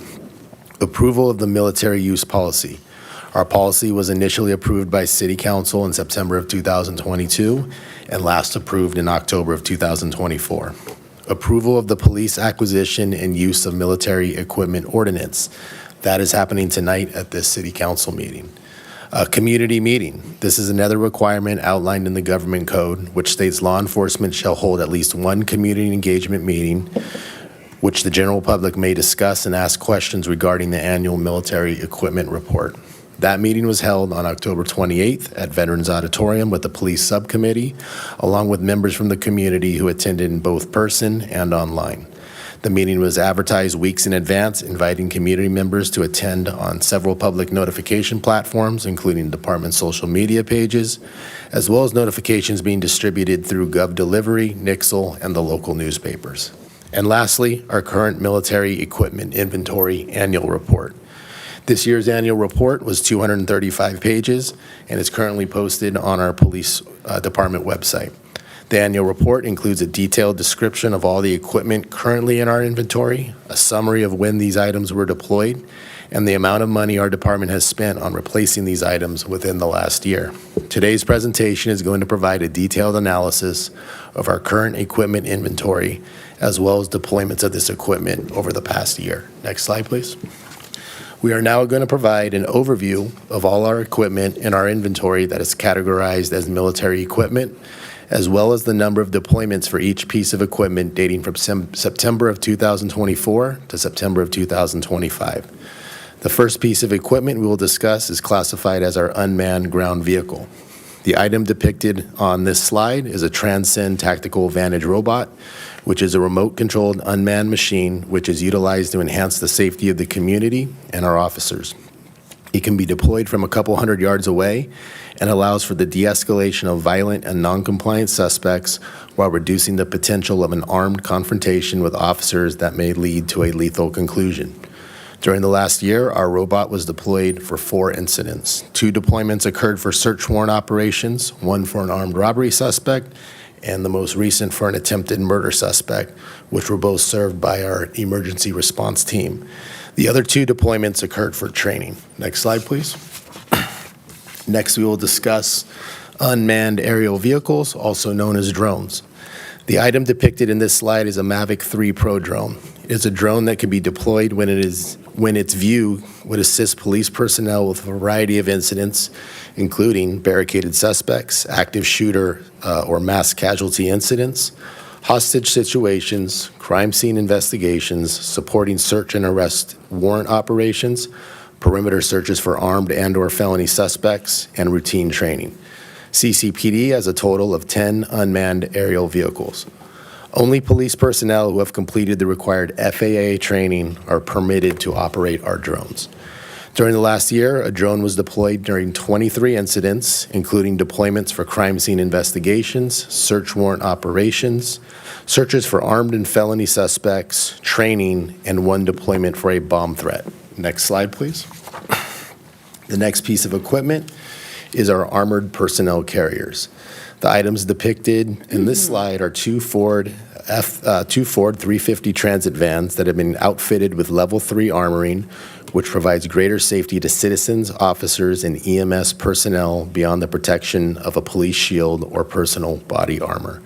Per our policy, our armored personnel carriers can be deployed in the following situations: active shooter or mass casualty incidents, rescue operations, supporting search and arrest warrant operations, barricaded suspect operations, hostage operations, encounters with self-destructive, violent, dangerous, and/or combative subjects, department-approved training exercises, and perimeter searches for armed and/or felony suspects.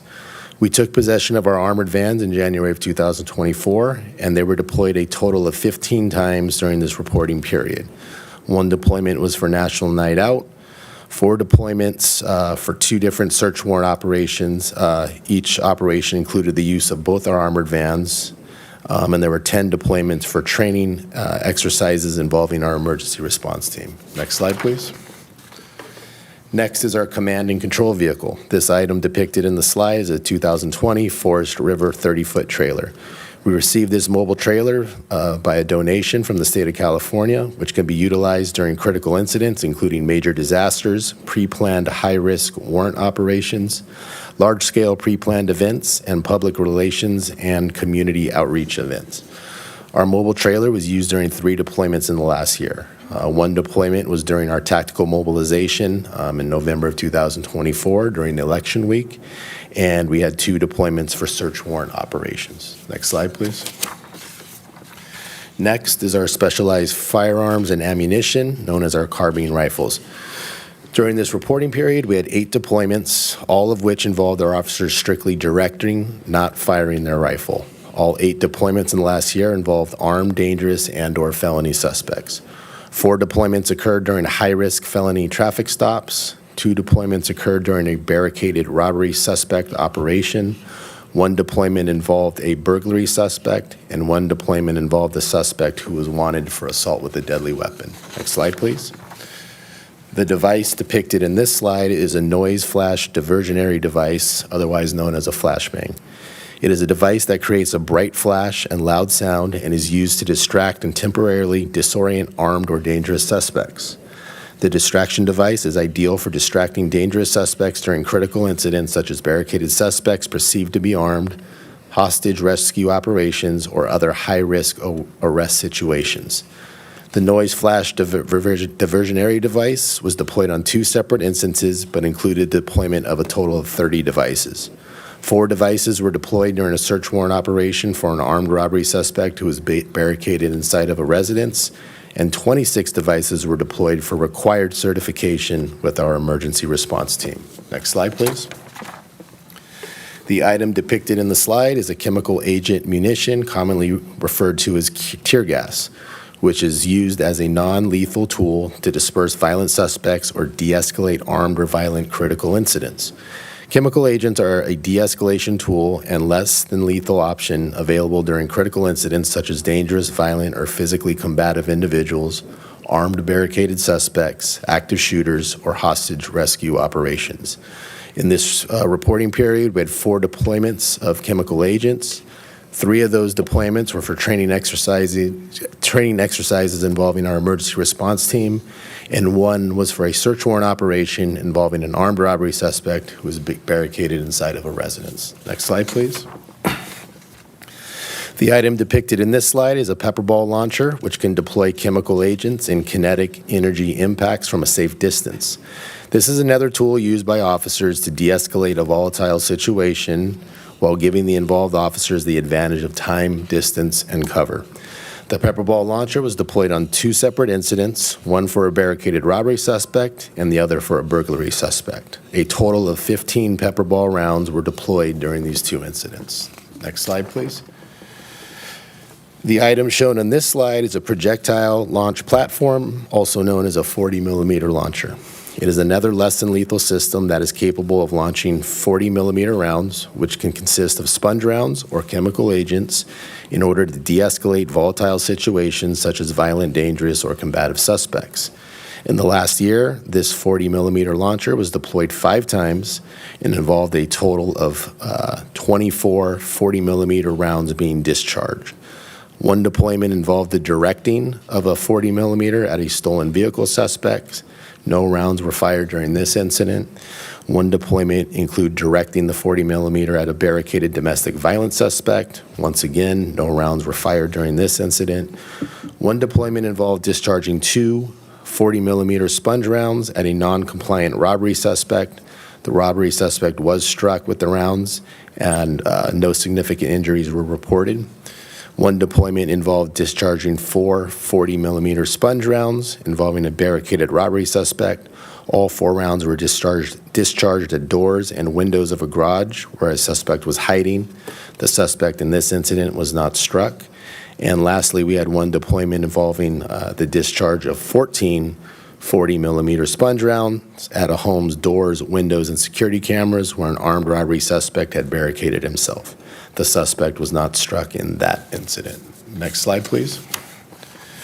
The Culver City Police Department received 1 complaint regarding the use of AB 41 equipment during this time frame from a community member who alleged an individual was shot in the leg in downtown Los Angeles with a flashbang device by a Culver City police officer.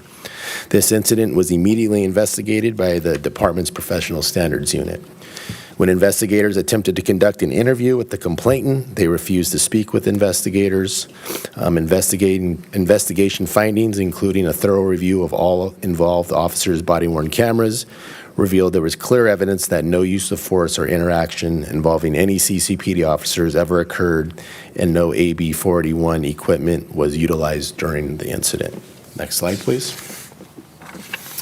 This slide represents the total amount of money spent on training and a procurement cost of AB 41 equipment from September 2024 to September 2025, which includes approximately $1,881 for training courses cost for 1 officer to attend a chemical agent instructor course, approximately $5,500 for 16 officers to be post-certified on their rifles.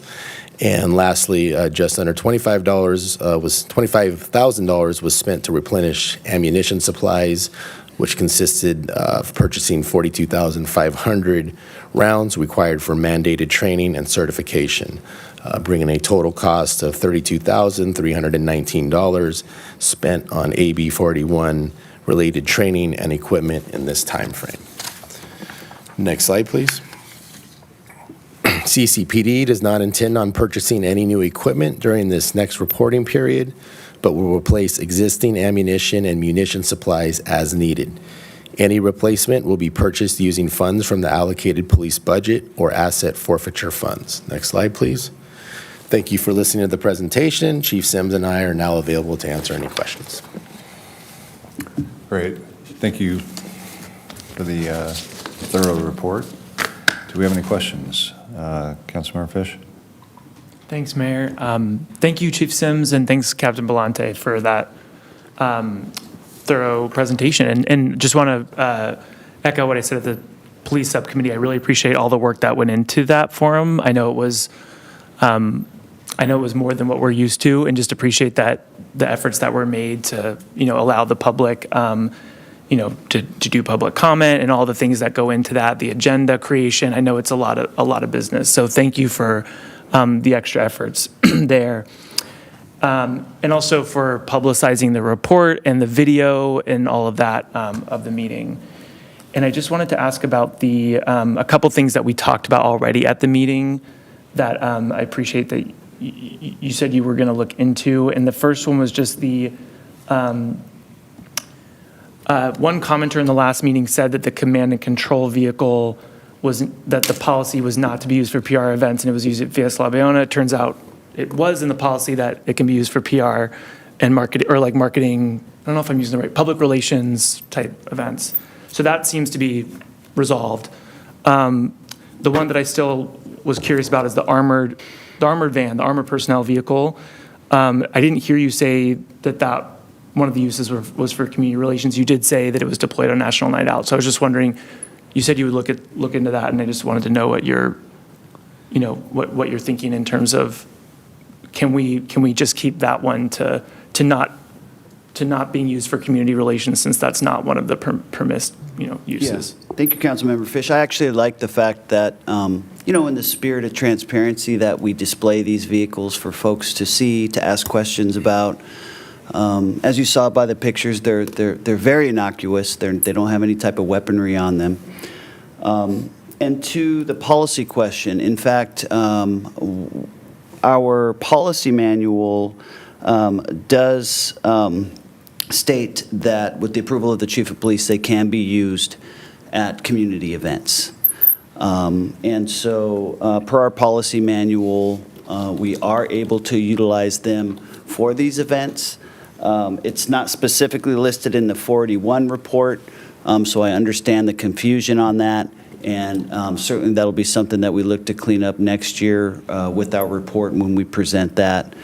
But again, having been there when we're displaying these armored vans, which essentially are Amazon vans, our drones and things of that nature, it gives folks the opportunity to see what we have, to see and to ask questions about when they're used, why they're used, and those types of things. And I think there's really real value in that, especially as a police department that prides ourselves on transparency.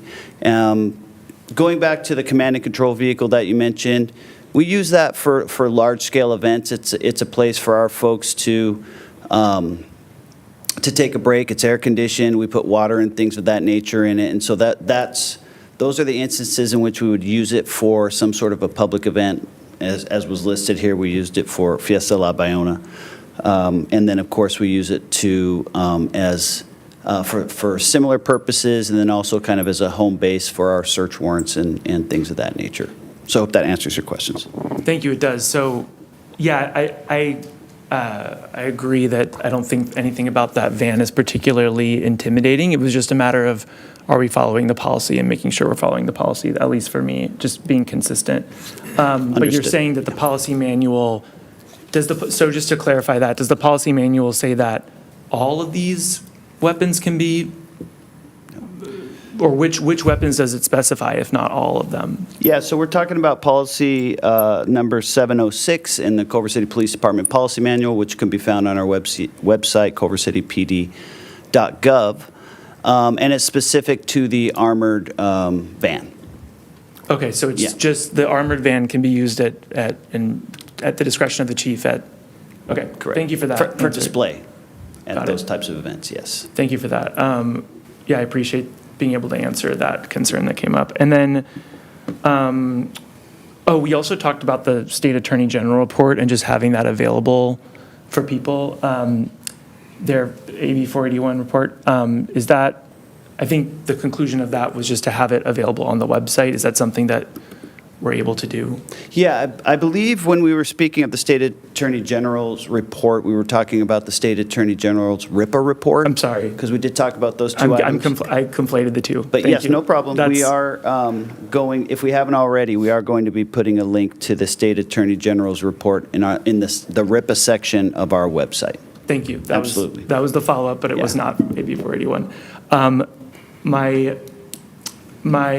The other comment that came up was about Heckler Koch rifles from, it was from J. Lindsay Poland, and I just wanted to check on that because there was a question of whether those were required to be included. Can you answer to that about whether, so it sounds like this, Mr. Poland was suggesting that they were required, but they weren't in the report. Are those, is that something that should be amended to be added to the report, or? Yeah, and as I stated at the subcommittee meeting, we, at the time of the implementation of this, these policies were initial 41 report, the drafting of the ordinance and all of that. We considered, and we worked with our city attorney's office on all of this, and we strongly considered whether or not we should include our MP5 weapons in our annual military report.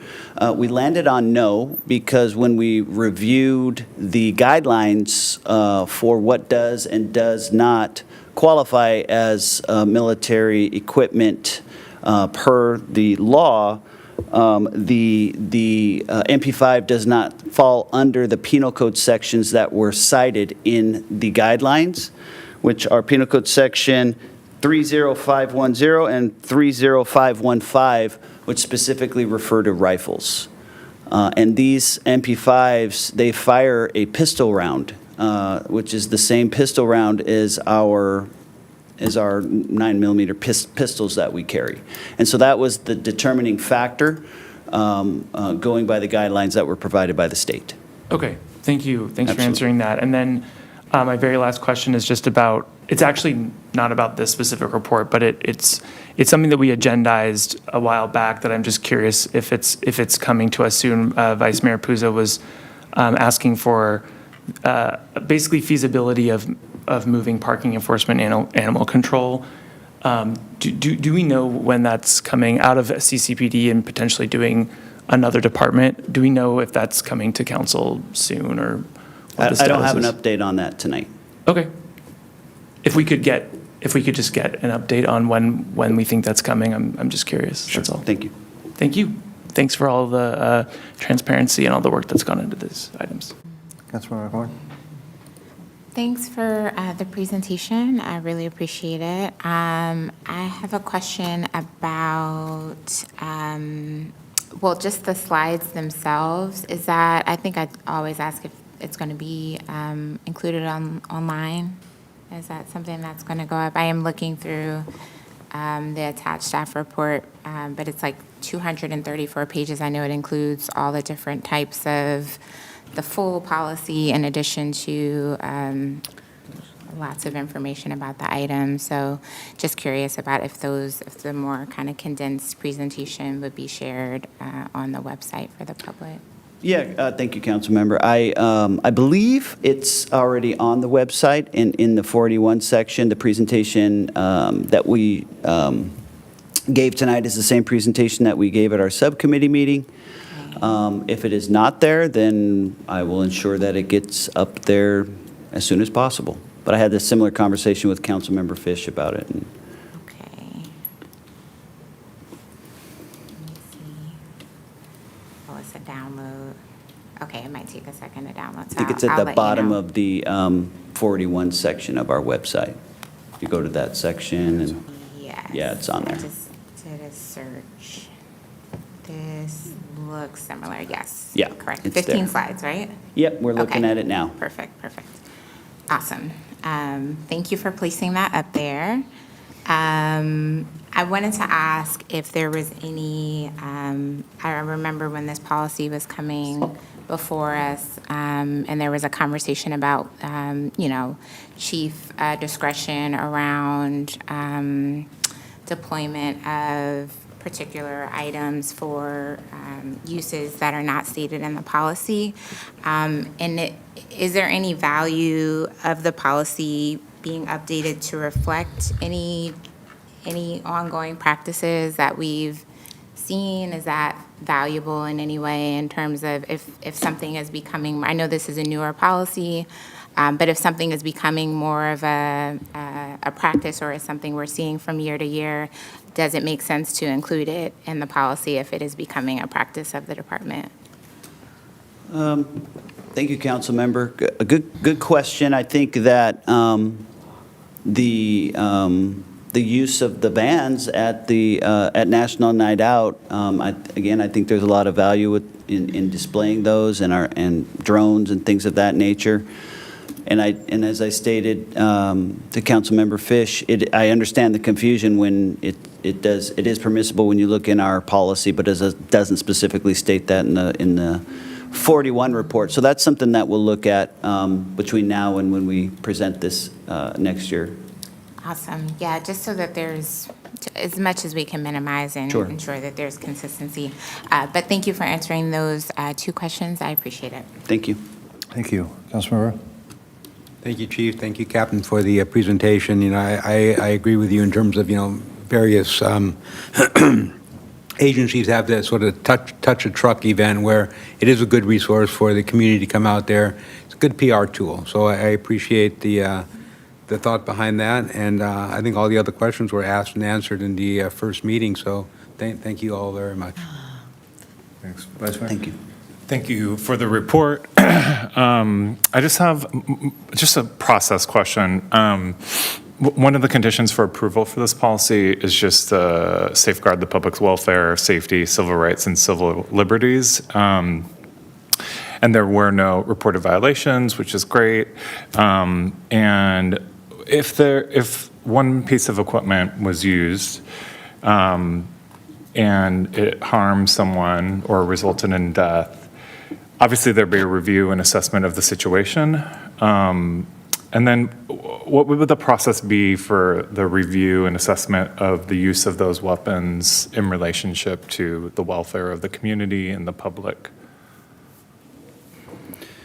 Well, that's a great question, Vice Mayor, and I think that the same review process that you described would be where we identify equipment issues. And so when we review a situation, like you just, again, a situation where there's a great bodily injury or death, there are multiple investigative entities that are going to come together to and each conduct independent investigations.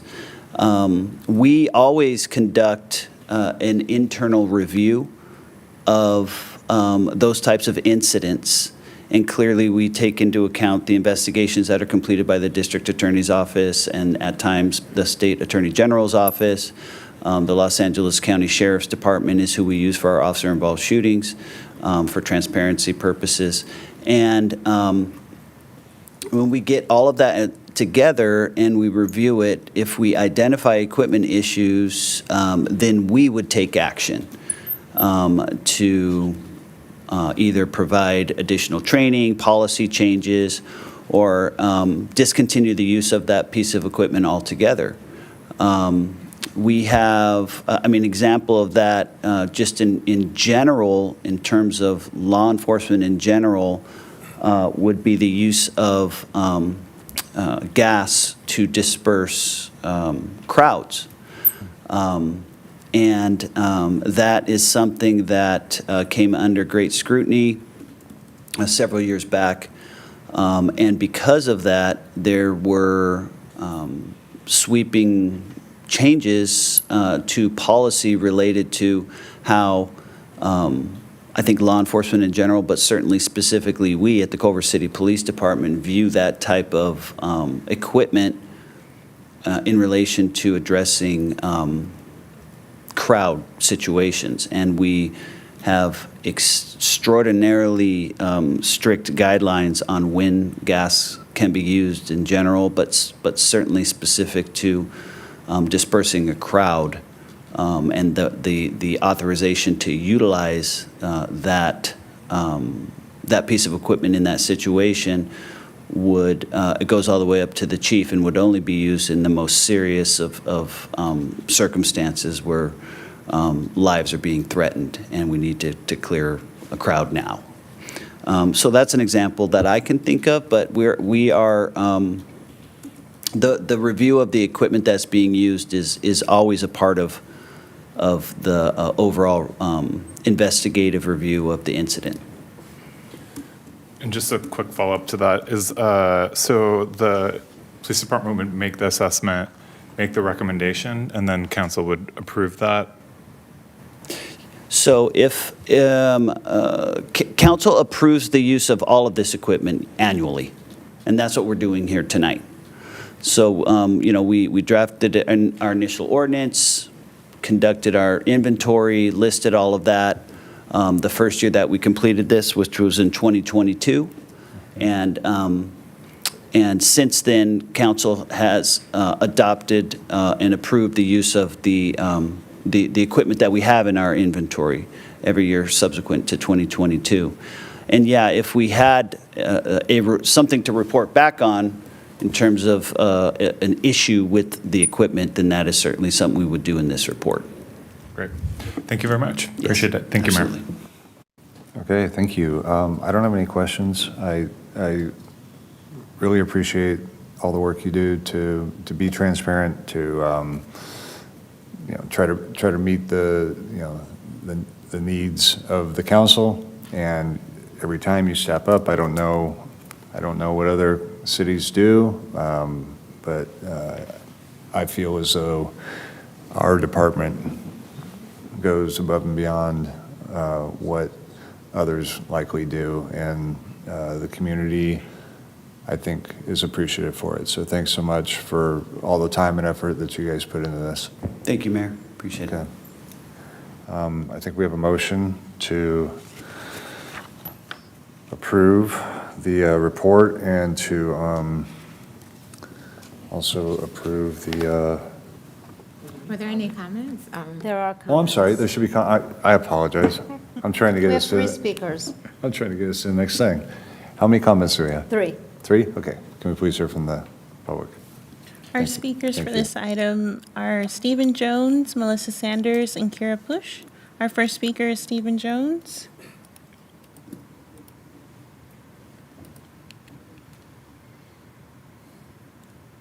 Thank you.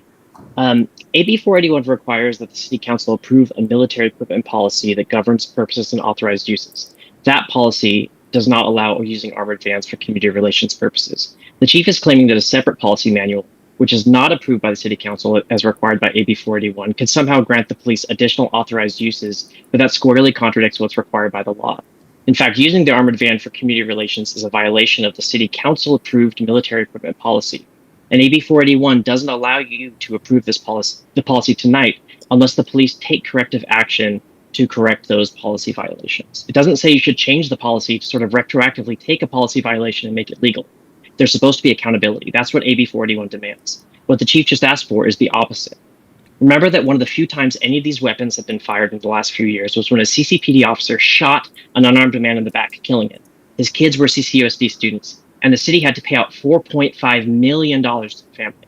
In the aftermath, no police policies on the use of these weapons were changed to prevent police violence like this in the future. Zero accountability. Please demand accountability tonight. Thank you. Our next speaker is Melissa Sanders. I just wanted to thank Chief Sims and CCPD for always doing their best and putting their best forward for the entire community, regardless of how people think of our police department. The only thing I would love, because military equipment is such a horrible version of what this equipment really is. No military is using any of this equipment as far as I know. I mean, a drone probably at some point, but it'd be great if there would be more clarification, because I think that the military equipment triggers a lot of people who don't actually pay attention. So that was my only comment. Again, thank you. And next item.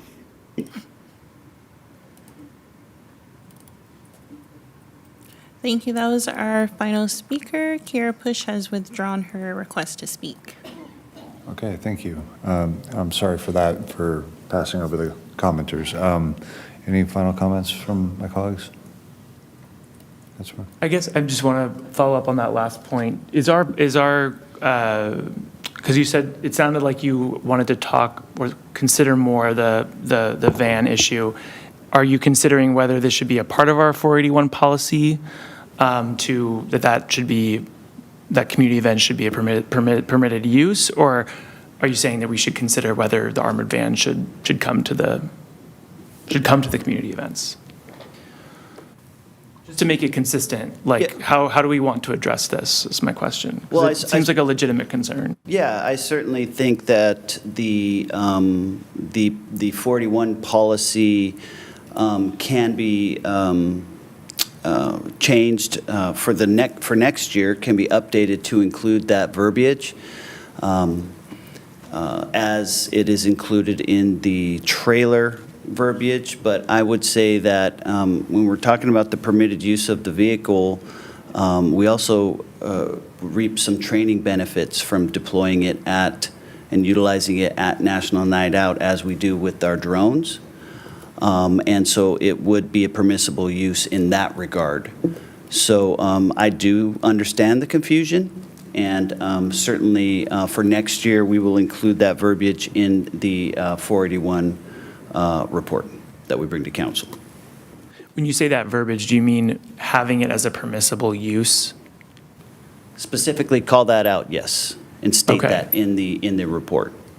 Thank you. Thanks for Yeah. clarifying. So just so I understand, Chief, is that, I mean, my understanding is that is a council decision, right? I mean, whether that van is, whether community relations is a type of permissible use, is that a council decision? The council can absolutely tell me tonight, because we have brought this before you, and it's your discretion to approve or not approve the use of this piece of equipment. So absolutely, if the council wants to direct me to not utilize these vans at community events moving forward, then yes, we can do that. You can do that. Thank you. I'm just, my hope is to have consistent policy that's clear and transparent and accessible for people. So sure. For the purposes of, this conversation, if what you're saying is that the armored vans, are something that you use at community events, I would much prefer that it be outlined in the policy, but that's my position. Thank you, Councilman. Yeah, I do want to I know we're getting closer to midnight. I just did a quick Google search to kind of understand what best practices are as it pertains to AB 481, and I found like a sort of helpful guideline question from from the American Friends Service Committee. And it's recommended that elected officials evaluate the policy, whether the policy safeguards the public's welfare, safety, civil rights, and civil liberties, as Vice Mayor lifted up. That number 2, that there are no reasonable or more cost-effective alternatives to meet safety objectives, and 3, pass align use with current policy.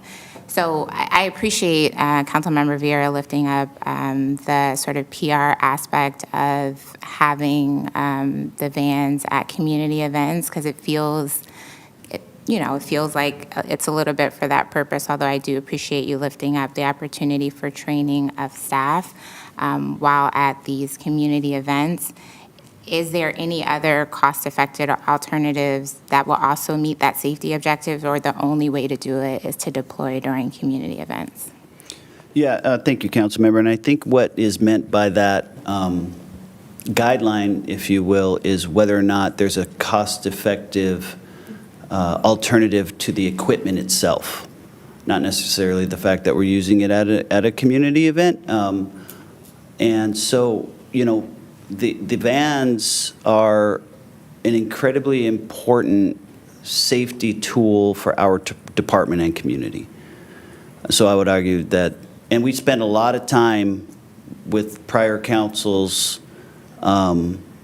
discussing these vans and their purchase and other alternatives, and we landed on these vans because of the concerns of our community that were heard, and the fact that these vans, as I said, are not really militaristic. They're, very innocuous. You see many other very similar vans driving around our neighborhoods delivering packages. So they're meant to carry people. They're armed. They're bulletproof van to carry people around. I completely hear everything you're saying, and I don't feel particularly intimidated by the vans being a national night out. Again, my desire is for the policy to be adhered to, as I'm sure it is yours as well. I mean, that's what I'm seeing from the presentation, is a desire to comply with the policy. And for me, this policy's been here since 2022, and we've approved those uses. So unless we amend those uses, I would prefer for those uses to be the only permissible uses. That's where I'm coming from, because I feel that's how we maintain public trust with our department, is to have policies that are consistently applied. So I guess that's. And if I could just comment on that, again, we present this annually. So we will be presenting this this time next year. I've already agreed that it is, just for the sake of consistency, it makes total sense to add that language to our 481 policy. It's already a permitted use in our Culver City Police Department policy, and certainly that should be consistent. And so absolutely, we will make that change in next year's report. Thank you. Yeah, I understand what you're saying. I'm not suggesting that we add more permissible uses to those, but I understand your prerogative and what you're suggesting, but that's not a suggestion coming from me, at least. But Can I just ask then? Are you suggesting that we don't use it at National Night Out? No, I'm just suggesting we have our policy from 2022, 23, and 24, and that we just apply it. That's all. I'm not challenging the existing policy. I'm just uplifting the existing policy. Okay. Councilmember McMorrin, do you have anything to add?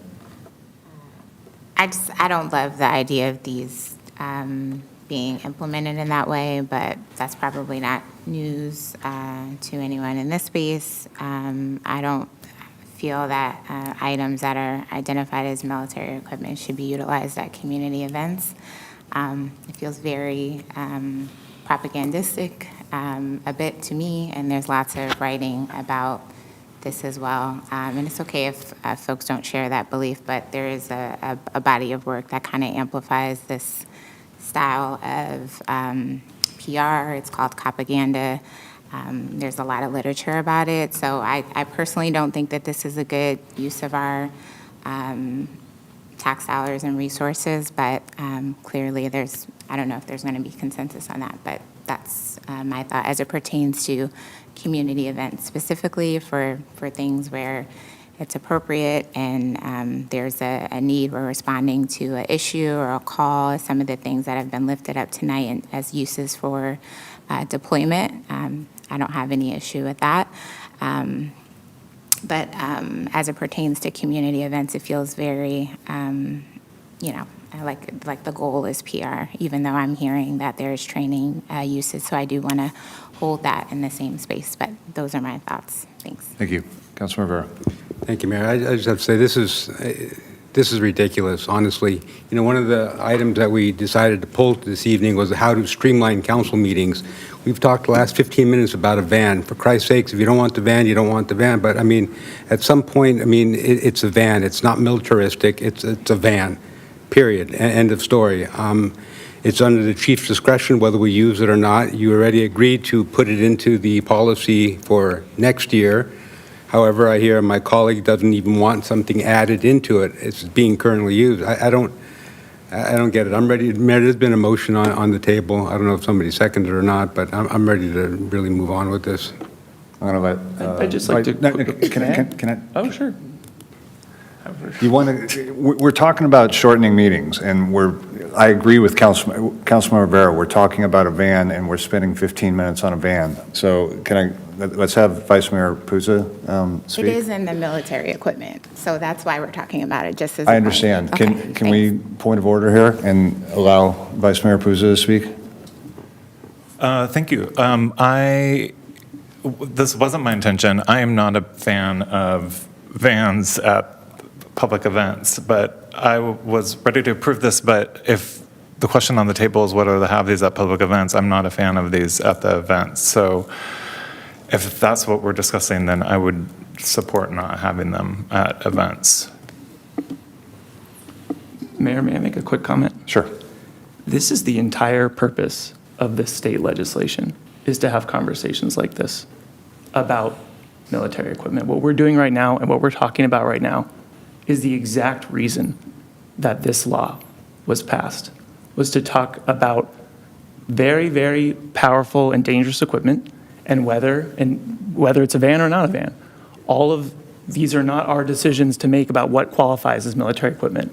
That's already been decided. We are here to have the conversation that the state requires us, or that the state asks us to have with this piece of legislation. So I'm really appreciative of the time that we are taking right now to advocate for the public good and the safety and the proper use of this incredibly powerful, all of this equipment. So thank you. The point isn't that it's not important to talk about this. The point is that it's very clear the perspective that you're coming from and what you want out of it, and yet it's taking a long time to get there. My perspective is that we should follow the policy. And I agree that the council I agree with that, and the chief agrees with that. And he is offering we change policy all the time. So he's offering to change the policy to align with the Assembly Bill 41 policy to align with the internal police policy. So I agree with doing that. This is for National Night Out, which is a public safety event, and it's one of our public safety tools. And I agree with what Chief Sims says, is that it's good to have the public, for the sake of transparency, to see some of our tools on display. I agree that we shouldn't be firing guns out there, or anything like that, but this is a protective vehicle that is used in situations to keep people safe. And if yourself and the majority of council decides that they don't believe that that should be a part of these things, then so be it. But that's where we're at, and it appears that that's where the council lands today. So I think we should move forward on that.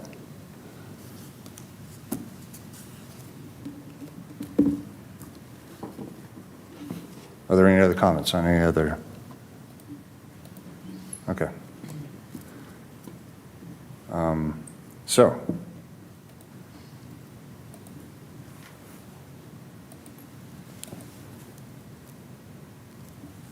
need a motion to,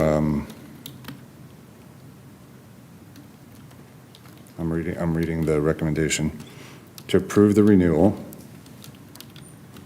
of ordinance number 2022-005, codified as subchapter 3.04.400 of the Culver City Municipal Code, governing the use of military equipment by the Culver City Police Department and approving the military equipment funding, acquisition, and policy pursuant to Assembly Bill 481, and provide the direction to the Chief of Police as deemed appropriate, which is to remove the armored vehicles from National Night Out and have the policy reflect the wishes of the majority of the council. And can we just make it community events instead of specifying just one? Community event. Thanks. Understood.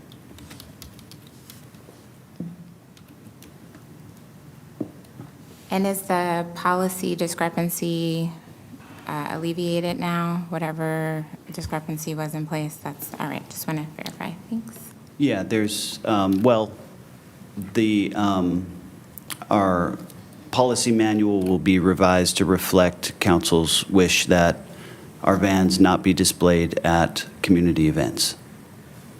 And actually, City Clerk, can we bifurcate these two things? I'd like to have a motion to approve the renewal of the ordinance, and then as far as direction goes, have a separate motion. Absolutely. Thank you.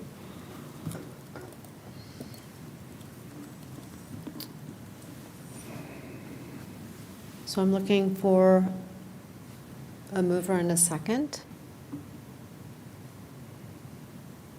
for the review and approval and the renewal of the ordinance.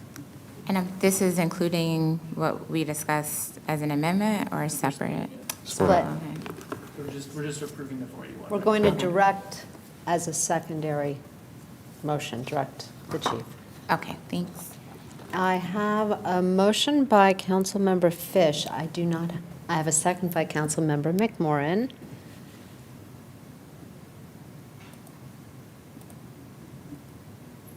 Please vote.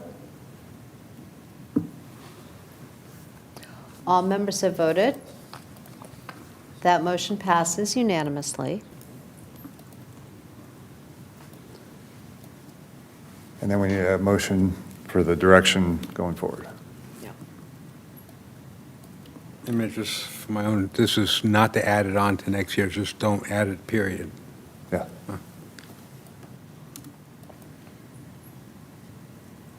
Okay. We have a motion by Councilmember Fish, a second by Councilmember McMorrin to direct the police chief to remove armored vehicles from Can I ask a quick question to the city attorney? If this is a matter of policy already, why do we need to do a motion? I just want to be clear, like, does this really need to be a motion? If it's already. It's my understanding that the AB 481 ordinance doesn't have to be changed to accomplish what. Yeah. And the chief can correct me if I'm wrong. I think what the council is asking tonight is for the chief to change the administrative policy with regard to using those the vehicles. manual. Is that correct, chief? Yes, thank you. That is something that would need to be done. Okay, thank you for that clarification. So we have a motion and a second. Please vote.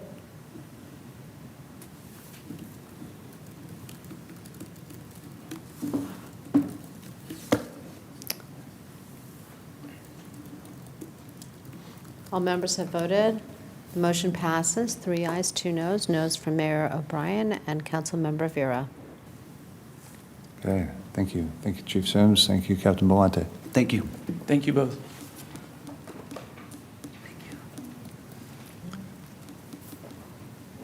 Okay, action item A5. A4. I'm sorry, A4.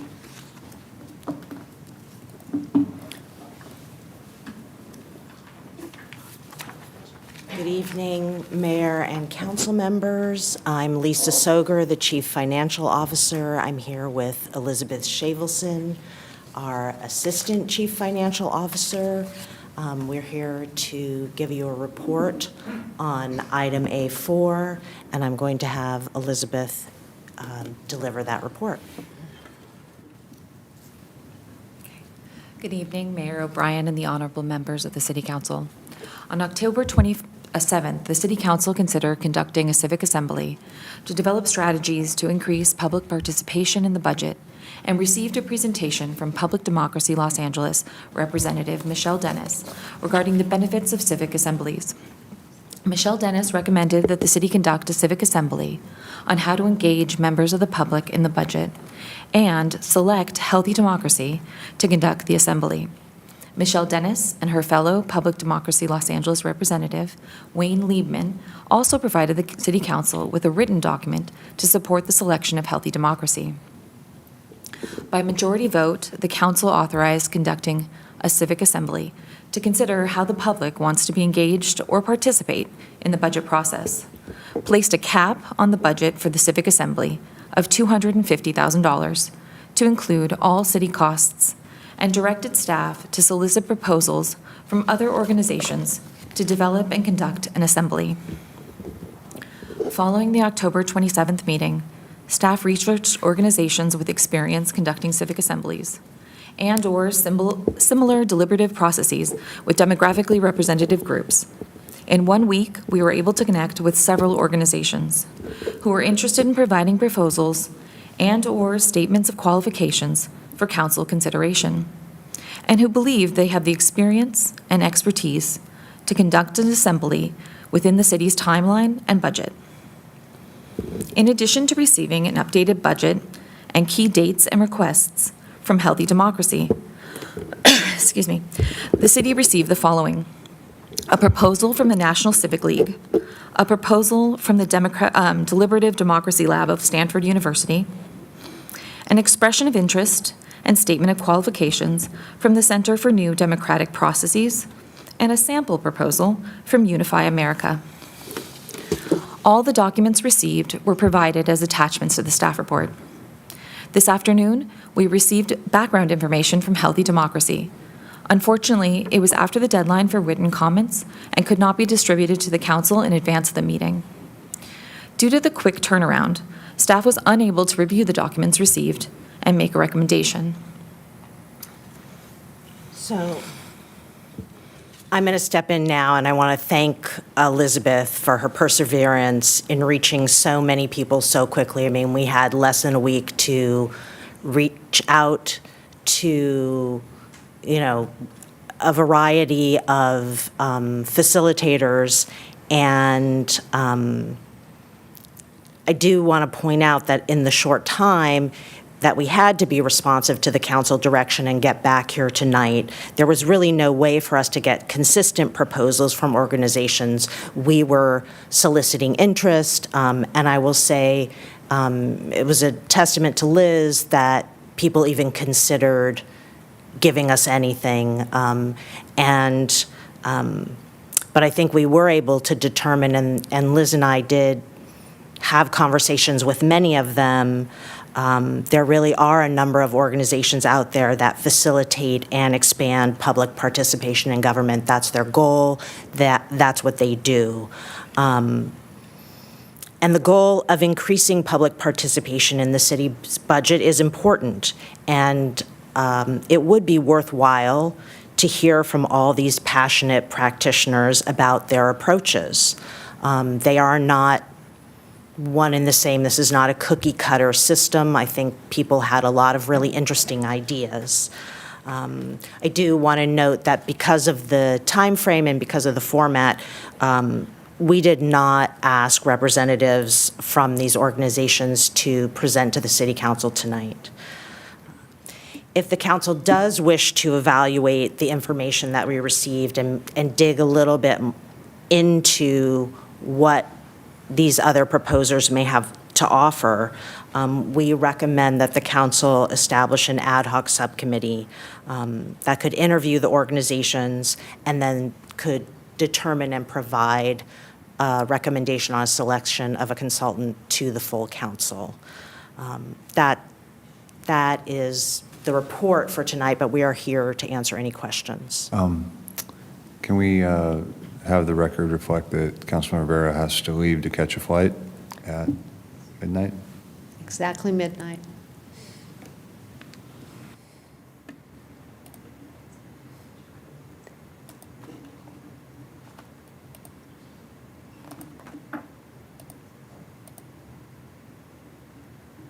And I've taken the roll call to reflect that.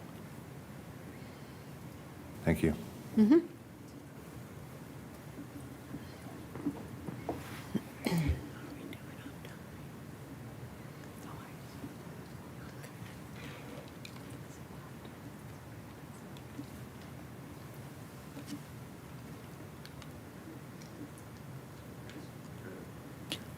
We're here to answer Okay, questions if you have them. fantastic. Sorry. And we have 6 speakers. 6? I'm not sure how many are still Okay. online, but we had 6. Okay, great. Councilman Fish? I'm happy to do speakers first. Okay, I'm happy to. Okay, let's hear speakers. Our speakers that are signed up are Lynn Davis, Justin Reedy, Michelle Dennis, Wayne Liebman, Marcy Bond, and Melissa Sanders. Our first speaker is Lynn Davis.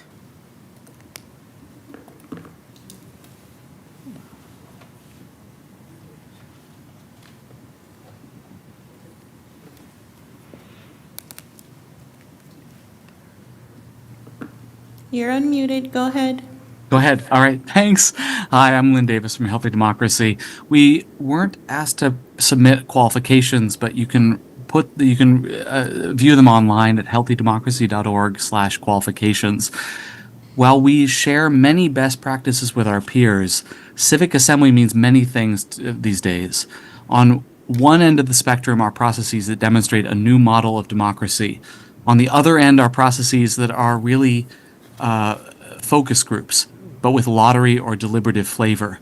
The latter may be a step up from traditional methods, but they are not a different kind of democracy. They are simply a different methodology within the engagement industry. We believe that civic assemblies should be definitively different. We advocate in the field for this, but for the time being, we believe that our assemblies are materially different from those of other American practitioners on a number of non-negotiables. We would love to do this project, but more important is that you send a message to this movement. Whomever you choose, we ask that you put the people in the driver's seat, reverse the paradigm of engagement where typically consultants design processes in private, source information themselves, railroad members of the public, neutralize their power, and extract input and repackage it into glossy reports for council. That is not what an assembly should be, but yet that's the industry emerging in Europe and now in the US. We believe that democracy can be better with people at the fore, not consultants, and that's also better for cities. So, thank you. Your time has expired. Thank you. Thank you. Our next speaker is Justin Reedy, followed by Michelle Dennis. Justin. Hi, can you hear me? Yes, we can hear you. Great, thank you. Thanks, Council. You all got to hear from me a couple of weeks ago at the October 27th meeting. I'm Justin Reedy with Healthy Democracy, and I'm going to pick up where Lynn left off. We think there are a few things about assemblies that are non-negotiables for us, and we hope that you will insist upon them for whomever you hire. First off, prioritization of delegate empowerment. Civic assemblies should place participants at the center of the assembly's governance. We, the process folks, should never be the assembly's teachers or managers. We should be process advisors and assistants. The assembly should be able to adjust its own process and always speak for itself to decision makers, staff, and the public. In short, we should serve the assembly. The assembly should never serve us. Number 2, strict process content separation. A process organization like us should stay entirely out of the topic at hand to reduce practitioner bias and ensure assembly ownership.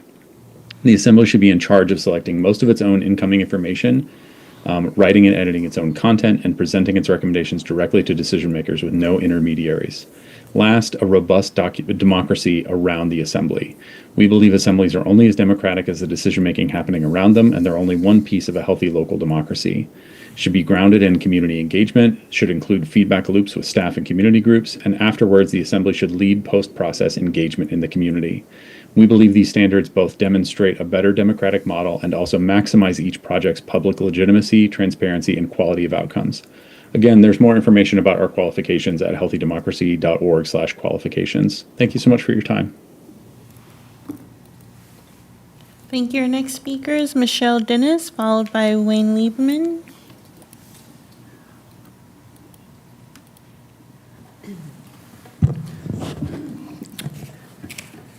So I speak tonight as a representative of Public Democracy Los Angeles. We conducted an evaluation of all the proposals, the bids, and here's what we found. The National Civic Review, this organization has never led, from beginning to end, any type of civic assembly. We believe this information disqualifies the bid from this organization. The Stanford Deliberative Democracy Lab bid to provide a deliberative poll. That's not what the council directed or approved, so this should disqualify their bid. Unified America provided a bid of $500,000 and a component for a civic assembly of $276,000, all exceeding the council's limit. The Center for New Democratic Processes uses a model that's explained on their website that they've used as the foundation from all of their work. It includes 2 steps that go way beyond the boundaries set by the council, particularly the one about co-create, where they say that they amplify and share the recommendations by the participants. We think this is a red flag and will interfere with the freedom and independence of the civic assembly participants. The revised budget submitted by Healthy Democracy for $230,000. Your time has expired. Thank you. May I finish my sentence? How many words? Everyone's. It provides the kind of civic assembly that the council approved. Thank you. Yep. Thank you. Our next speaker is Wayne Liebman, followed by Marcy Bond. Good morning. I'm Wayne Liebman. I'm the co-founder of Public Democracy LA. We've been working for several years on the ground in LA to establish assemblies as a way to engage ordinary citizens in governance. We're a grassroots volunteer group. We get our funding through donations nobody's paid. Healthy Democracy is not a donor. We're very well known nationally in the deliberative space. We have a working relationship with Healthy Democracy because to date they're the only organization on this list that has been willing to help us in our efforts for the past few years in LA. They're there when we call. They give us a lot of time and expertise. Since you opened this bidding process, apart from Healthy Democracy, not one of the bidding organizations has called us or reached out to us in any way to ask any of the following questions. 1, what's going on the ground in Culver City? 2, can your volunteer base help us with logistics for the assembly? 3, who are the local community groups, and will you be able to connect us with them to generate support and enthusiasm for the assembly? And 4, will you be able to help connect us with local professionals that we can utilize as facilitators for the assembly? These are vital questions. You don't do an assembly in a vacuum. You need local support if you want it to succeed. I beg the council, please do the math here. Whomever the moderator is, we will do all we can to ensure the assembly's success. Our hope is it will be Healthy Democracy. Thank you. Thank you. And our next speaker is Marcy Bond. Looks like she may have gone home. She's not online.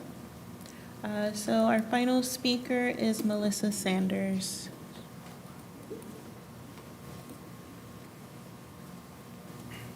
Hi again.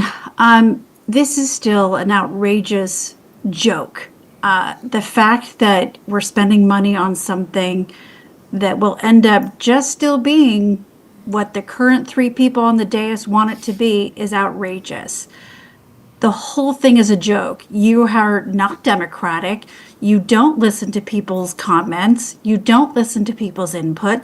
You don't even listen to the people in your own city government who tell you not to do things or you will bankrupt the city. And you're like, no problem. We'll just go about it anyway. This is another waste of time, another waste of money. It will lead to still only what 3 out of 5 of you would like to do. It's outrageous for you to waste all of this money. But now I'm thinking this is your way of pretending to get input because you're going to limit all of us speaking. No more public input in any other way except for this assembly. I wonder how that happened. So do not try to shove this down our throats and then 2 seconds later tell us we're not allowed to speak anymore. The hypocrisy, the disrespect, the continuous, just complete ignoring of reality and any other voice other than the people who are texting you and sending you Slack notes is outrageous. Freddie, Yasmin, and Bubba should be ashamed of themselves.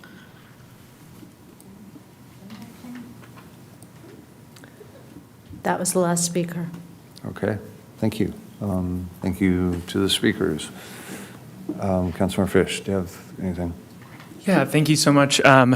Thanks, Mayor, and thank you, Elizabeth, for getting so much information in such a short amount of time. Thank you, Lisa. Like, I really appreciate having all this at our disposal now, because regardless of who we go with, I learned a lot from what is out there. And just thank you also to Vice Mayor Puza for just suggesting that we do sort of a price quote, expedited price quote type of scenario. It was really helpful. And then the $250,000 cap, I saw that Healthy Democracy reduced their quote based on that, so that there's room for, Culver City expenses like AV setup and the venue. I just wanted to kind of zoom out a little bit and just share that I appreciated the conversation in the last meeting. We talked, and by the way, this has come up, I think in May, it first came up, then it was in June where we passed the budget. It came to two governance subcommittees.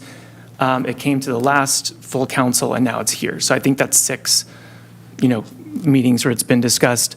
And the RFP process, I agreed with my colleagues last time, ideally this would go through an RFP. I would love for that to happen. And I think we would all probably prefer that process in terms of, crossing our T's and dotting our I's and getting all the information and all the most, comparing apples to apples. The issue obviously is the time that we have in front of us. If we want this to be a process that informs the 26-27 budget, we don't have a ton of time. So if we want to push it back a year to 27-28, that's something that we could do, but I think the urgency, I think it's here. I think we've had so many experiences where our neighbors, our residents want to have some kind of impact, whether it's supporting our schools or fixing our roads or doing something where they want to have a voice in our process, and our process doesn't have that capability yet. So I just want to share that right now what we do in this year might not be what we do next year. When I went to the Civic Assembly in Culver City at Veterans Memorial Center, it was really transformative. And what I walked away feeling is this is a different way of deliberating. This is a different way of our community having a voice.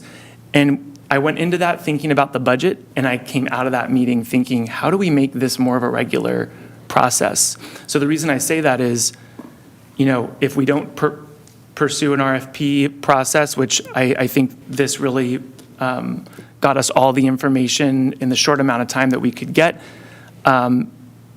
If we start doing more assemblies for other types of issues, we definitely could explore, and we can also explore some of the other proposals too. National Civic League had really interesting proposals. Unified America had really interesting proposals, albeit above our price range. So I just want to share that I'm really open to a lot of what we saw in those proposals as sort of like a future step. And I'm hearing that the advocates from Public Democracy LA, who have really pushed for this and been there for this entire journey and have no financial relationship or incentive to suggest Healthy Democracy as the vendor, what I'm hearing from them is what I'm also seeing in the proposals, which is Healthy Democracy, it meets our price cap. And also, I just want to share that the Culver Crescent just came out with an analysis of all the different proposals, which I found really helpful. And one thing they found was that the majority of the costs for Healthy Democracy, the vast majority, are going to the actual assembly and delegates themselves, as opposed to other proposals, which a vast majority of those costs were going to the staff, which obviously we want everyone to be fairly paid. But it's just I think it shows the value that Healthy Democracy is bringing here.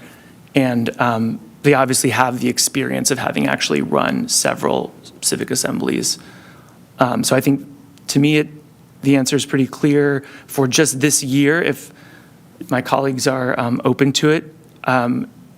With the $230,000 quote that we received from Healthy Democracy, I think that would put us on the timeline to actually impact the next budget, not this upcoming budget, but the next budget, because we want them to be able to actually see what we're already doing.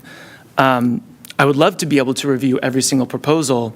The only issue with that is these delegates won't actually be able to experience what we currently do, what CFO Soger and Elizabeth currently do. And I think, if you have a coach and you don't let them, watch you pitch or, swing a bat, they're not going to be necessarily a great coach. So I just think it'd be great for these delegates to be able to see our current process. And for that, time is sort of the essence here. So those are my thoughts, colleagues, and looking forward to yours as well. Thank you. Thanks. Councilmember McMahon.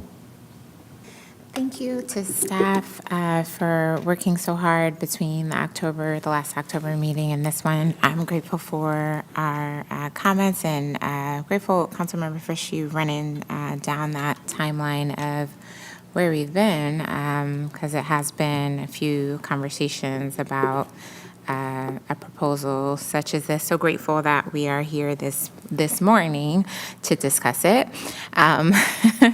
I'm really excited about, and it feels like a pilot, as this is something that we are trying to support engagement, to really work closely with a smaller group of folks to help inform some of our goals and some of our next steps as it pertains not only to the budget, but how we continue to engage with our Culver City community at large. Really appreciate all of the folks that were able to submit proposals, again, within the tight timeline. I would prefer to go with healthy democracy based on just all of the lead up and based on the proposal samples that were submitted to us. While again, I definitely appreciate folks' time and their interest in partnering with Culver City, but I'm curious what colleagues have to say about what we've received and how folks would like to move forward. And again, thank you for the time. Thank you. Vice Mayor Puzo. Yeah, thank you for all the work in the staff report. I share the excitement about this opportunity to engage with our residents in a different way, and I believe it's a good opportunity to increase democracy, as we talked about last time, especially at this time. And this will just be another tool in our tool belt. If we want different results, we have to try different things. The issue is about timing and like what we're doing exactly. So I just have questions about the timeline.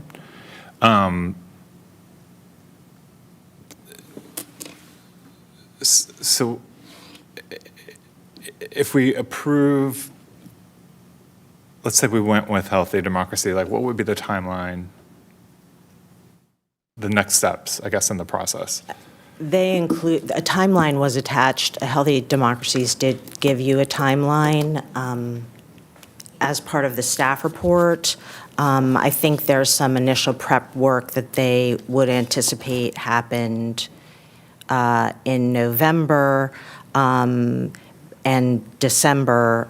Most of the work, there would have to be council decision-making that happens in January, and really the lottery and those kinds of things happen in the beginning of the year. I don't know that couldn't happen with another organization. Again, I think staff has proven that we're nimble and can make things happen quickly. I do also, so, the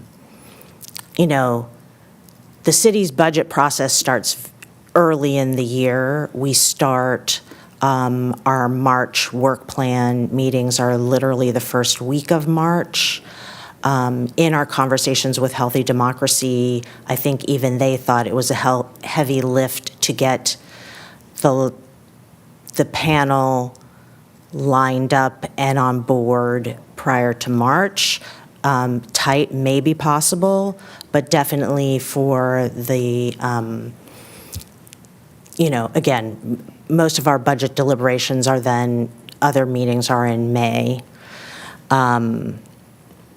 So, I mean, that said, I think, again, if council desired to investigate some of these other organizations, certainly we could make it happen. There would probably need to be a special meeting where you awarded a contract, but we could, arrange for interviews and conversations. I do want to point out that these are not apples to apples, and to call what the other organizations gave us bids is incorrect. They were not bids.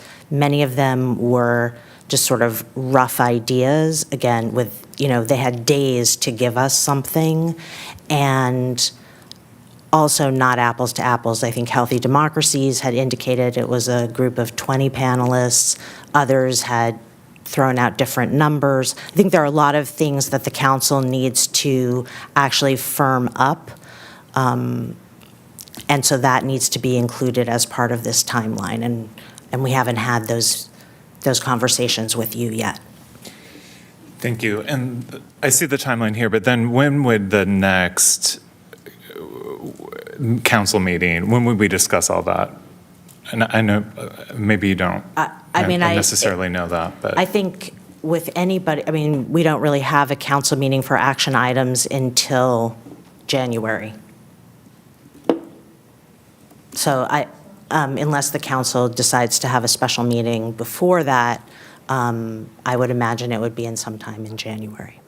And if we developed an ad hoc committee that would review kind of the, since there are, at first there were 2 organizations, now we're seeing that there might be a little bit more organizations that do this. If the ad hoc subcommittee, right, it's important if we're going to do something about being transparent, we should be transparent in the process. But so if we did an ad hoc committee that looked at the different, explored the different organizations a little bit more thoroughly, and then we did a subcommittee meeting, or excuse me, a special meeting by the end of the year, could it still align with, in parallel, if we approved a contract tonight? I think it's possible. I think if the council were willing to have a special meeting to award a contract in the beginning of December, we would have time to have a subcommittee process, bring an item to a special meeting, and then have a contract awarded. And then really be able to meet, then we would have somebody in place. We'd be able in January to have the meetings with council that we need to set the demographics, to set the question. All of those things could still happen in January, and you would have the ability of having an organization on board. Okay. Because it would be important for me to have a little bit more in-depth conversations and go the ad hoc route to make sure we're having a thorough look at this. And then I'm fine with having a special meeting. Maybe we can pick up the items that we didn't pick up tonight, and then get this rolling. Those are my thoughts. Thank you, Mayor. Okay, thank you. I think I know what the vote is on this, and it moving forward with Healthy Democracy. I'm just going to really quickly give my feelings on it, my thoughts. I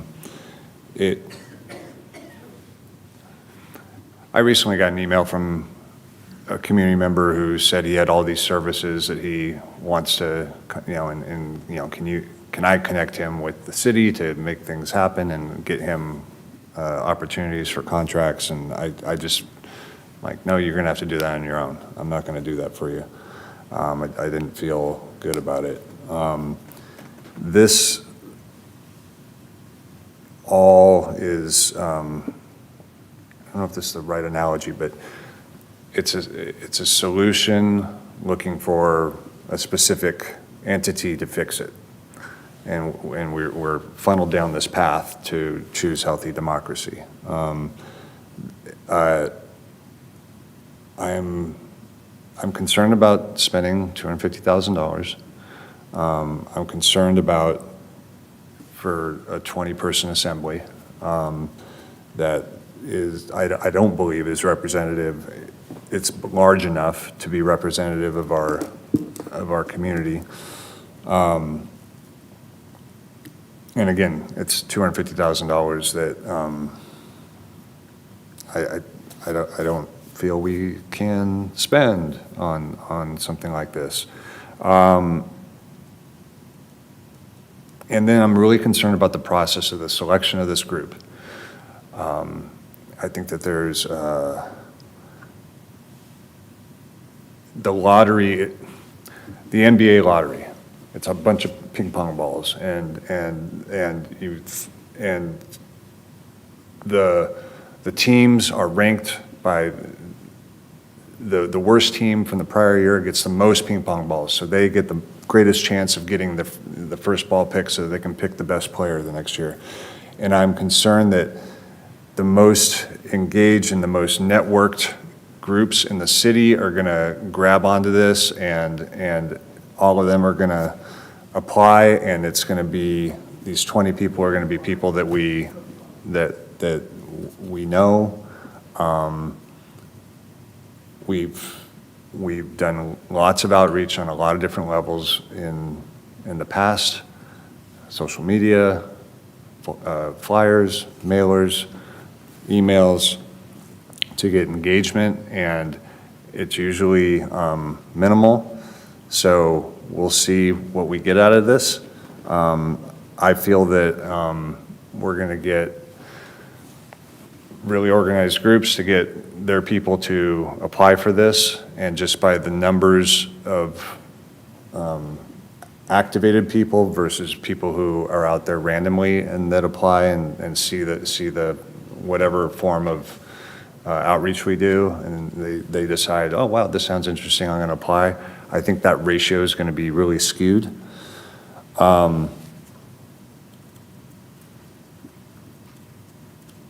So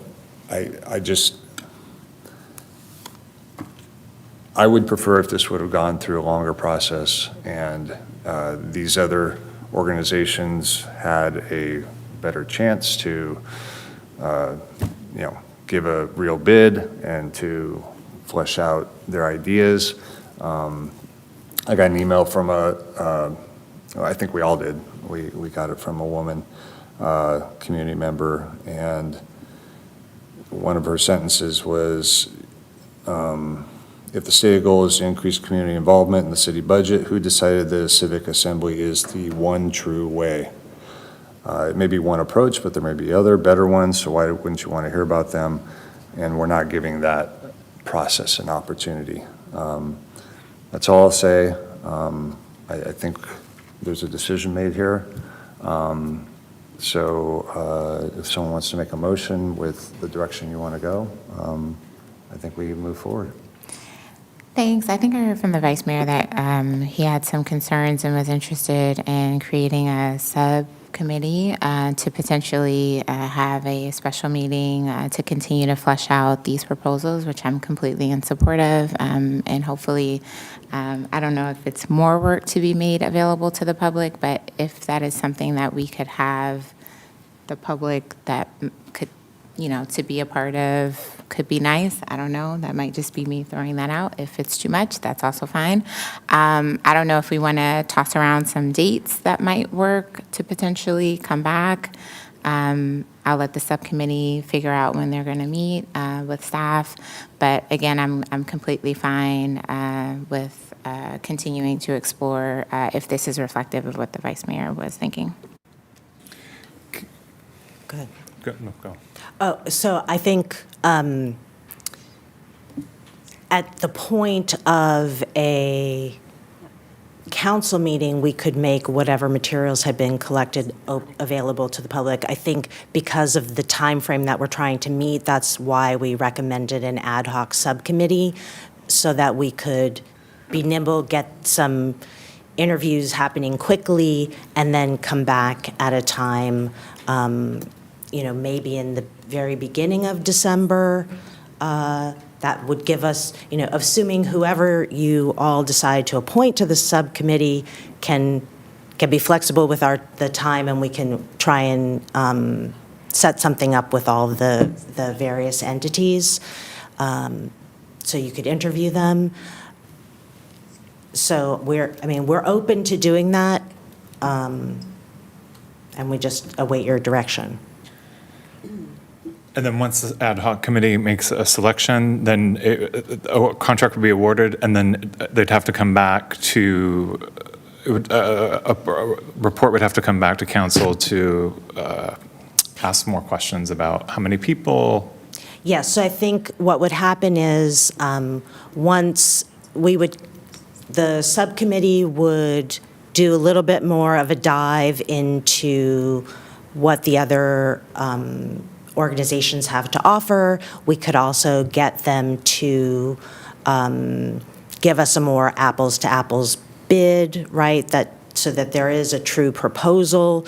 Again, we were saying, some people just had time to give us an expression of interest. Others were saying, this is what we've done for somebody else. It could look like this, not necessarily tailoring anything to us.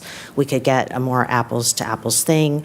We could allow the subcommittee to speak with and kind of interview all of these entities to hear what their experience is. Then it would come back to a special council meeting to award the contract.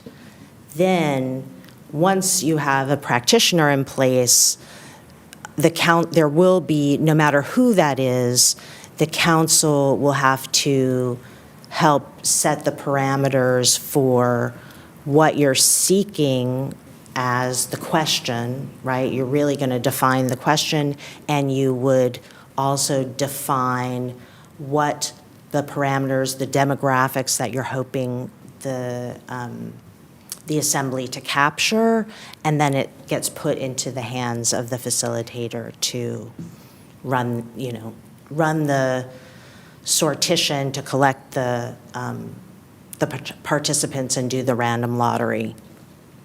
But there are things that we would need a council action item sometime in January to kind of flesh out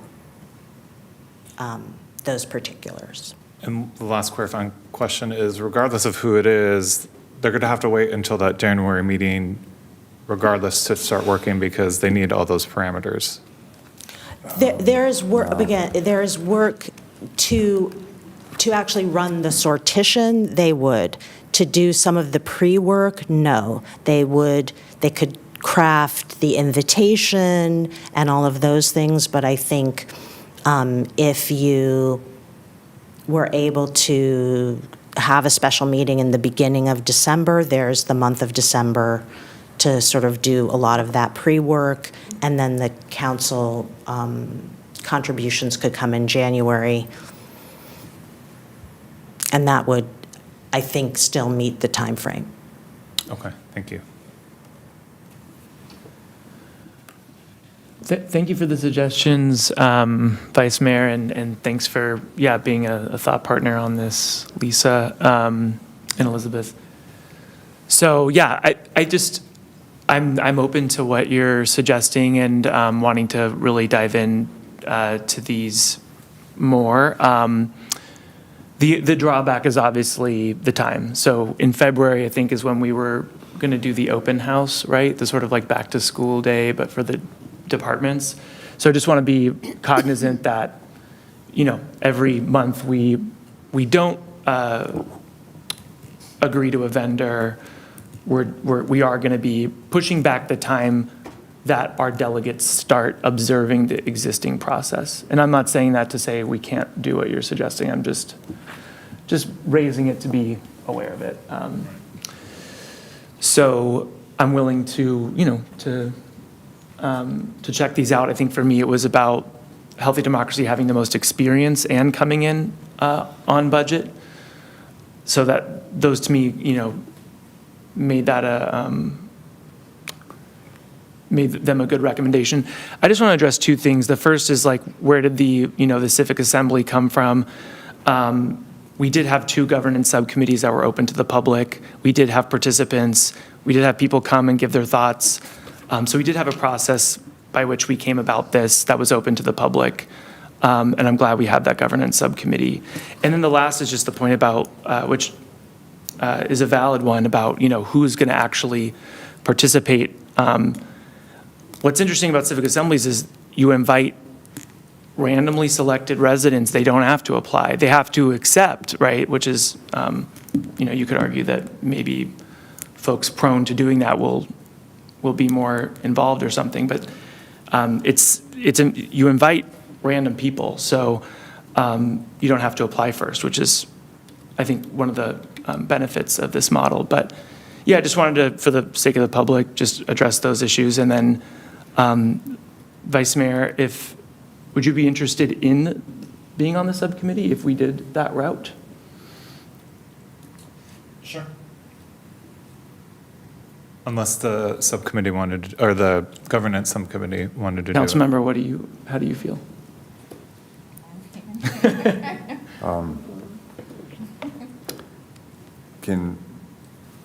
But I'd be more than happy to be on it. Councilmember Fish, you want to be the other one? I'm happy to. Yeah, I mean, Councilmember, you were originally, so as long as you're good with not having another meeting. I'm more than good, but I'm also okay with the special if we need to have it, but I don't need to be in those extra ones. Okay. Thanks. Yeah, given that, happy to do that route. And then I guess the next question is when we would have the special meeting, right? And would we schedule that now? December 1st? Anyone? That's the first Monday in December. It would be prior to the December 8th meeting. Yeah. That works for me. Great. It works for me. And this is the only thing on the agenda. What about the others? What about the here? other items that, Oh, we'll see. I'm We'll fine. see what happens. Yeah, I'm also fine with the governance items being added onto that. Oh, the governance. If we can. Well, A5 has to go back to the governance subcommittee. Oh, Yeah, when when is is the that? next governance December subcommittee? 3rd. December dang. 3rd? Yeah. All right, well, So never we'll mind. miss it. Okay. So that one won't go. Okay. But maybe, the consent items that got removed can be added to that. Yeah. Okay. And I guess we need to check, or we should check with Councilmember Vera. And Yeah, I will. Let's tentatively schedule it for December 1st, and is there a time that would work for a special meeting? 6 o'clock? yeah. 6? Okay. that works for me.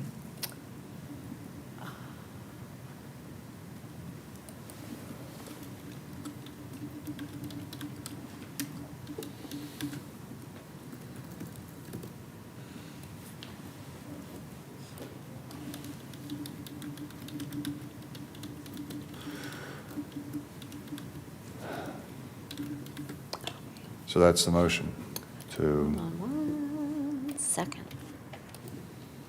Okay.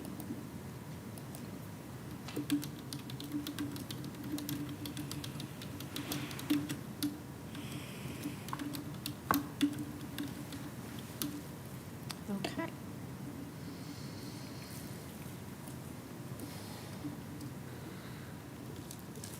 All right.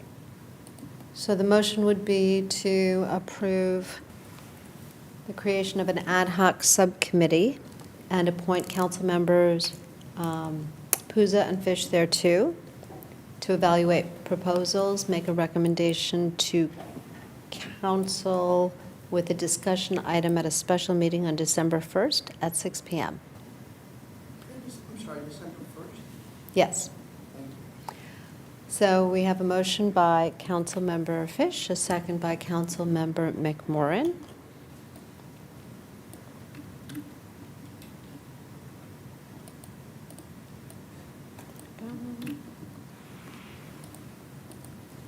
Please vote.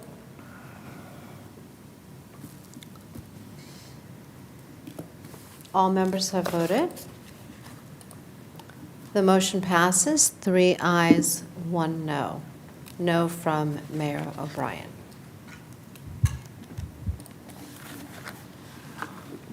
Thank you all. Thank you. And we have action item A7 that we're going to get to. Yes, thank you.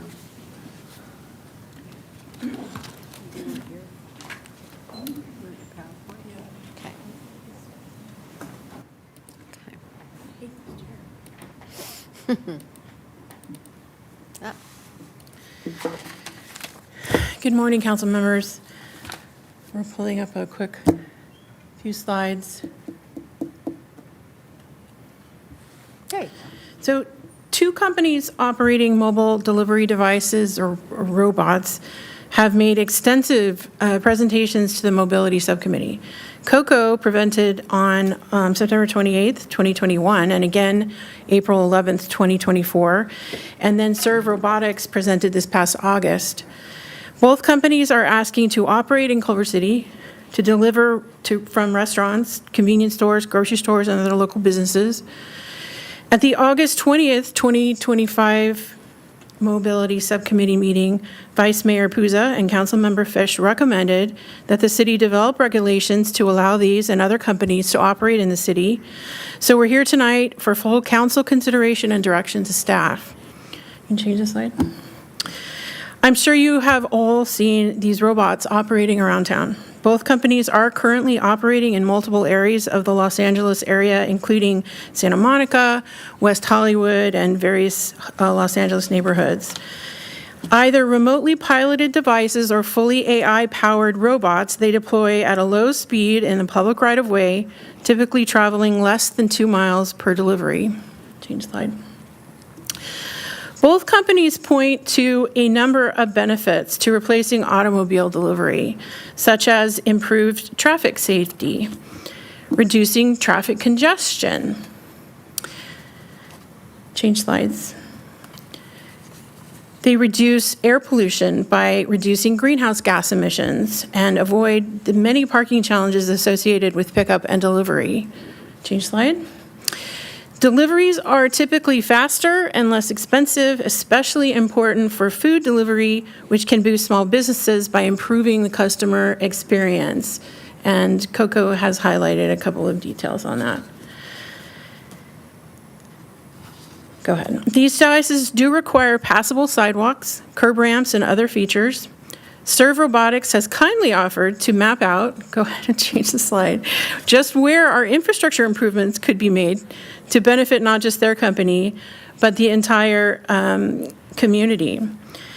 This is a, go ahead and change the slide, because that's the map that they would use. This is the new technology not currently anticipated in the Culver City Code and regulations. Further, these robots pose unique concerns. To operate in Culver City, staff would need to develop and adopt specific codes and regulations and then issue companies a permit or license to operate. The staff report provides a pretty extensive list of considerations that will need to be addressed, and we expect additional issues will likely arise as staff begins to dig in. Tonight, Council should consider whether to follow the Mobility Subcommittee's recommendation to allow operations of mobility delivery devices in Culver City, and if so, provide staff with direction to proceed with drafting new ordinance language and new regulations. The subcommittee recommended a pilot program to allow a test of services in the city. The council could also decide now on this and other specific limitations or requirements it would want to impose on operations. However, the subcommittee has requested that the opportunity to work with staff on draft provisions before coming back for final versions to the council. Both companies are, well, they were here. So we do have one company here tonight. Are we still have the others online? Yes, and the others online. So they'd each like to say a few words in public comment, and they're available for questions. Wonderful. I think we should hear from them first, and then we'll comment. Okay. Alrighty, for our speakers, we have Carl Hansen signed up to speak, as well as Kelly Jones. So our first speaker is Carl Hansen.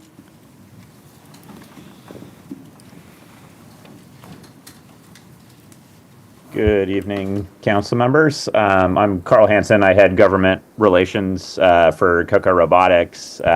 First, we'd like to thank city staff, the mobility subcommittee, and city council tonight for the work bringing this item forward and the consideration this evening. Our founders started Coco in their UCLA dorm rooms over 5 years ago, and we've now been operating for over half a decade in cities across the world, Santa Monica, Los Angeles, Chicago, Miami, Helsinki, and others. We're helping take cars off the road, reduce traffic congestion, remove greenhouse gases, and save local restaurants and grocers money. Cocos have traveled over 1 million miles, eliminating over 1 million pounds of dangerous emissions from the air while partnering with thousands of local merchants. Culver City is at the forefront of smart, safe mobility options, and we feel Coco would be a perfect fit here.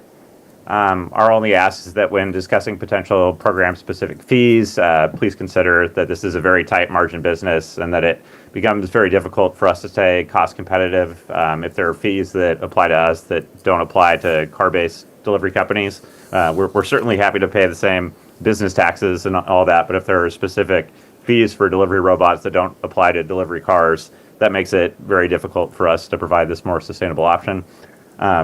Also wanted to note, we recently received a grant from the European Union in partnership with the City of Helsinki to share data about sidewalk conditions back, similar what was mentioned in the slide presentation. We'd be happy to do that in Culver City as well, and we look forward to working with all of you on this going forward. Thank you. Thank you. Our next speaker is Kelly Jones. Good evening, Mayor, members of City Council. My name is Kelly Jones here on behalf of Serve Robotics. Thank you so much for your time and consideration tonight of this item. We appreciate the opportunity to introduce our technology and look forward to continuing to meet with members of the City Council who we have not yet already. I'm here to express strong support for this item and strong support for bringing innovative, sustainable delivery technology to Culver City. Serve currently operates safely across 5 metropolitan areas, including Chicago, Atlanta, Miami, Dallas, and right here in LA. Our autonomous robots handle trips under 1.5 miles, offering safe alternatives that help reduce traffic, double parking, delivery-related emissions, and more. We're proud to partner with over 1,000 restaurants across LA to deliver meals efficiently and sustainably. We'd be thrilled to bring those same benefits to local businesses right here in Culver City. Thank you. Thank you. Thank you. That was our final speaker. Okay. Let's go with some questions and thoughts. Councilmember Fish.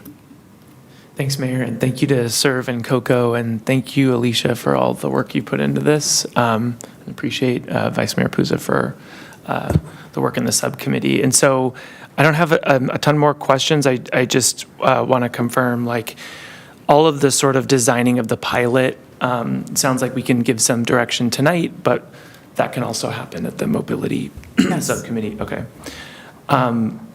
Yeah, I mean, I think this is pretty straightforward in terms of we don't have to pick a vendor tonight. We don't have to do any of that. It's just about whether we want to allow for these robots. And I was a skeptic, and then after their presentation, understanding the environmental benefits, I think Serve used the term burrito taxis. That really drove it home to me.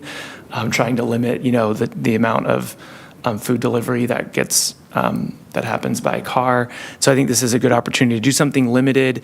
I also am interested in the fact that Serve has capability to monitor the sidewalk and infrastructure of the street and give us like real data about where there are infrastructure needs. So yeah, I think this is an interesting opportunity we can reduce emissions. We can get data from potentially the partner we select, and if we do end up charging fees, which we can discuss too, that can be a source of revenue too. So I'll turn it over to my colleagues for any other comments. And I just want to clarify that what the council's direction is to allow is requested to allow the operation of any company that, and then we would develop regulations that would potentially regulate, obviously, any company, these two as well as any others that enter the market. Now, you could put limitations on how many devices are operating in the city or at any one time. You could limit where they can go. You can limit all sorts of things and put restrictions in it. And that, I think, is a better conversation at the subcommittee level. But at this point, we're asking for just a general approval of operations of these types of devices in the city. Great, thank you. And then I'm not remembering whether LA City has a contract with either of these companies. Yes. Serve does? Serve does, for sure. Through a permit program. Okay, so that was one consideration too, was just wanting, to be able to do something across borders, and so that was a benefit there. But to your point, we don't have to make that decision tonight, so. And we do benefit from the fact that the other cities have already gone through this process and have a whole list of things for us to consider and make sure we think about in advance. Great, that's great. So yeah, this would be just a limited pilot, colleagues, and we would, confine it to, I think we were talking about the downtown area and maybe other, walkable areas of the city that these devices would be useful in. Thanks, Mayor. Thank you. Councilmember Corn? Thank you for the presentation and the comments. I'm open to this concept. I've seen these robots in other cities and have heard generally good things. The only thing that I'd like to lift up for our subcommittee that's going to continue to work on this item is just more information about what happens with the cameras, like where that goes and how that's stored, and if there's any anything about the camera usage in the robots, because I assume someone is monitoring that somewhere.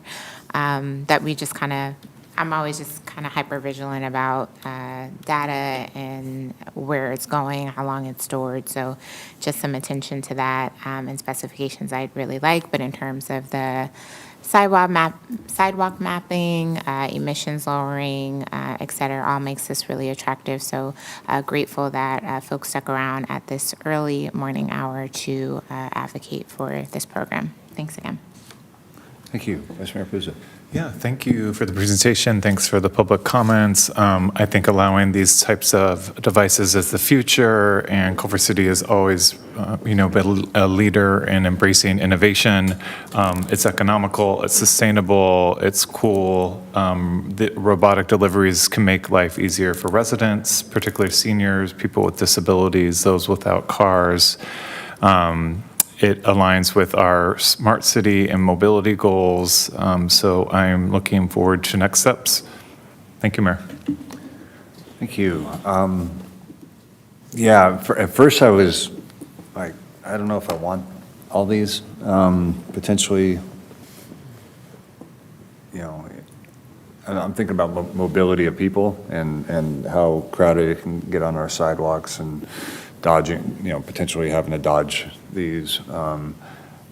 But all of the benefits, I think it's worth testing, definitely. Some things just for the subcommittee to think about, like our larger events, when there's a lot of people, like you're probably not looking down, and if this thing's stopped or moving, whatever it's doing, it could be definitely a tripping hazard, I think. And we have some pretty full days in the plaza area. And then I guess you're just working out the framework of the ordinance or what the rules are for their existence here. But I would like to, when it comes back to where we're deciding between vendors, performance metrics, or even since it is a pilot, maybe we allow both of them to run for a period of time, maybe at different times, and we compare, performance, in the same area. would just like to know how that is, but, and then clearly, I mean, I'm concerned, you know, if you go through the stretch between Duquesne and Washington on Culver, where we've got the cafe dining on both sides, and it's like 3.5, 4 feet wide. I don't know how that could safely travel through there. You know, it's hard to go two abreast in that space as it is. So just really thoughtfulness about where these would work and be appropriate. And then I'd love, I mean, I'm sure it'll happen when we get to that phase, but I'm curious how it all, like how does the food get to the little robot? And The robots live at the various, say, restaurant. If a restaurant is participating in this program, then they live, a certain number of them will live at their site. So the moment the food is ready, they get placed in the device, and the device is sent on its way. And then it comes back to the I'm picturing this being like lunchtime downtown, and Amazon's ordering a bunch of meals from all over all these restaurants, and this fleet of these things go out with all this food, so that they don't have to leave their office and come get it. So that's where I'm envisioning it. That's sort of the whole test premise, pilot premise, is to see what happens. Yeah, I'm open to looking at it. Great, so we need a motion to allow operations of robot delivery devices in Culver City as a pilot program, and official direction to the city manager to draft an ordinance and regulations permitting such operations, and that will be reviewed by the mobility subcommittee for recommendations to city council. I think we have a motion and a second.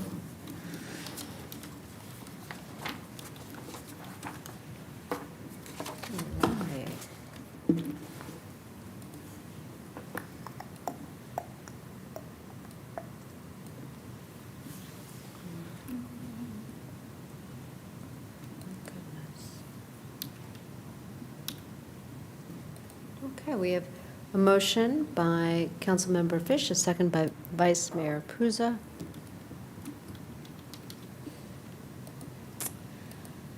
To approve allowing a pilot program and directing the city manager to remand recommendations, right, to the mobility subcommittee? Yeah.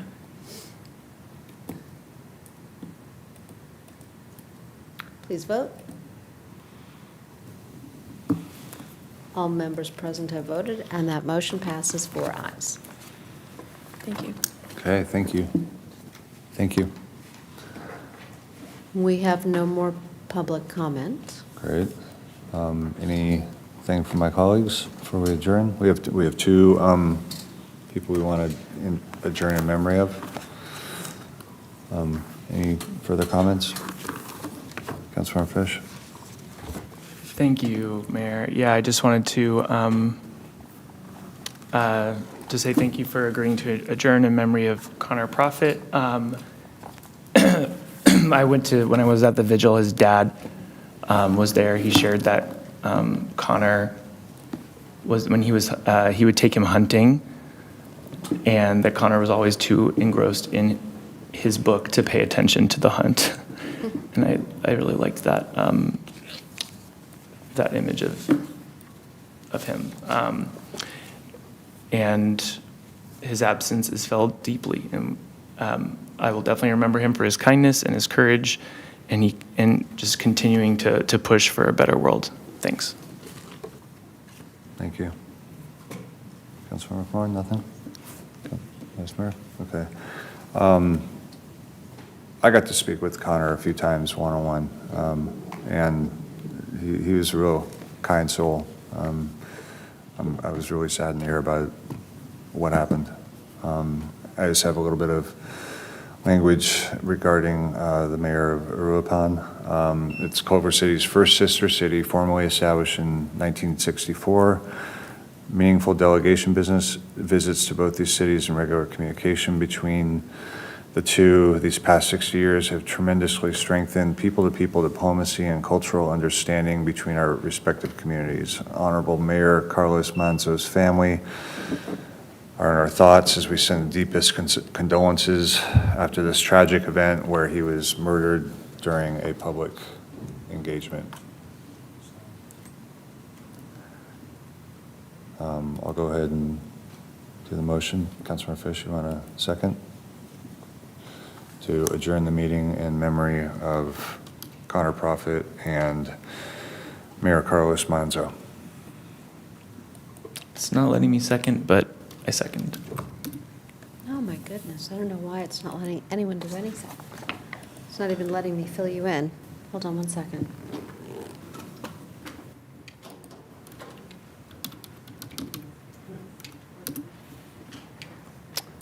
I'm having a little problem here. Oh, my goodness. Here it is. Okay. We have a motion by Mayor O'Brien, a second by Councilmember Fish to adjourn in memory. Please vote. The time is 1:01, and we are adjourned. Thank you.